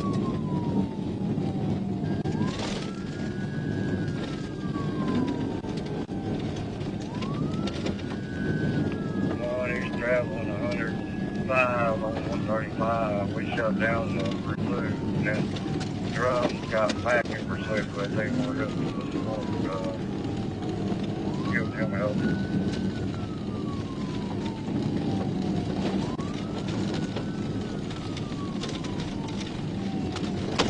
Cut out the initial pursuit.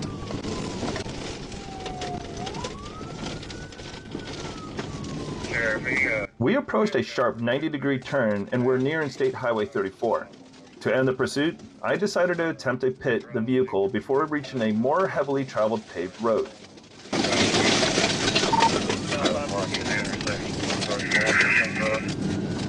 Eastbound 516. At approximately 6:34 p.m., as the suspect vehicle was negotiating the curve, I positioned the front right of my car to the rear left of the Ford Mustang.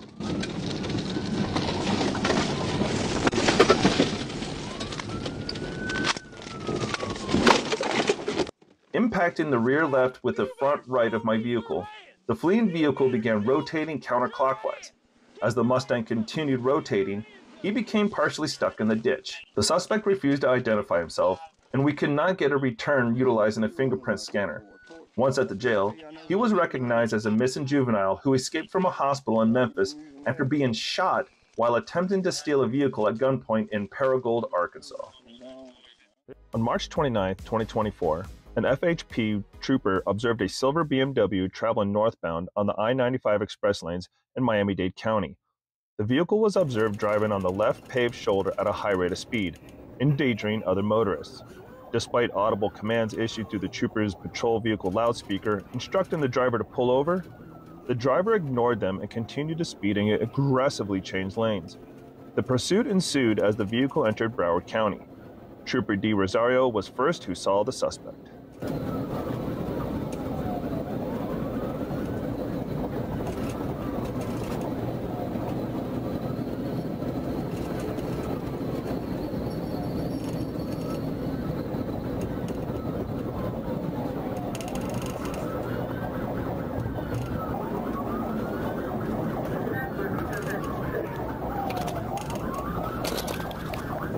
right now. Pull over right now. BMW, pull over right now.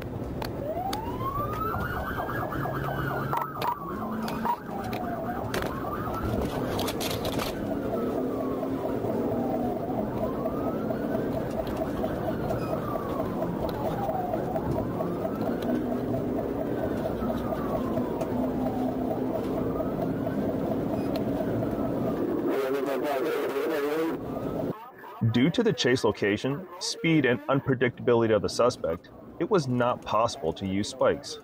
X-ray Alpha 96. X-ray Alpha 96, 5429, Silver BMW.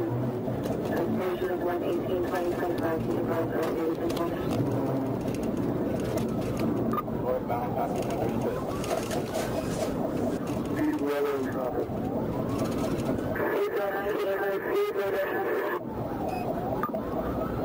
Speed started to slow down, traffic heavy, medium significant.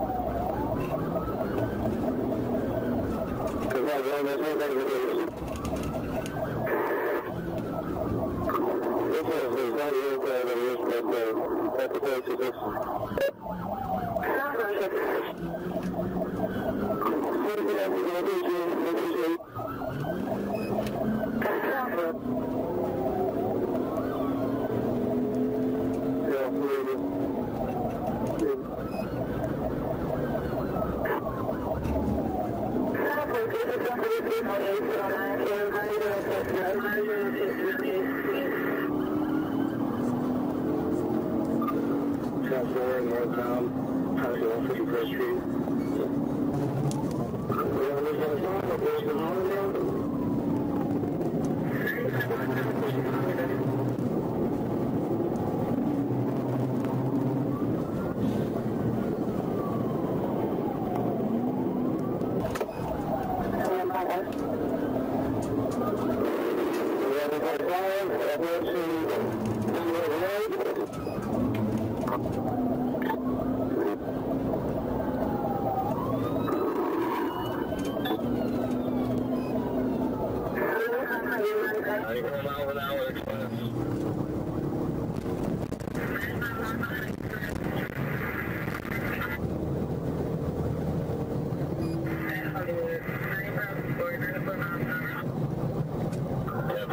On the overpass for Hollywood now. Overpass to Hollywood. We got a plane, we got a plane, we got a plane. Southward vehicle city, 35 northbound overpass by Hollywood.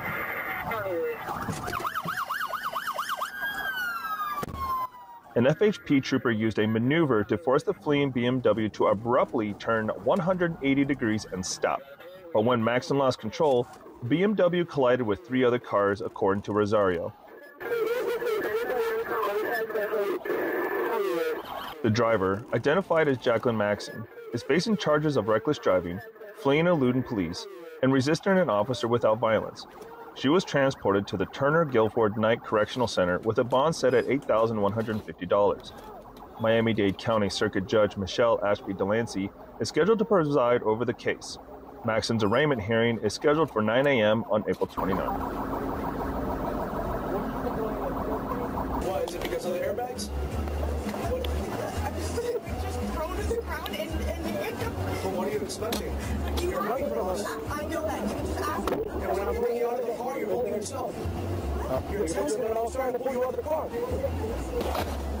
You anything I didn't know about? Any drugs? Car as well. Why would you rush? Fire rescue arrived on scene at approximately 5:20 p.m. and cleared everyone involved in the vehicle crashes, Trooper D. Rosario said. On January 28, 2024, at approximately 12:17 p.m., I, Trooper J. Peters, was conducting speed enforcement on State Road 50 at the intersection of Braywood Street in Brooksville when I observed a gray 2022 Dodge Challenger bearing Florida license plate, traveling east on the outside lane at a high rate of speed. I observed my assigned stalker dual radar, rear antenna target speed display of 77 miles per hour with a continuous audio Doppler tone consistent with the approaching vehicle speed. I overtook the suspect vehicle, activated my emergency lights, and conducted a traffic stop on the gray 2022 Dodge Challenger at the median break between the east and westbound lanes of State Road 50 adjacent to Lockhart Road. Take the keys in the car and put them on the roof now. Put the keys on the roof now.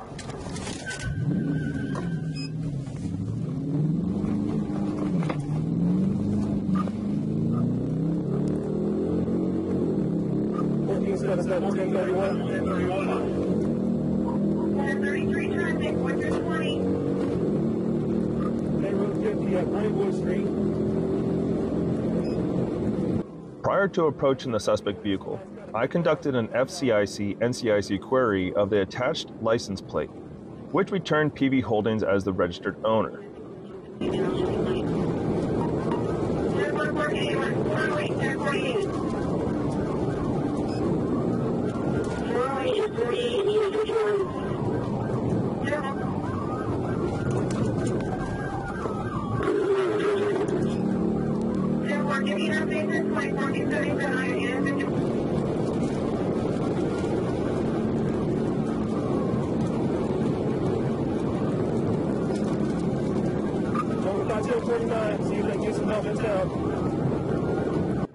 Suspect vehicle continued in a reckless manner at high speeds, demonstrating a wanton disregard for the safety of persons and property for approximately 7 miles to the area in front of Everglades Equipment at Cortez Boulevard.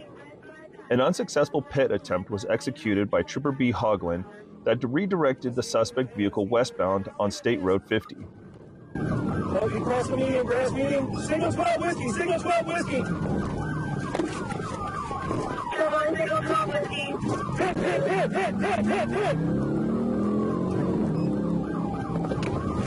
Signal, oh, we're going back, we're back westbound. Back eastbound, back eastbound, back eastbound.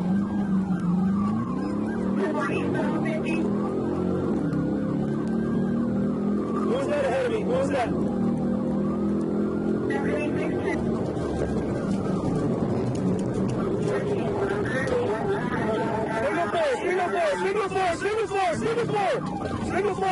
The vehicle pursuit continued east for approximately 4 miles until the suspect driver failed to maintain control of the vehicle, resulting in a vehicle crash at the southeast corner of State Road 50 and County Road 541. The suspect was identified as having never possessed or been issued a valid driver's license. 3 other occupants were identified as passengers in the vehicle, including 2 minor children, a 10-year-old white male and a 15-year-old white male. The Florida Department of Children and Families was notified, responded to the scene, and initiated an investigation regarding charges for child abuse without great bodily harm. During the search, drugs were found in the car. On Monday, February 26, 2024, at 11 a.m., I was patrolling on State Line Avenue when I heard over the Texarkana Central Dispatch that Texarkana, Texas officers were in pursuit of a gray Volkswagen passenger car that had just stolen some items from Super One Foods. The officer stated the tag was Arkansas.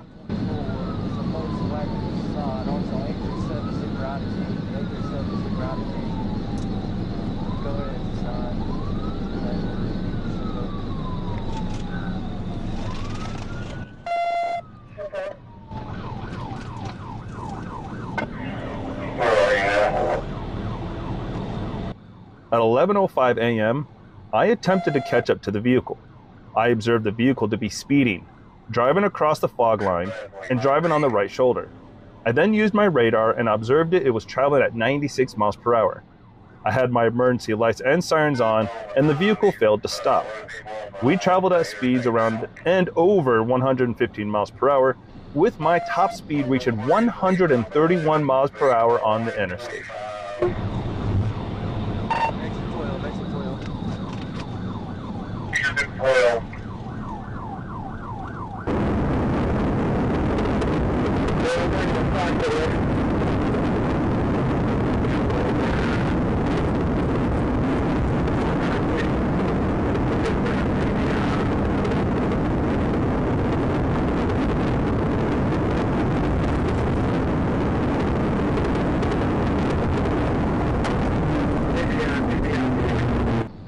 After the TBI, the vehicle traveled into the westbound ditch and overturned, landing on the top of the vehicle. Corporal Flowers, Corporal Walker, and myself started giving commands to the driver. Trooper Landon Lowe then arrived on scene and assisted us. Hands up! out the vehicle! Get out the vehicle! We were able to get the driver to crawl out of the back passenger door. Corporal Flowers then called her to him and placed her under arrest without incident. It all started when police received a report that a Nissan Altima, black in color, had been stolen. Sometime later, a car similar to the description was spotted in one of the streets.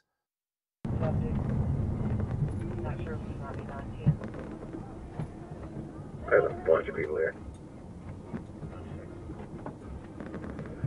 James, what's he doing? I'm getting the pull up. I told him to pull up.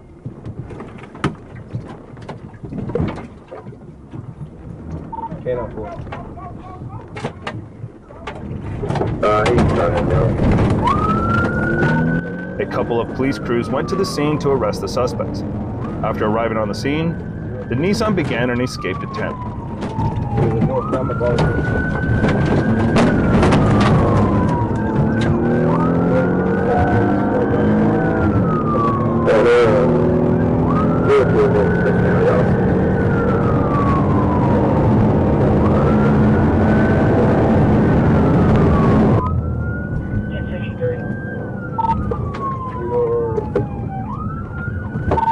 Get on the interstate, on the 40 west, taking 30 minutes, taking out there.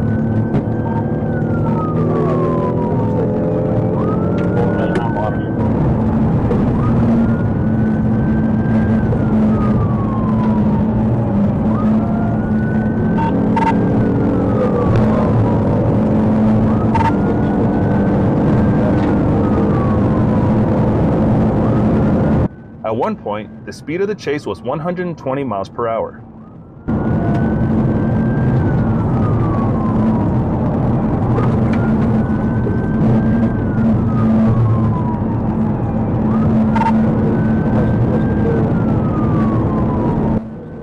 The suspect tried to evade the chase by performing unsafe maneuvers, but all attempts came to nothing.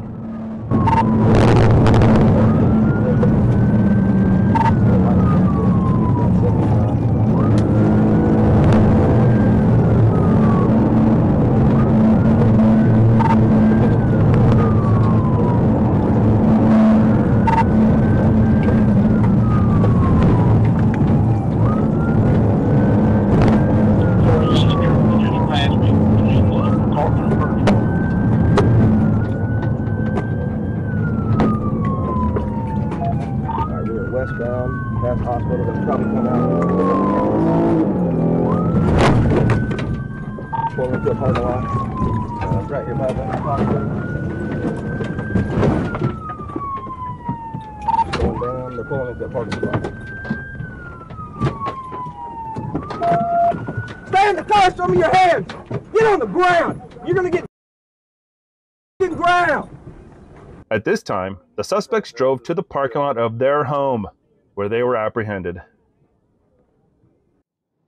On Wednesday, May 3rd, 2023, at approximately 11:48 p.m., I witnessed a blue Ford Mustang traveling on Interstate 430 northbound in excess of 100 miles per hour in a 65 mile per hour zone. I initiated my blue lights and the vehicle continued to travel at a high rate of speed.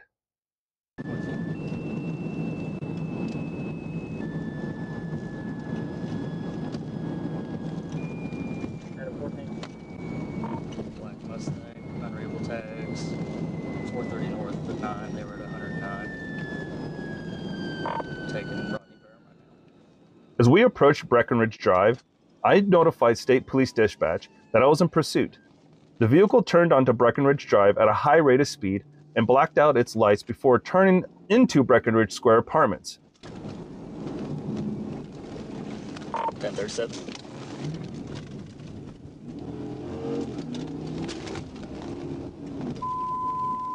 Turbine that 1037. He's blocked out. Going Breckenridge. After the vehicle came to a stop at 1001 Breckenridge Drive, the driver, Jalen Harris, exited the vehicle and fled on foot towards an apartment building. Stop! Stop!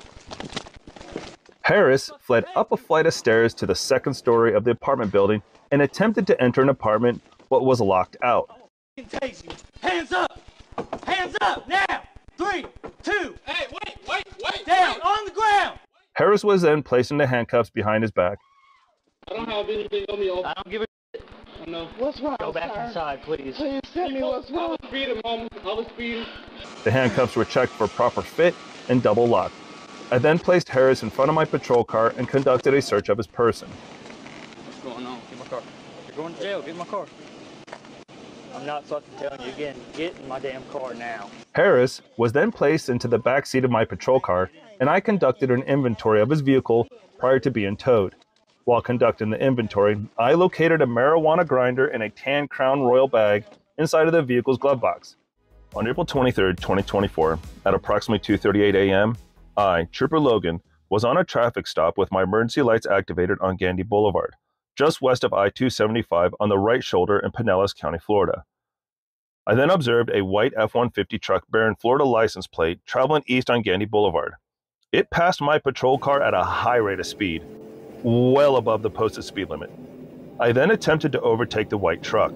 However, the white truck significantly accelerated, continuing eastbound on Gandy Boulevard, running a solid red traffic signal at the intersection of Gandy Boulevard and the I-275 southbound exit ramp.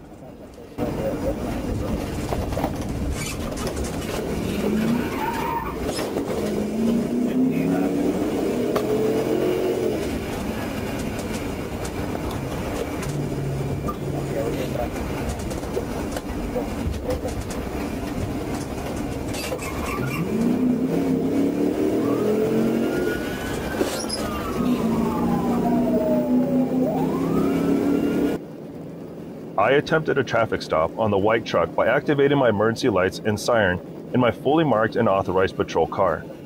The white truck then turned off its lights and was actively fleeing the traffic stop.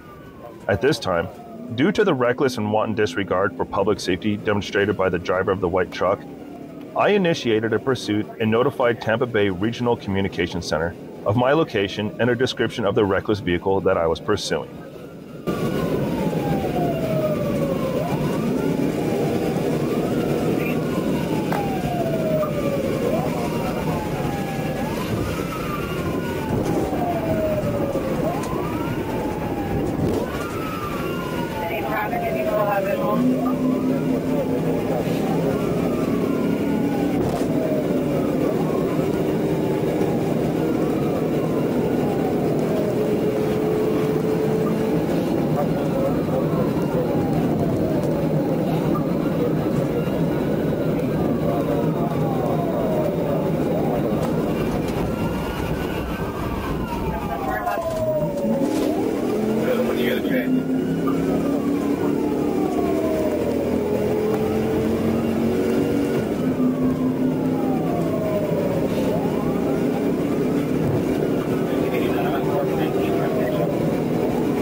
Wreck onto a house.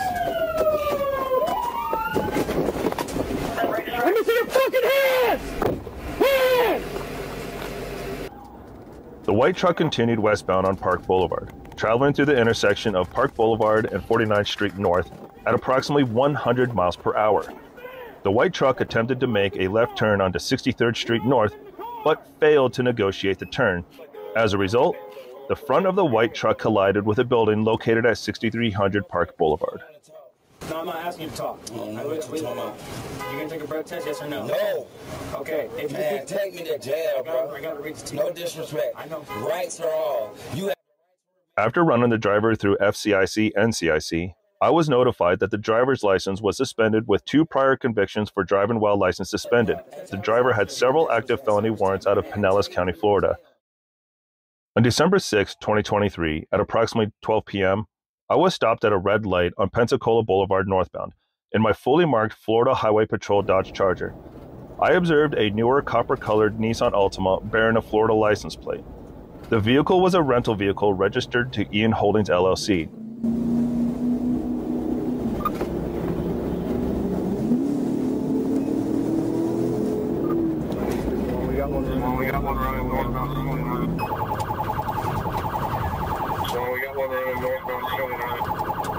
I observed the vehicle to have dark tinted windows as I was directly behind it. As the traffic light changed to green, the vehicle continued northbound. As we passed the Interstate 10 overpass, I activated my emergency lights and siren to initiate a traffic stop on the vehicle for tint violation. Suddenly, the driver rapidly accelerated and swerved towards Trooper J. Ellerby's fully marked patrol vehicle, who was also traveling northbound next to the suspect vehicle.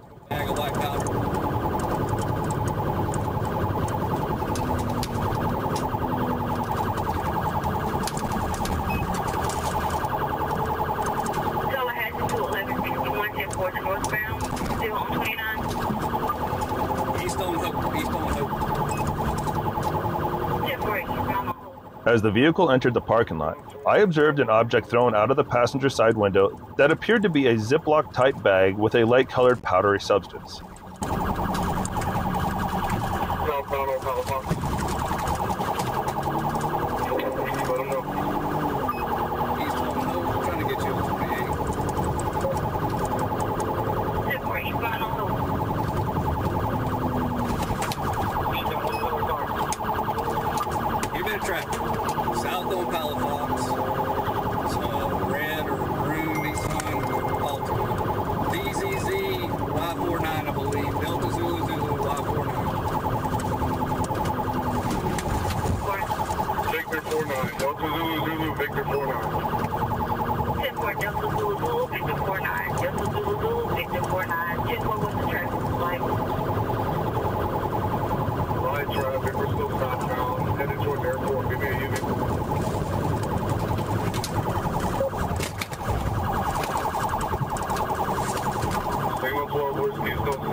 The driver then continued south and attempted to turn right into the Taco Rock 29 parking lot, where the driver collided with a curb and overturned his vehicle.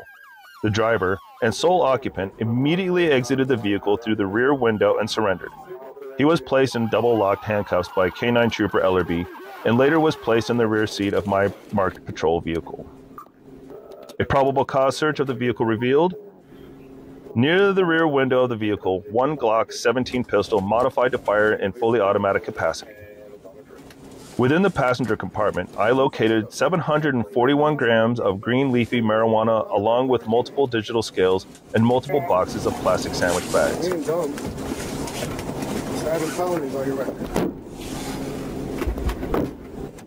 Within the driver's door pocket, I located 8 pills weighing 5 grams. After further investigation, the rental vehicle was not rented to Mr. Booker, and the original renter is unknown at this time. The vehicle received heavy damage after the collision, as did the parking lot of Taco Rock 29. What is it? Well, don't be calling nobody to come over here. No, we don't. He's good. He just ran from us, and obviously he flipped his car right here, and then we found him here. Over here, but we didn't see him when y'all was chasing him.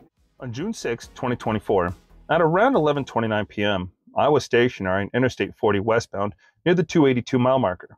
I could see a vehicle through my rearview mirror traveling at a high rate of speed.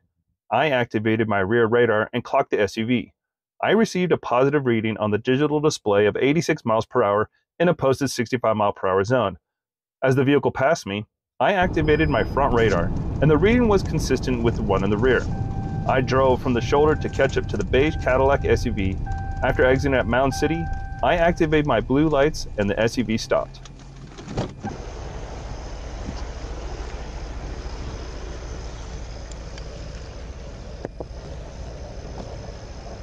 Hey, how you doing? Hey, I'm Trooper Cheers with the Arkansas State Police. The reason why I pulled you over, clock you doing 86 and a 65. Yeah, I was kind of rushing. Gotcha. Where you heading to? Home. My son was rushing. My mom was calling. She was watching. Okay. You got your license on? I don't, sir. I left it at home. Okay. Where are you, what's your name? All right, you don't have an ID or anything on you? No, sir. All right, do me a favor, step out and come talk to me. All right. You want to step to the back of the car? Yeah.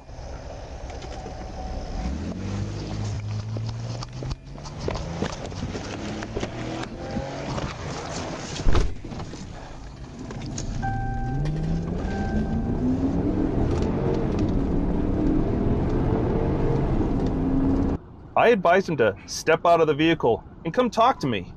He said, "Oh yeah, come and talk to me," and put the SUV in gear and drove off.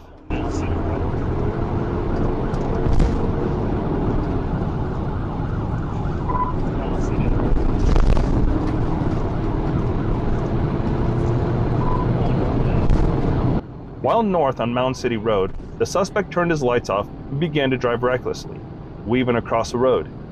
As I positioned my car for a TBI, a black bag came out of the passenger window.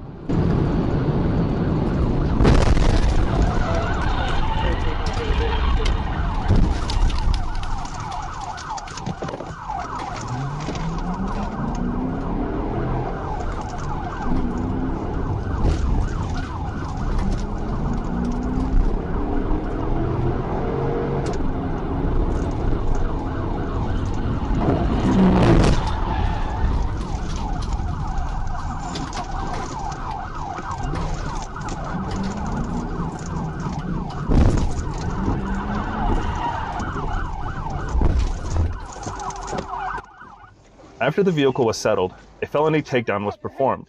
The driver was placed in handcuffs and advised of his rights. I removed a total of $609 from Nicholas and the vehicle. During the search of the vehicle, an orange pill bottle and one clear container of marijuana.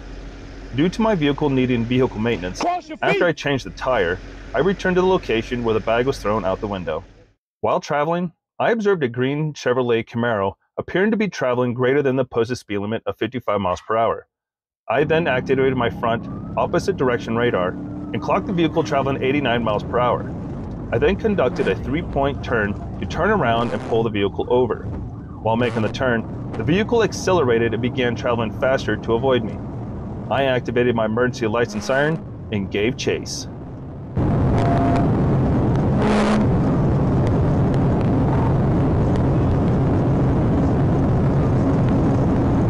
The suspect vehicle began to drive extremely recklessly, passing cars on the left and the right shoulder. The suspect vehicle then took the Woodson lateral exit, exit 12, traveled through the intersection, running the stop sign, and traveled onto the entrance ramp to re-enter Interstate 530 northbound.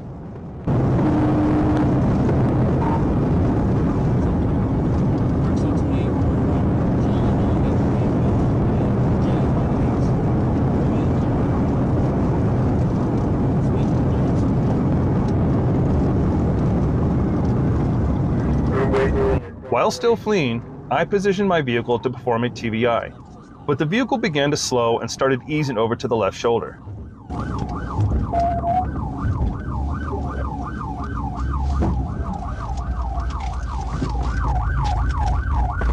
Let me see your fucking hands! Put your fucking hands out! Before climbing out of the vehicle, Mr. Gray lowered his hands, then re-emerging them, showing me a young child in the front passenger seat. Mr. Gray climbed out the window and was arrested without further incident. With Mr. Gray in custody and placed in my patrol unit, I immediately went to tend to the child. To my surprise, there was an additional young child in the back right passenger seat. Trooper Anna Escamilla arrived on scene and assisted me with securing the children. Mr. Gray is the father of both children.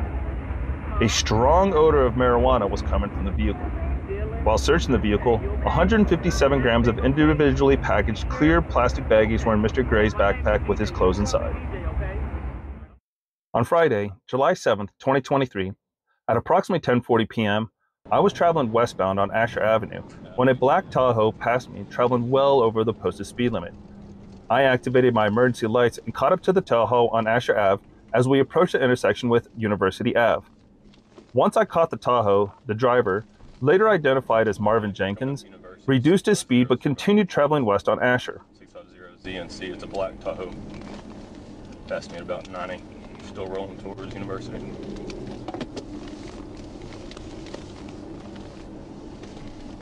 Airport. Showing 252 at Little Rock, October 23.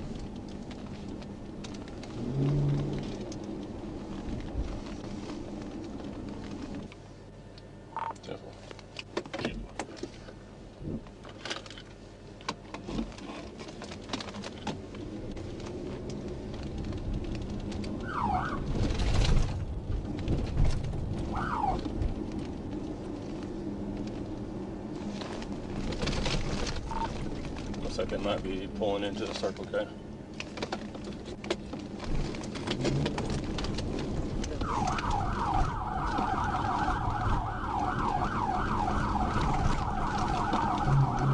Guess I'm 1037.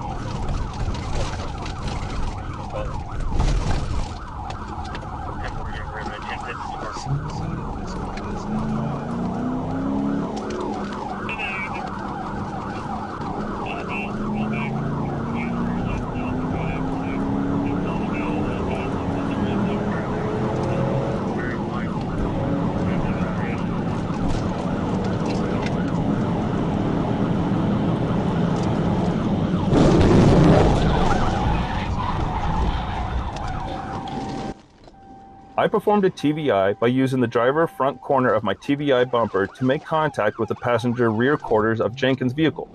This caused his vehicle to rotate 360 degrees clockwise and then 360 degrees counterclockwise. During the second rotation, the rear wheels of Jenkins' vehicle hit a raised curb which busted both rear tires. We're just short of 53rd southbound. He didn't have any tread lift on his tires, so there's no traffic on our side.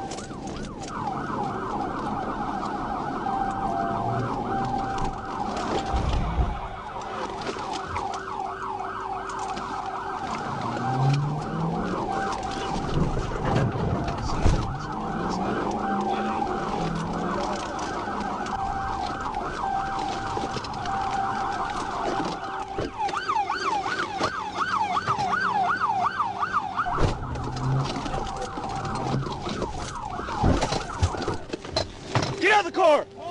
Get out of the car! Put your hands up! Can you not walk at all? No, sir, I'm paralyzed waist down. Okay, swing your legs out. You got to do it for me, sir. Okay, put your phone down. Do you have any weapons in here? No, sir, I ain't got nothing in here on me, sir. I promise Hold on. to God I don't. What you putting me in handcuffs for, sir? What you put me in handcuffs for, sir? Stop. Sir, what did you put me in handcuffs for? You're under arrest, first of all. I'm arrested for what? Yes. I was taking him to the house. I was scared, Mom.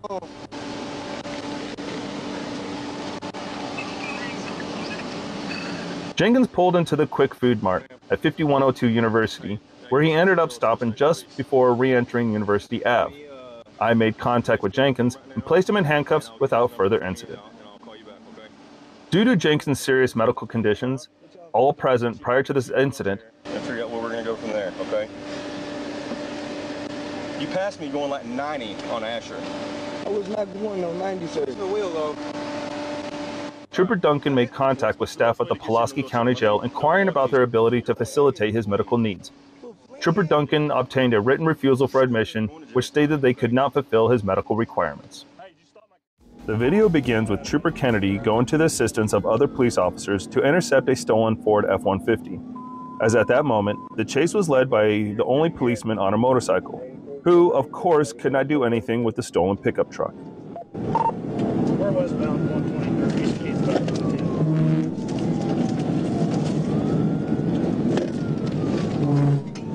Direct. The next directed for Adam 84, 1037.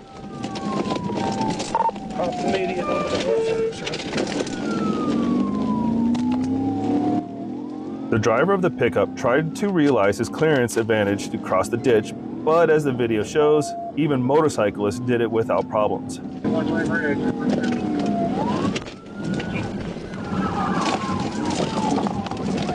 3 to 84, Air Force getting 10-8.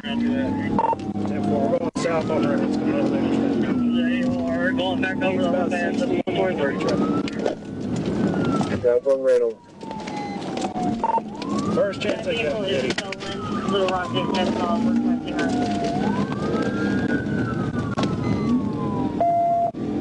123.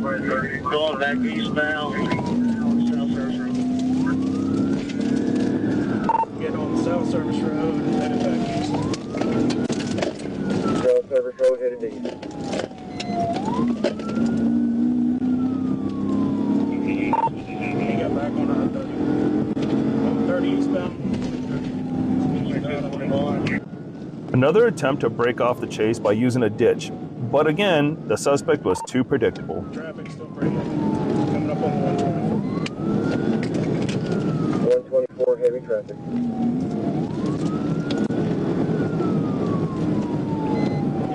2350, there's a code 9, Commerce 183. 23, 21. Taking 124 heavy. 90 mile an hour. Taking the 124.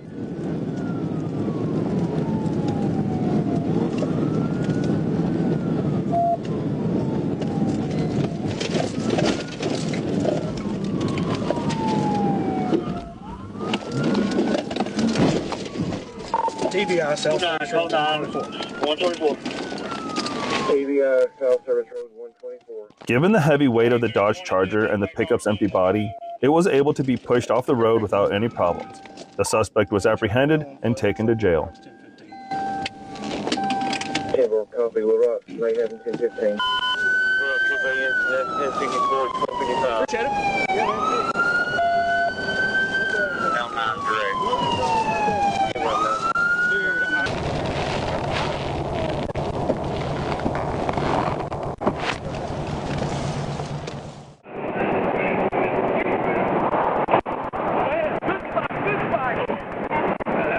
On June 11th, 2024, at approximately 8:10 a.m., Trooper Chris Dunham, was notified by Troop C Dispatch of a vehicle pursuit involving a stolen vehicle at the 17-mile marker southbound in Missouri in excess of 100 miles per hour, and Missouri State Highway Patrol was requesting assistance. The vehicle was described as a gray 2015 Jeep Grand Cherokee. Dispatch also relayed that spike strips were deployed in Missouri, disabling one of the vehicle's tires. I responded to the 67-mile marker and set up spike strips utilizing the concrete barrier of the overpass as hard cover. About the 66 southbound. 10-4, back at the 66 southbound. They're not pulling over. We'll get TBI. 10-4.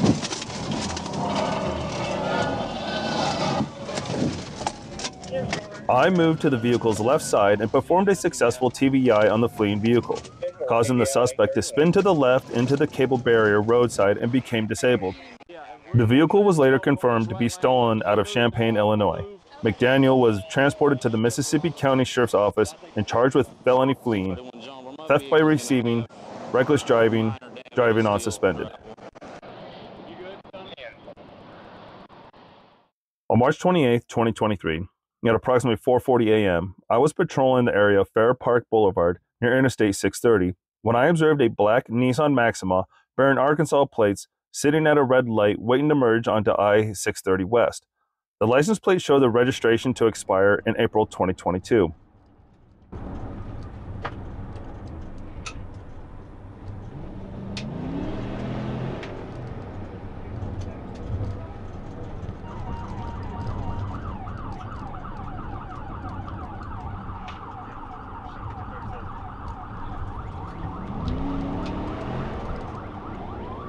While traveling westbound on Interstate 630 at John Burrow, I initiated a traffic stop on a suspect. Upon initiating the traffic stop of the Nissan, he exited I-630 West on John Burrow and began fleeing northbound.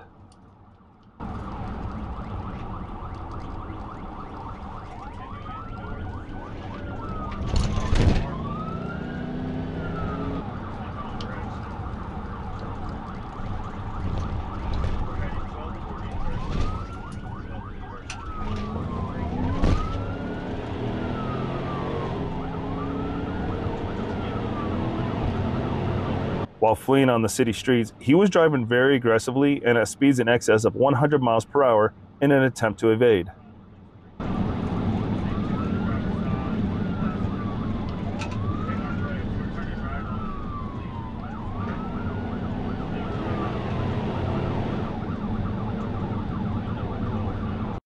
At the intersection of 12th Street and Fair Park, the suspect tossed a black and blue bag from the vehicle that was later recovered by LRPD.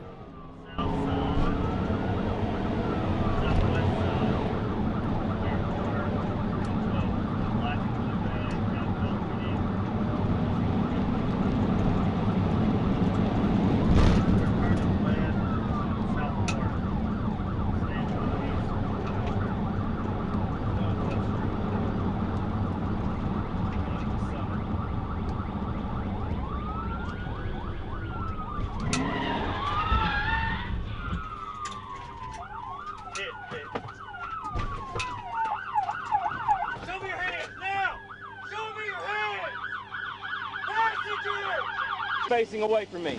Keep walking backwards. Keep walking backwards. Keep walking back.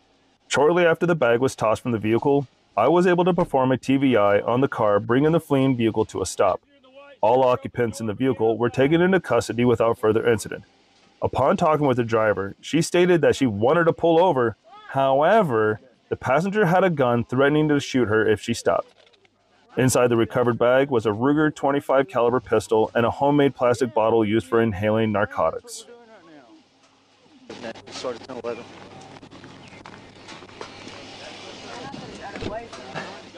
On Sunday, November 19, 2023, at approximately 8:10 p.m., I observed a black motorcycle with flashing red and white lights traveling east on 19th Street.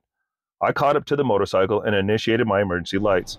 The motorcycle turned right onto L.E. Gillian Drive, and then initiated my emergency siren. The motorcycle then increased its speed from approximately 30 miles per hour to speeds of 90 miles per hour in a 45 mile per hour zone and was actively fleeing.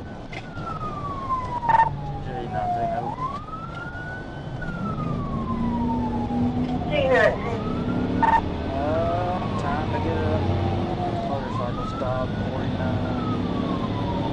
Or coming up 82 off 49. Go ahead and get 30 seconds.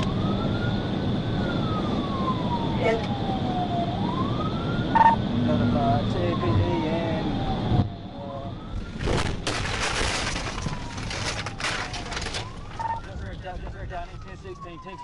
The motorcycle crossed the U.S. Highway 82 and continued onto I-49 southbound on-ramp. The motorcycle then lost control and left the roadway on the right shoulder of the on-ramp.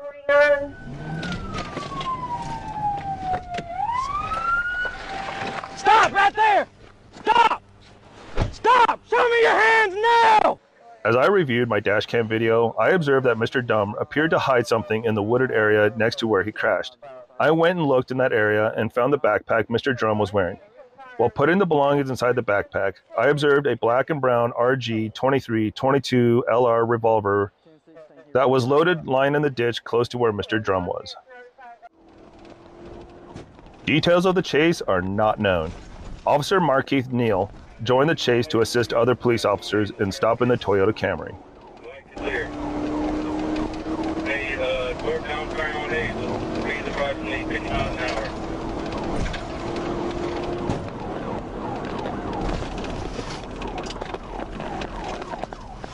Northbound Hazel, speed 50 still. Back to no traffic.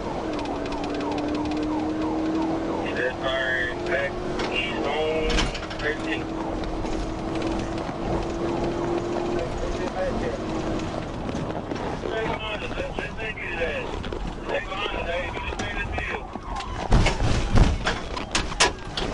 Where y'all at?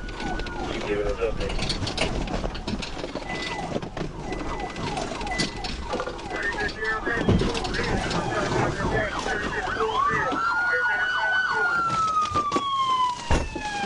Almost immediately after the recording began, the Camry swerved off the road and attempted to take a shortcut. Instead, the Camry fell into a ditch and got stuck.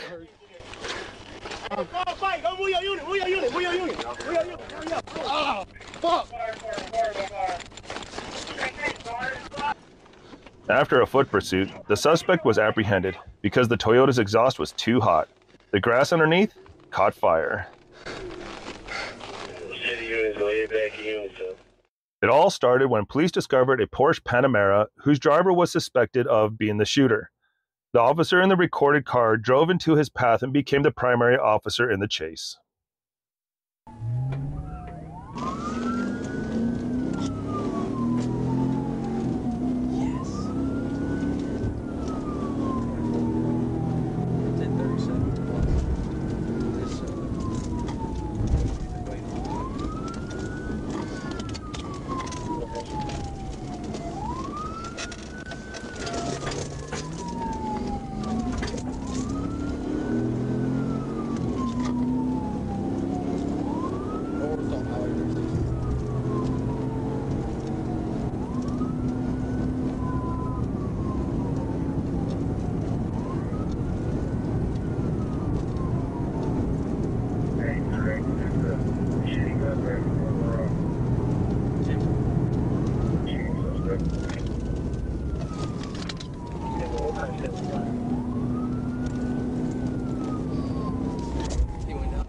Due to the speed, the driver of the Porsche failed to control and crashed into a tree. Hey, he wrecked out on Silverhawk. He's running. Yep. You gotta get the car first. Clear the car.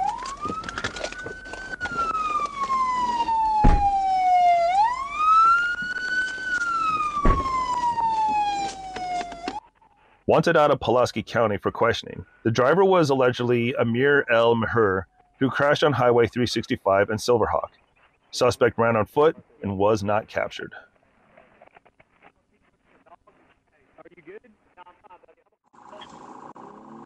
Police received notification from the flock camera system that the driver of a Ram pickup truck stole a trailer full of construction equipment and tried to get away. An officer spotted the pickup, which was by then pulling a trailer, and when the officer attempted to make a traffic stop, the truck sped away, reaching speeds of 80 miles per hour and almost hitting an oncoming vehicle. I don't know how much TVI I am. He's got that trailer behind him. But let Spring don't know if they can get units. Showed no regard for my vehicle. I don't know how bad the damage is, but I'm still up. First Spring, though, they're only going to block intersections. They're not going to get involved in 37. 10-4. 20 or 43. How do you say we go about this without having the trailer? We're just going to have to hit the truck. I've had one like this before with a trailer. There's no way you can fit it. Push off 20, I'm getting off the interstate. We're approaching Gene George on 412. Alright, 43. 23, 10-4. Try to run me into another car. It looks like we're going northbound on I-49. Copy, going northbound I-49. 45 long, I'm going to go south there on 49. I'll try to set up some spike strips. Police attempted a pit maneuver to stop the vehicle, but were not successful. 43, 10-4. I am on the northbound ramp.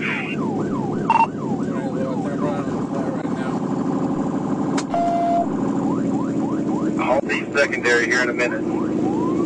23, 10-4. Would they used to get in front of him, slow him down? I'm turning around here with wagon wheel. 73, taking 73. Taking 73. Hey, Desmond, go ahead and get in there. Tawny Town units in front of me.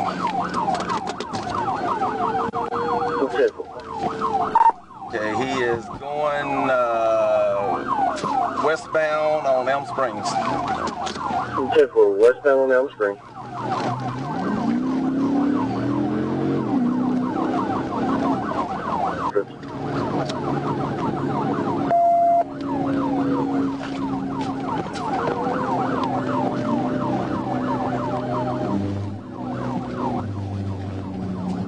It wasn't caught on video, but at this point the spikes had already been used against the pickup truck, which is why the right front tire was punctured. Trying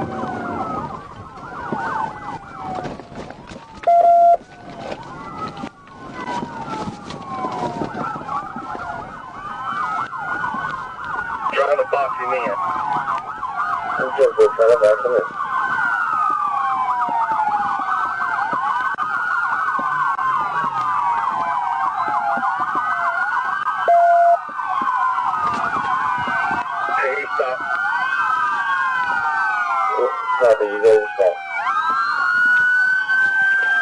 Got a phone in his hands. That's why I see a phone. Next, an attempt was made to block the truck. It was also successful due to the fact that the pickup truck overheated and lost power. You can see this by the clouds of smoke. The suspect was apprehended.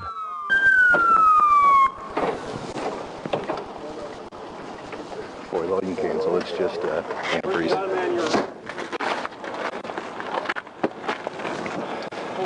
A lot of money on the back. Oh yeah. He's just trying to. I don't know if that's why. alibi, but I assume, I don't know. On September 29, 2023, Troop G Dispatch notified me that they received 4 calls in reference to a black motorcycle traveling westbound on Interstate 30 that was driving recklessly. I was advised the operator was braking hard in front of people, switching lanes fast, and flipping people off. One caller stated the operator must be high. I noticed the motorcycle was traveling 78 miles per hour in a 65 mile per hour construction zone. I then activated my emergency lights and siren to perform a traffic stop on the motorcycle. The motorcycle continued westbound and then abruptly made a dangerous turn onto exit 1.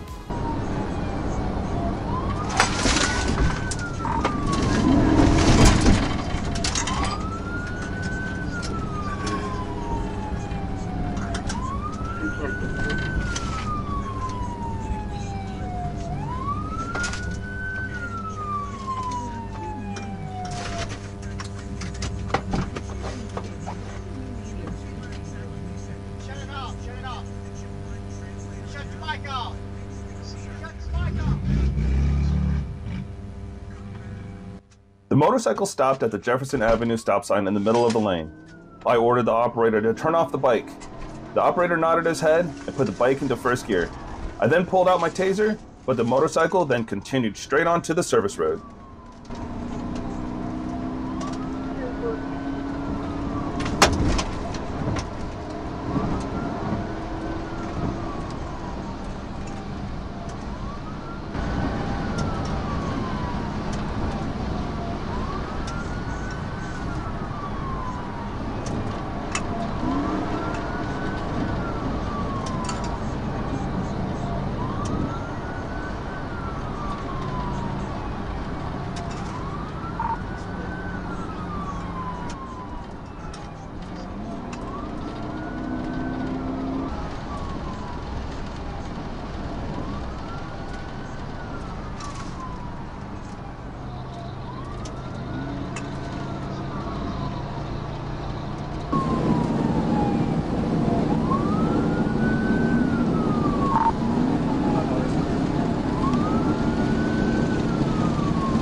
First E2, and you guys are waiting to take the GPS in Waterloo County.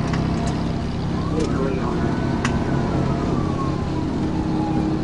that. Major Mike Moyer then joined the pursuit as a secondary unit.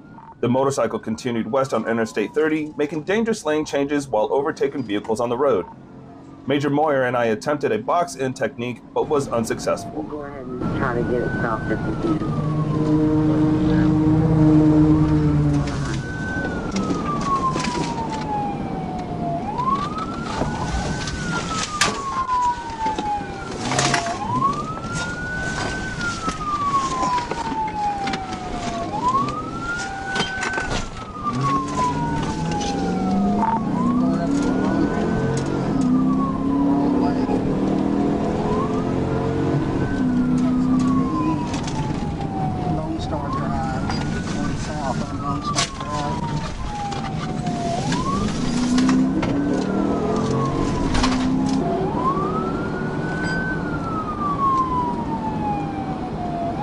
So go back in, I'll shut down.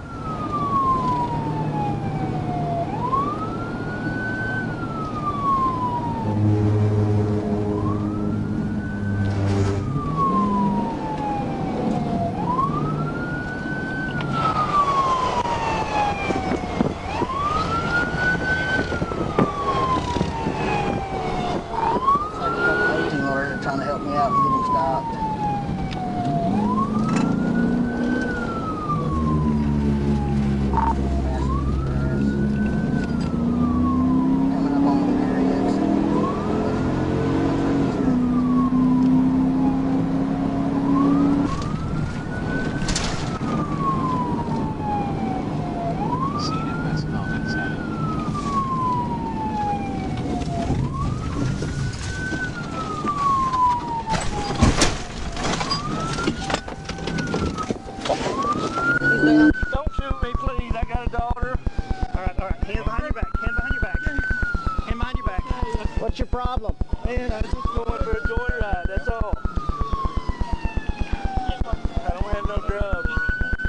Why didn't you pull over? Y'all scared me.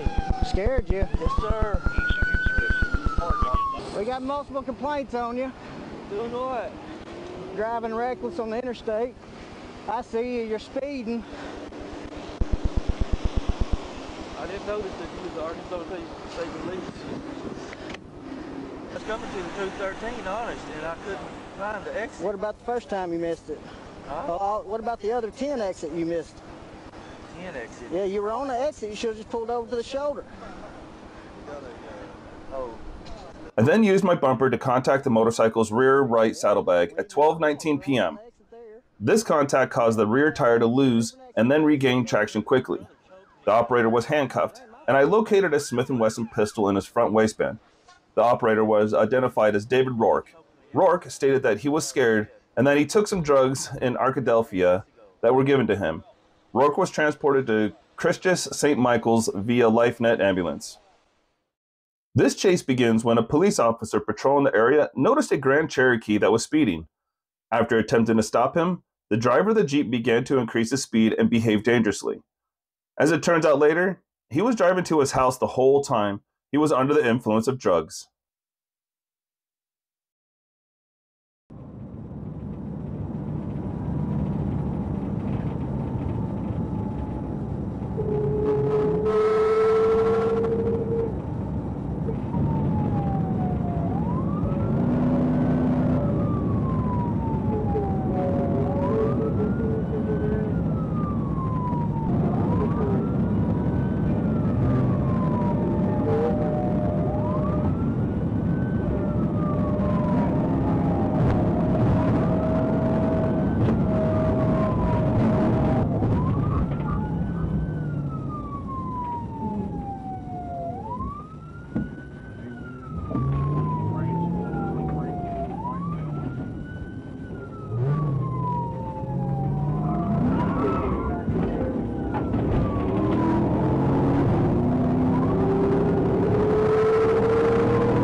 At the end, he still decided to pick a fight with a policeman, but was quickly neutralized and taken to jail.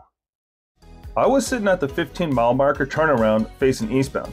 I notified Sergeant Ryan Shelton of what was going on and tasked Troop G dispatch to get more information. I then moved to the right shoulder of I-30 eastbound. Troop G dispatch then advised that TAPD was requesting our assistance with the pursuit and that the pursuit was still eastbound on I-30 at speeds over 100 miles per hour. I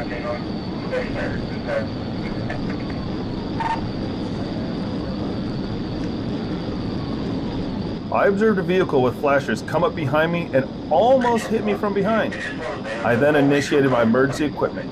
I notified Troop G dispatch that I was almost hit and that I was in pursuit and my speeds were over 100 miles per hour. I then notified Troop G dispatch that the vehicle didn't have any taillights.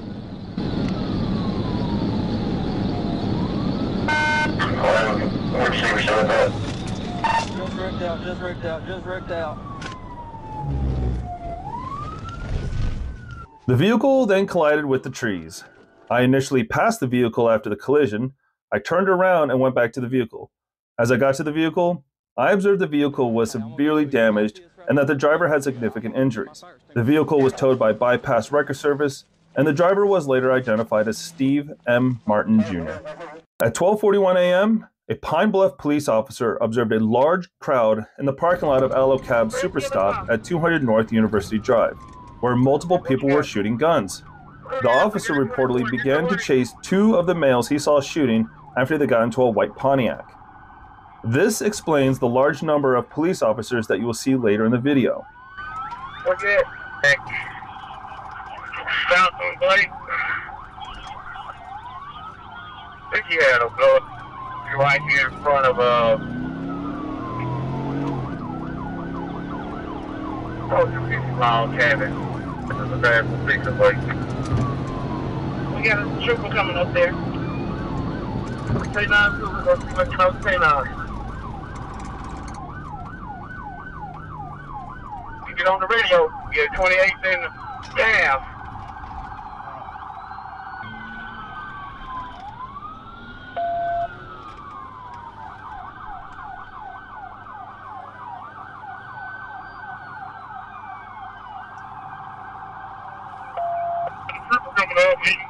He's coming up on the tail. He's coming up behind you. I need y'all to stay off the radio. I was trying to call him. We on Q-Wood and Phone to get back towards Blake. Speed is now 60 miles an hour. Down.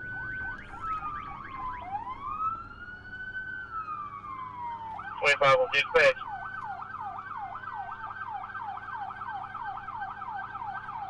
Coming up on Blake now. Be advised, I got a crime scene out here. Phone call 400 unit out here also. Can you get off of this channel? We're trying to call this damn pursuit. Stay off the channel.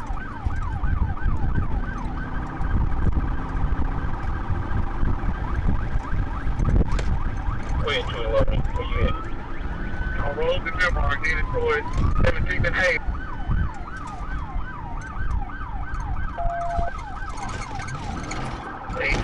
Ain't figure you're in the late now. Niggas gonna get you rolled up. Time's up on.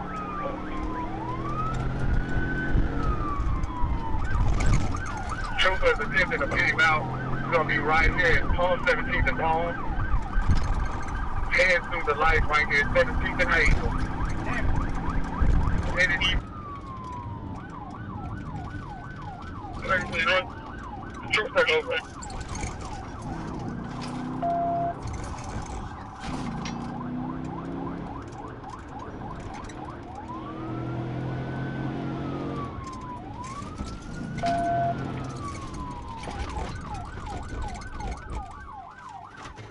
The white Pontiac was pursued by multiple law enforcement agencies, but was ultimately stopped, and the two males were taken into custody, stated Sergeant Deshaun Bennett, public information officer with the police department. I observed a gold Nissan Maxima with defective brake lights and defective plate light.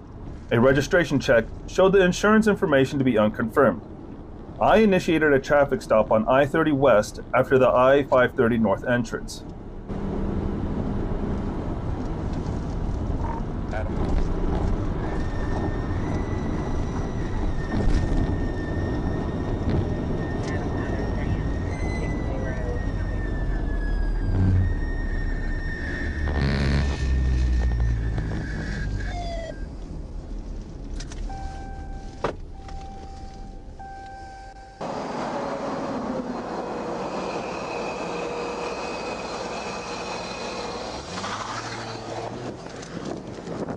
I observed a young black male driver. I was on the passenger side and shined my flashlight at him. He then put the car in drive and began to flee.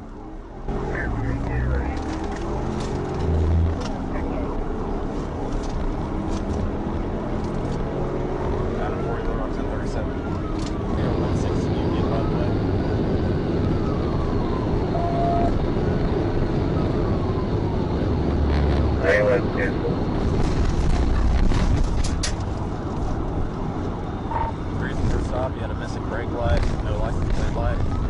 User 80, blowing red. 30 front at the 65th.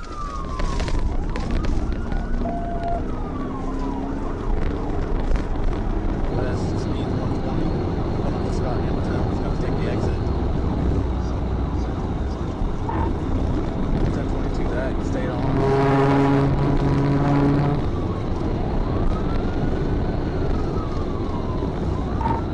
Same back now. Trying to TBI. We're a mile. Coming up to Drive Springs.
Traffic's light. Traffic left. Let me know if you go left or right. I'm coming up behind you. We went right.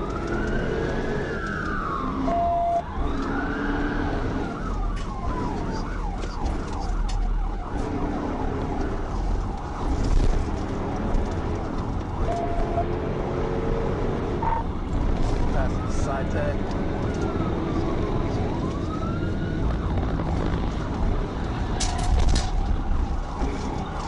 Looks like he's about to wreck out. Yep, gonna be at Azalea. Well, nobody's gonna keep going. Route 66.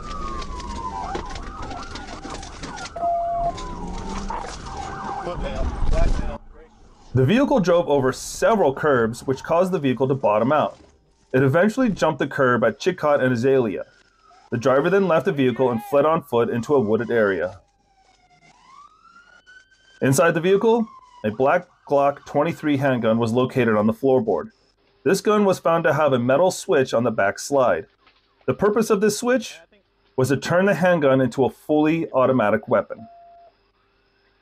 There were multiple pill bottles in the vehicle with the name Demetrius Grisby. I asked the owner of the vehicle about it, and she stated her son, Demetrius Grisby, drives it. I was able to positively ID him from his driver's license photo.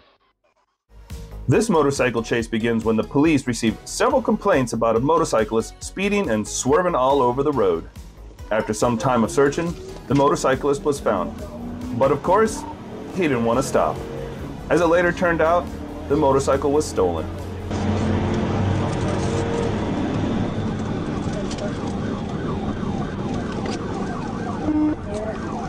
That is direct. That is direct.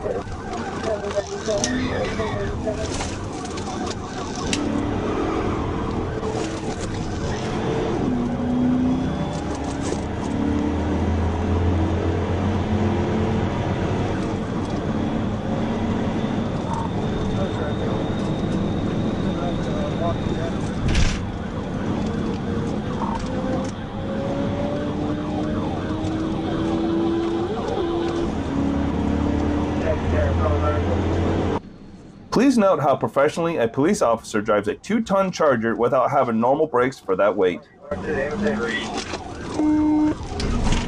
West of the interstate.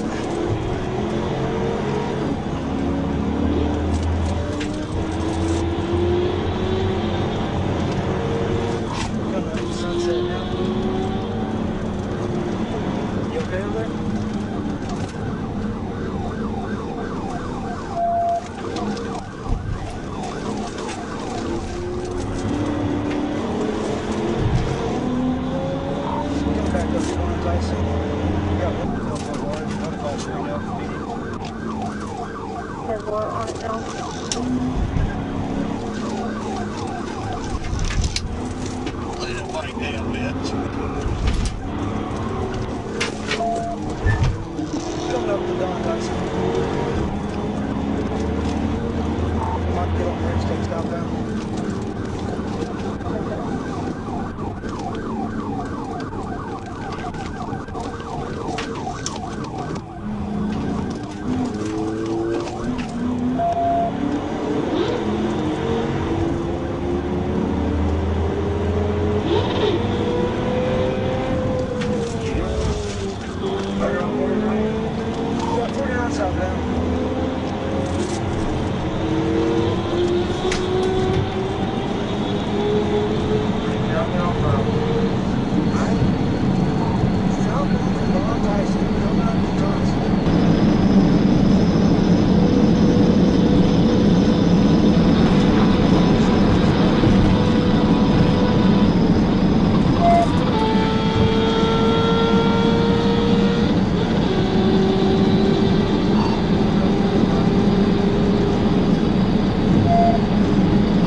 Start taking off.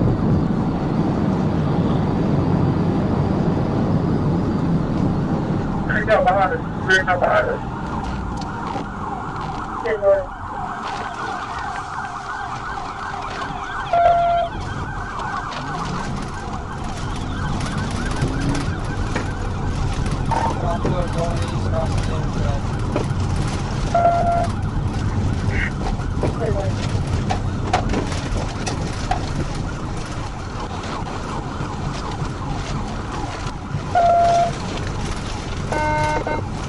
On the interstate.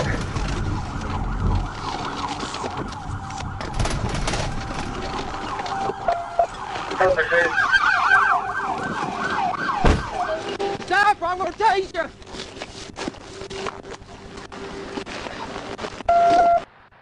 The motorcyclist lost control and fell in the grass between the two roads. He then got to his feet, managed to run across the two lanes and fled into the woods. The suspect was never found. On September 7, 2023, at approximately 12:55 a.m., Trooper Killian, was patrolling Interstate 630 West at Mississippi when I observed a black Nissan Altima bearing traveling in the number 3 lane. I observed the Altima strike the white dotted line that separates the number 4 lane from the number 3 lane, and then continue to swerve inside of the lane. I then ran the license plate through the ACIC. At Interstate 630 West and Interstate 430 North, I informed Troop A Communications that I was going to conduct a traffic stop on the vehicle.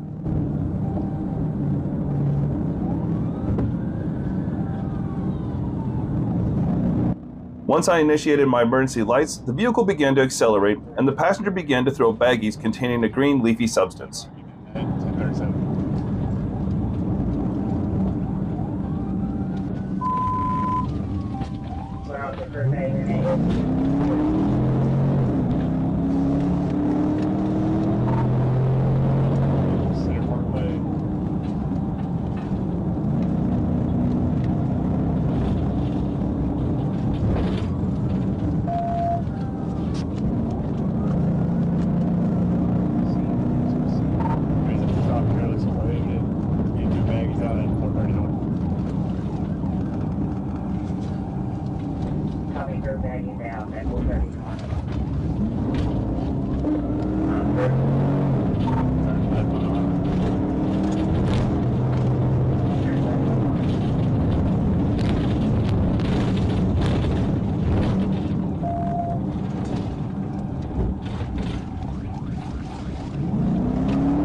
Black belt, white shirt, blue shorts. Person off. You got the driver ran that way on 41st. Came over here to lock the doors. The Ultima then turned left onto 42nd Street and immediately stopped on Tatum Street and bailed on foot. I pursued after the driver on foot. The driver ran towards 41st Street, where he bailed into the wooded area. After inventorying the vehicle, I found an Arkansas ID for a Michael Duane White III. The picture from the ID matched the description of the driver who bailed on foot. I contacted the registered owner of the vehicle, Tanya McBride. She stated that she didn't know who was driving the vehicle. On August 2nd, 2023, at approximately 9:42 p.m., I attempted to make a traffic stop on a 2021 Dodge Durango on Interstate 40 westbound for speeding. The Durango took the 281 exit onto Mound City Road, then it accelerated, passing a truck on the right shoulder before going south on Mound City Road. Mary 4202. Oh wait, show 1037. Mound City.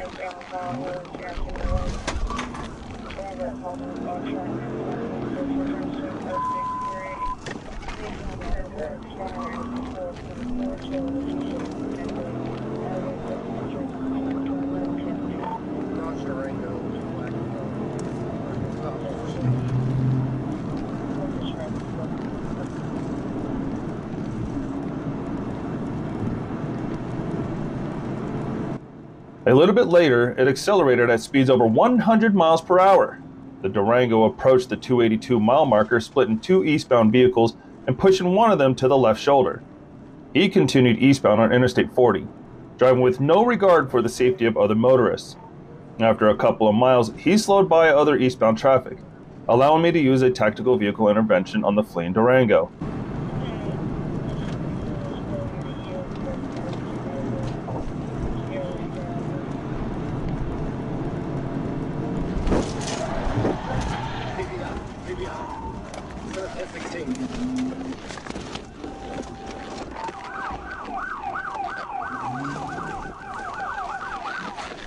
Let me see your hands!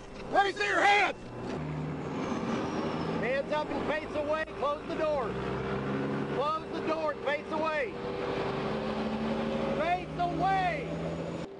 This TVI caused the Durango to lose control and strike the concrete wall on the south side of Interstate 40.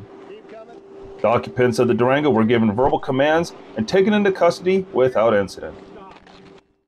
On July 8, 2023, at approximately 7:55 a.m., I was advised by Pike County Sheriff's Office that Deputy Obi Laurent was in pursuit of a black-colored Dodge Challenger. The suspect vehicle was northbound on State Highway 27, going towards Kirby. Deputy Laurent advised of speeds of excess of 100 miles per hour during the pursuit. I caught up to the Deputy Laurent and Glenwood Police Officer Stacy Watson on U.S. Highway 70 East at the Caddo River Bridge. Springs on primary. One is primary. One is now primary. We are passing right. Passing right here in Glenwood. Passing right, speeds are 38. I joined the pursuit as the suspect vehicle turned left onto Elm Street. I was advised by Pike County Dispatch, per Pike County Chief, for me to take primary with the pursuit as they had requested my assistance.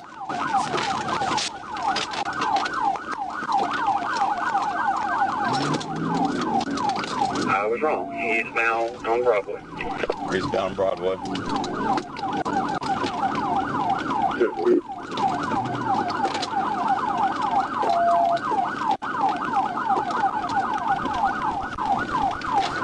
Turn on North 3rd Street. Turning on 3rd Street off Broadway. Turning on 3rd off Broadway. Okay, 21 still primary. We're now on Lakeshore Street, and speeds are 29 miles per hour. CFS comments.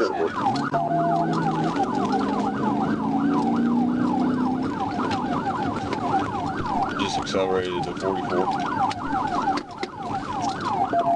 Passing Pauling Street on 3rd Street. Passing Pauling on 3rd Street.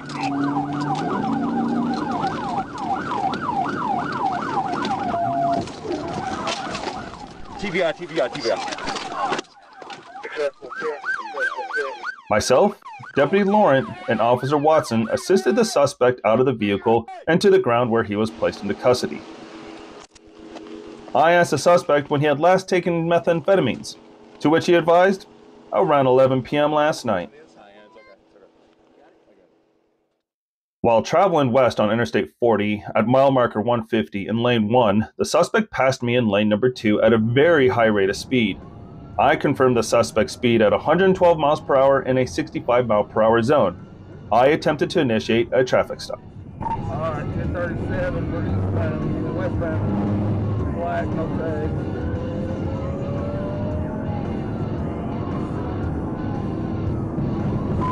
After turning on my emergency equipment, he accelerated and acted as if he would take an exit onto the Crystal Hill Road off-ramp. But then he immediately swerved hard left back onto I-40 and reached speeds of 131 miles per hour. Again, he acted as if he would exit onto the White Oak off-ramp and swerved back onto I-40.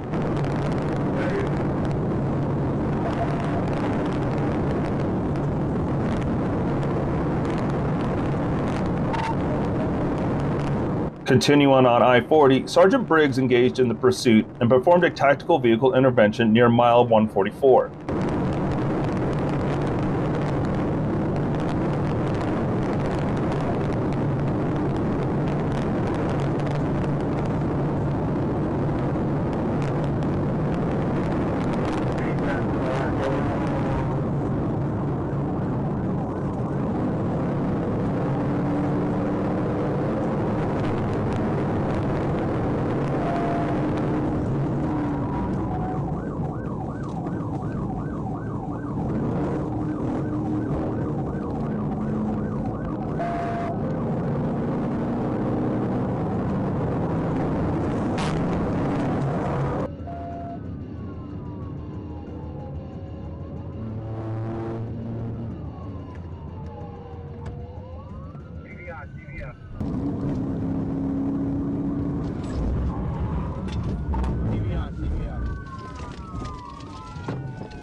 The suspect was subsequently placed under arrest without incident.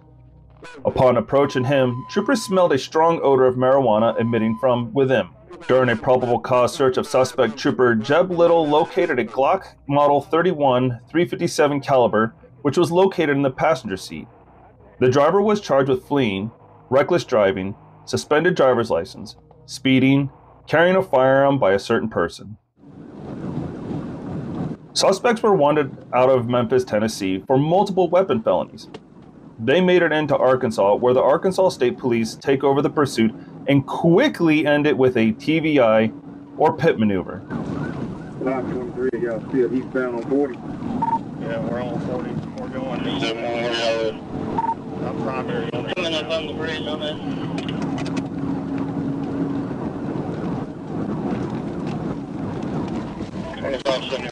Are there multiple Memphis units involved? TVI. There was 2 units, they just wrecked out. Charges were pending in Arkansas, where they will be held and then extradited to Memphis on additional charges. Thank you for watching.